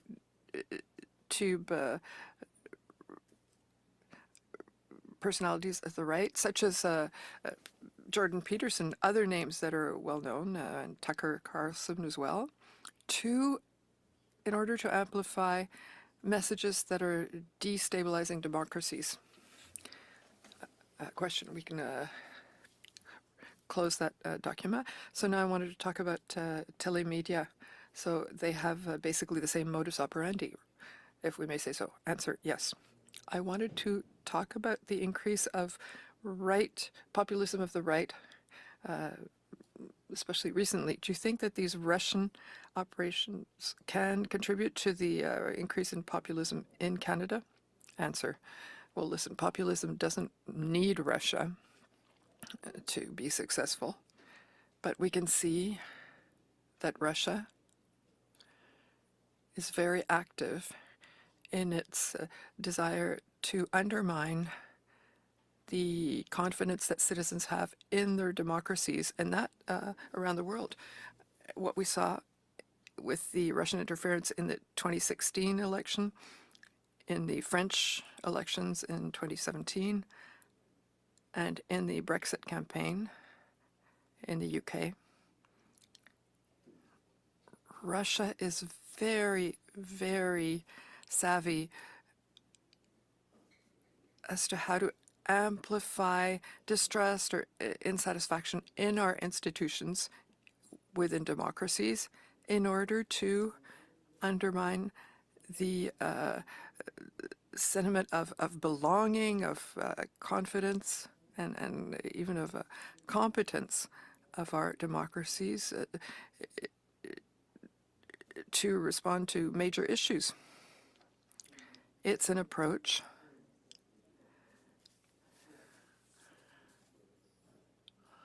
that's not specific to various communities, such as in the interference by India, Iran, or China. We can see that there are links with the diaspora communities. Russia prefers to, or is better able at sending destabilizing message to the entire population rather than a diaspora community, and is using and instrumentalizing voices that attack our democracy and that decrease our confidence in institutions, so that people no longer believe in democracy or believe in less so, and they do it in a very visible and obvious way. Question: I understand that populism doesn't need Russia to succeed, but I still would like to dwell on that factor, because it is the objective of the Commission. Do you think that there are political parties or politicians that might be using these more polemic narratives to advance their own interests? Answer: one thing that we did see was that often the statements of some parties are more likely to be amplified by Russia. Some elements of disinformation that Russia might be presenting will also be amplified by some political actors. It's a phenomenon that several have noticed. Cette relation-là, est-ce que ça peut influencer? And might this have an impact on the priorities of some parties? If there's more dissatisfaction with regard to domestic issues like housing, inflation, etc., can that change the focus of certain parties, leading them to pay more attention to domestic issues than to, for example, foreign issues or help to Ukraine? Well, Russia is trying to demonstrate that democracies don't function. Therefore, if they can amplify statements along the lines that everything is broken, that's what they will do.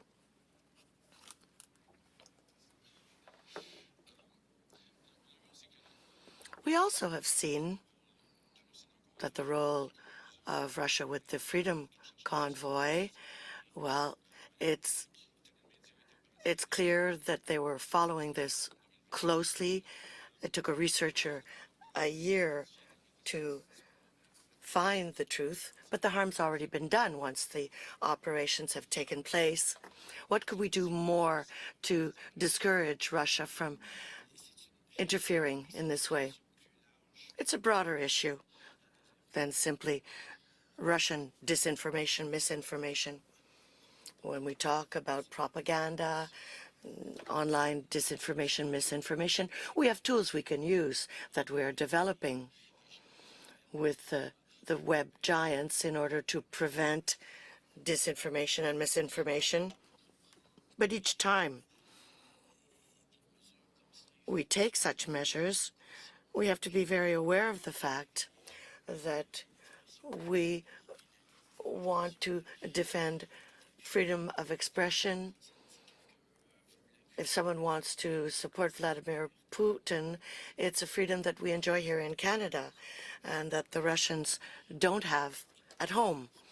Therefore, We need to protect our freedoms. This is delicate and essential work for a democratic society. It's for society, not just the government. Yes, the government has a role to play, but citizens themselves can and must become more vigilant, more aware of Russian propaganda.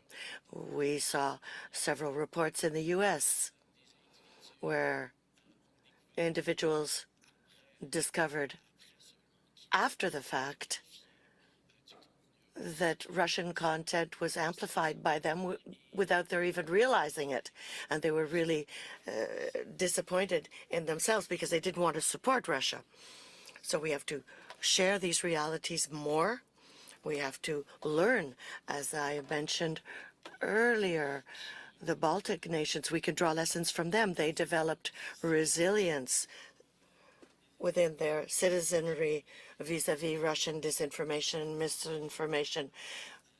They're close geographically, and they're constantly exposed to Russian misinformation, but we could all develop this in Canada. So to conclude, we have to take this very seriously indeed. Thank you.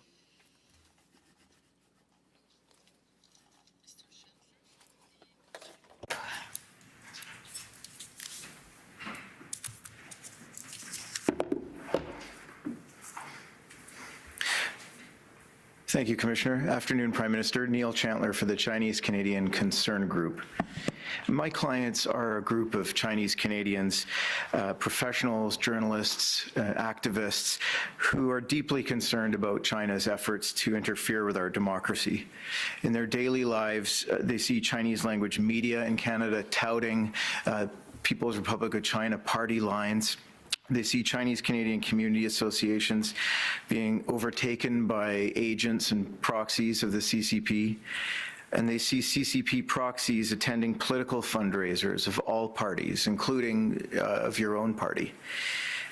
They see Chinese Canadians being threatened, intimidated, and coerced to return to China for speaking out against China's human rights abuses at home and abroad. Will you agree with me that the basic premise that hardening this country against foreign interference is critical to ensure the safety and security of Chinese Canadians? As I've said before, particularly in case of Chinese Canadians, diaspora groups are usually the first victims of foreign interference, and we need to continue to do everything we can to keep Chinese Canadians safe and to keep them from the impacts of interference by the PRC. And will you commit to ensuring that partisan politics will not get in the way of the government's efforts to respond to this problem? I have endeavored every step of the way to minimize the impact of partisan politics when it comes to foreign interference. It is something that we have always taken seriously, something that we have not tried to politicize, something that can't always be said for other parties, but for us, it should be something that all Canadian parties can agree on, that protecting Canadians of all backgrounds here in Canada should be something we all work on. In your testimony earlier today, you took us to a meeting with President Xi Jinping at which the issue of overseas police stations came up. Do you recall that evidence? It was more on interference in general. I didn't mention overseas police stations, but I did talk about active foreign interference. That was the G20 summit in Bali in November 2022, correct? Indonesia, yes. And your evidence earlier today was that it wasn't a conversation that went very well. Is that right? Half of it was on video. I think people saw that. And that following the meeting, foreign interference in Canada continued, and in fact, it may have even increased.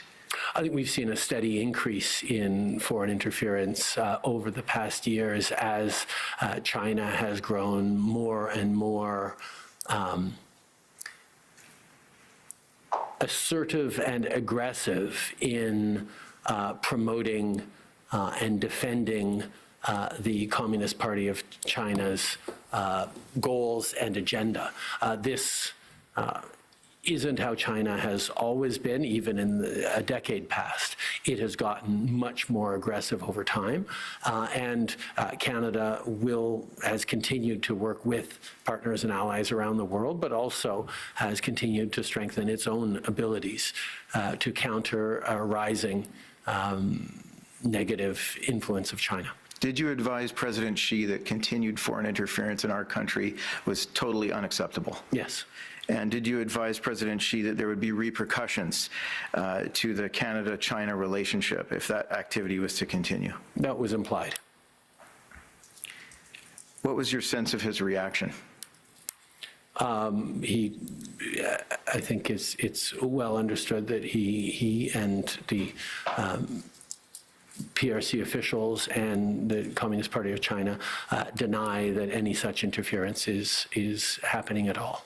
The CCP has already shown that they are willing to flaunt our laws, to flaunt Canadian sovereignty. We see that in the actions that they've taken here, especially with respect to these overseas police stations, perhaps. Does diplomacy with the Communist Party of China have a meaningful role to play at this point in time in deterring and countering foreign interference by that government? Yes. Diplomacy always has a role to play. As has been pointed out a number of times, we have diplomats not so we can talk to our friends, but so we can talk to our adversaries. And to stay on the subject of these overseas police stations, you're well aware that this inquiry has been tasked with investigating Canada's capacity to detect and deter and counter foreign interference. And with respect to those stations, I suggest that it appears we were not able to detect them. They were detected by a foreign NGO. At this time, we've made no arrests, and we've expelled no diplomats as a consequence of those operations in this country, doing nothing, and I suggest, to deter those threats. And we may not have effectively countered these threats as those operations may still be continuing in this country. Do you agree that the example of the overseas police stations serves to highlight various weaknesses in our system, in our limits to intelligence, our inadequate criminal laws, some of which, with the passage of Bill C-70, may have been rectified? But the need to enhance trust among the diaspora, the intelligence to evidence problem, and simply the futility of diplomacy with China. This example highlights all of those weaknesses. I would contend that the example of Chinese police stations highlights most the aggressive nature of China and how it is increasing its tools for repression of its nationals or its people who are originally from China everywhere around the world. It is something that we have been pushing back on significantly. We'll continue to use all tools, whether it's legal or diplomatic or intelligence, and we will continue to seek to protect Canadians and ensure that they are not being impacted as much as possible by hostile state actors. And do you agree that if operations like that are continuing in this country, that Canadians who are at risk, members of the Chinese Canadian population, ought to be informed of that risk? I think part of this commission and part of the work that Canada is doing is about highlighting the reality of foreign interference, while at the same time we continue to take action against various nexuses and vectors for foreign interference. Have you or has your office at any time weighed in with the Minister of Public Safety on Canada's response to policing those overseas police stations? Yes. And what has your, and how so? Please explain. Well, when the first reports came out, we turned to the Minister of Public Safety and his team and said, you need to follow up on this and make sure that we're dealing with this appropriately. And are you concerned that there have not been any arrests or charges in respect to this? There have been many follow-ups, and I know that work is continuing to be ongoing. Are you concerned that those operations may still be continuing in this country? Chinese attempts at interference continue in this country. So we are going to continue to try and prevent them. Prime Minister, I'm going to shift gears and ask you about something else. This public inquiry will undoubtedly make a valuable contribution to our country's efforts to combat foreign interference, and it's brought sharply into focus the many significant steps that have already been taken to combat foreign interference. With respect to many of those steps, we've heard that they happened as a reaction to what you referred to earlier as the criminal leaks. They led to unprecedented briefings by CSIS with parliamentarians, and the criminal leaks at least contributed to the expulsion of Zhao Wei. And while those leaks undoubtedly, without question, put our intelligence agents and sources and national reputation at grave risk of harm, there is a sense that we might not be here in this room had they not occurred. They galvanized the public around issues of foreign interference, and they led to the appointment of the special rapporteur and ultimately perhaps this inquiry. Do you agree with that assertion? And as a two-part question, how can we ensure that future governments and security agencies work together in an effective, measured, and proactive way on the ever-changing nature of foreign interference so that that type of situation doesn't occur again? I actually deeply disagree with your original contention that it was the leaks that spurred this government into action on foreign interference. Like I said, we started engaging with the issue of foreign interference back in 2016 while we watched the American presidential election. We created the rapid response mechanism in the lead up to the 2018 G7 that we hosted here in Canada in Charlevoix. We then moved forward on an MC focused on protecting democracy, particularly from foreign interference, where we established a site task force and a panel of 5 and various other mechanisms to assure the integrity of our elections. We moved forward on the creation not just of NSICOP, the National Security and Intelligence Committee of Parliamentarians, but of NSIRA, the National Security and Intelligence Review Agency. We then moved forward on a number of MCs, including the hostile actions by state actors MC that directly resulted in C-20, and I will point out that the work on C-20 started long before there were any leaks. So certainly, I will agree that the sensational nature of those criminal leaks piqued the curiosity and attention and concerns of Canadians around the issue of foreign interference. But it was very much something with which this government had already been elbows deep in dealing with and has continued to. Thank you, Prime Minister. Thank you, Madam Commissioner. Thank you. Attorney General.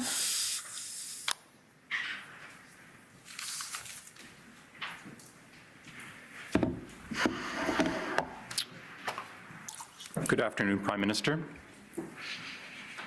I have a few areas to cover. First of all, I'd like to clarify what role you play, if any, in the CSIS warrant application process. First, as CSIS is preparing to apply for a warrant, would you ever be briefed? No.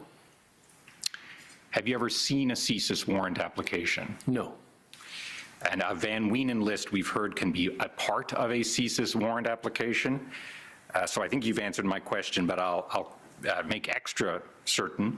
Have you ever seen a Van Wienen list? I have not. I don't really even know what a Van Wienen list is, as like most people in this country. The Prime Minister doesn't have any role in the issuance or processes around granting a CSIS warrant. That is something that we are completely out of. It is entirely the purview of the Minister of Public Safety. I think you've probably also implicitly answered my next question, which is, do you have any information about who might be on any Van Wienen list in a CSIS warrant? Absolutely not. The next area is to clarify who has the authority over certain actions that CSIS may take.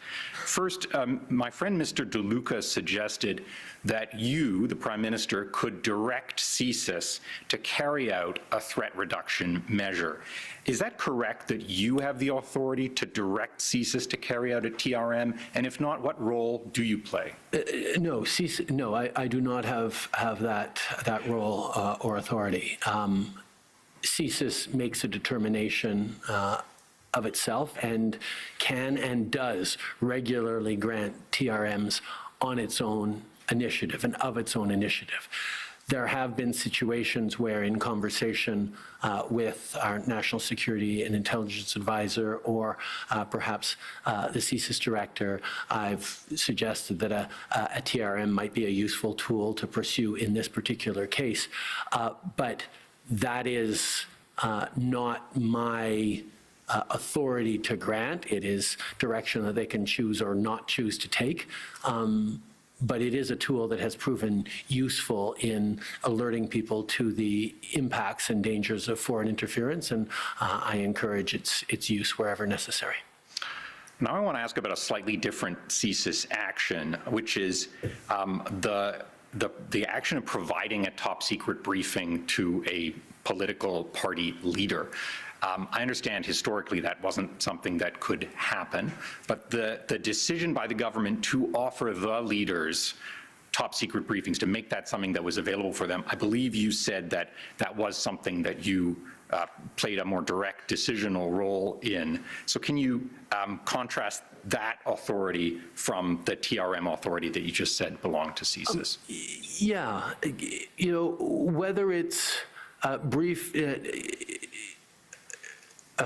non-secure, unclassified briefings to parliamentarians, or defensive briefings, or TRMs, threat reduction measures. These are all things that CSIS has all the authorities necessary to choose to do when they feel it's warranted as their course of operations and behaviors, and how they fulfill their responsibilities around keeping Canadians safe. The decision to grant clearances to the leaders of political parties is a decision that needs to be made by government itself, and that, in this case, by my government, by me to a certain extent. It is not something that happened often, if ever, in the past, and one can imagine certain governments not wanting to do it at all for opposition leaders or others. But given the serious matter of foreign interference and the impact and the anxiety, rightfully, that Canadians feel about the actions of hostile state actors in Canada,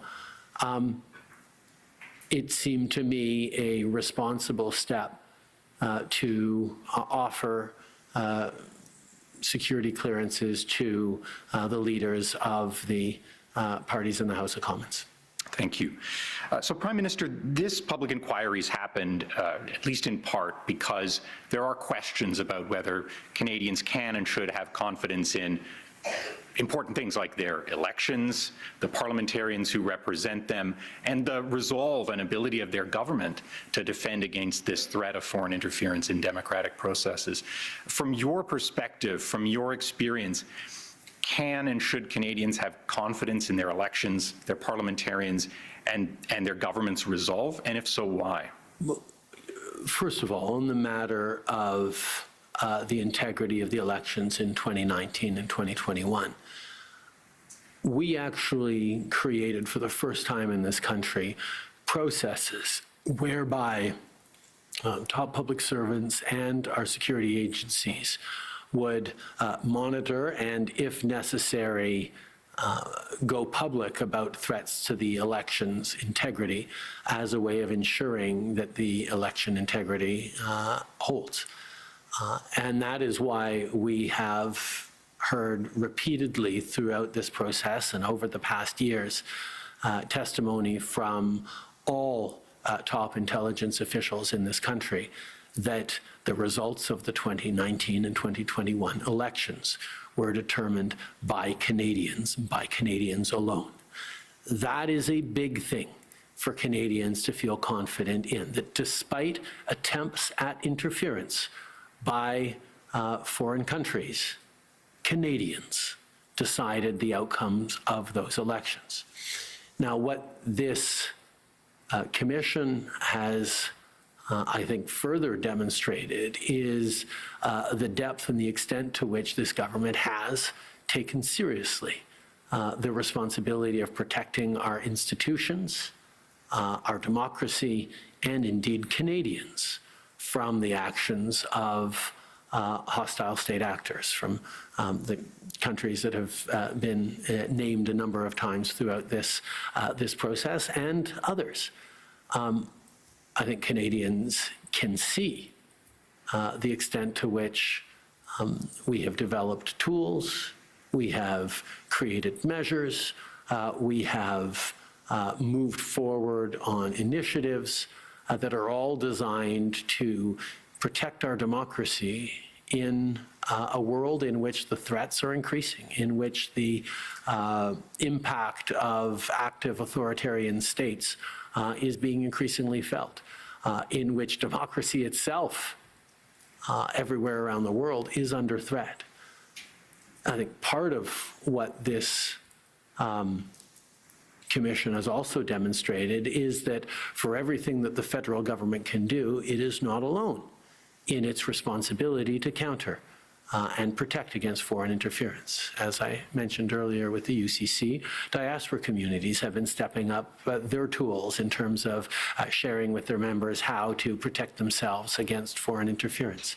Universities and businesses are working on that, and indeed political parties, many of them have decided to get their leaders briefed up so they can avail themselves of top secret information or secret information to ensure that they can look Canadians in the eye and say the integrity of our political party processes holds.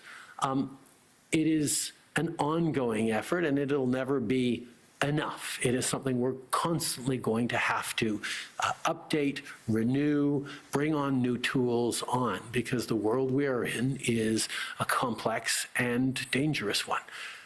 But our ability to be thoughtful, reasonable, and responsible in developing those tools to both protect our democracy and uphold the freedoms and principles that make our democracy strong is something this government works on and continues to focus on every single day. Thank you, Prime Minister. Madam Commissioner, those are my questions. Thank you. Maître Chaudry, any question in your examination? Non, merci, Madame. Non? Alors, Monsieur le Premier ministre, merci beaucoup. Je pense que... So, thank you very much, Prime Minister. I think it was your final appearance before the Commission. Thank you for the time you have given it. I would like councils to stay in the room. I have a few words to share with you. Si je peux aussi vous remercier pour le travail. I also would like to thank you for the work you're doing and thank everyone who's working at this Commission. We sometimes had to do a lot of work in a very short time, and you've had to do a lot of work and examine a lot of material and very sensitive material, which repercussions for national security. And I think that all Canadians were very well served by your leadership, Madam Commissioner. Thank you.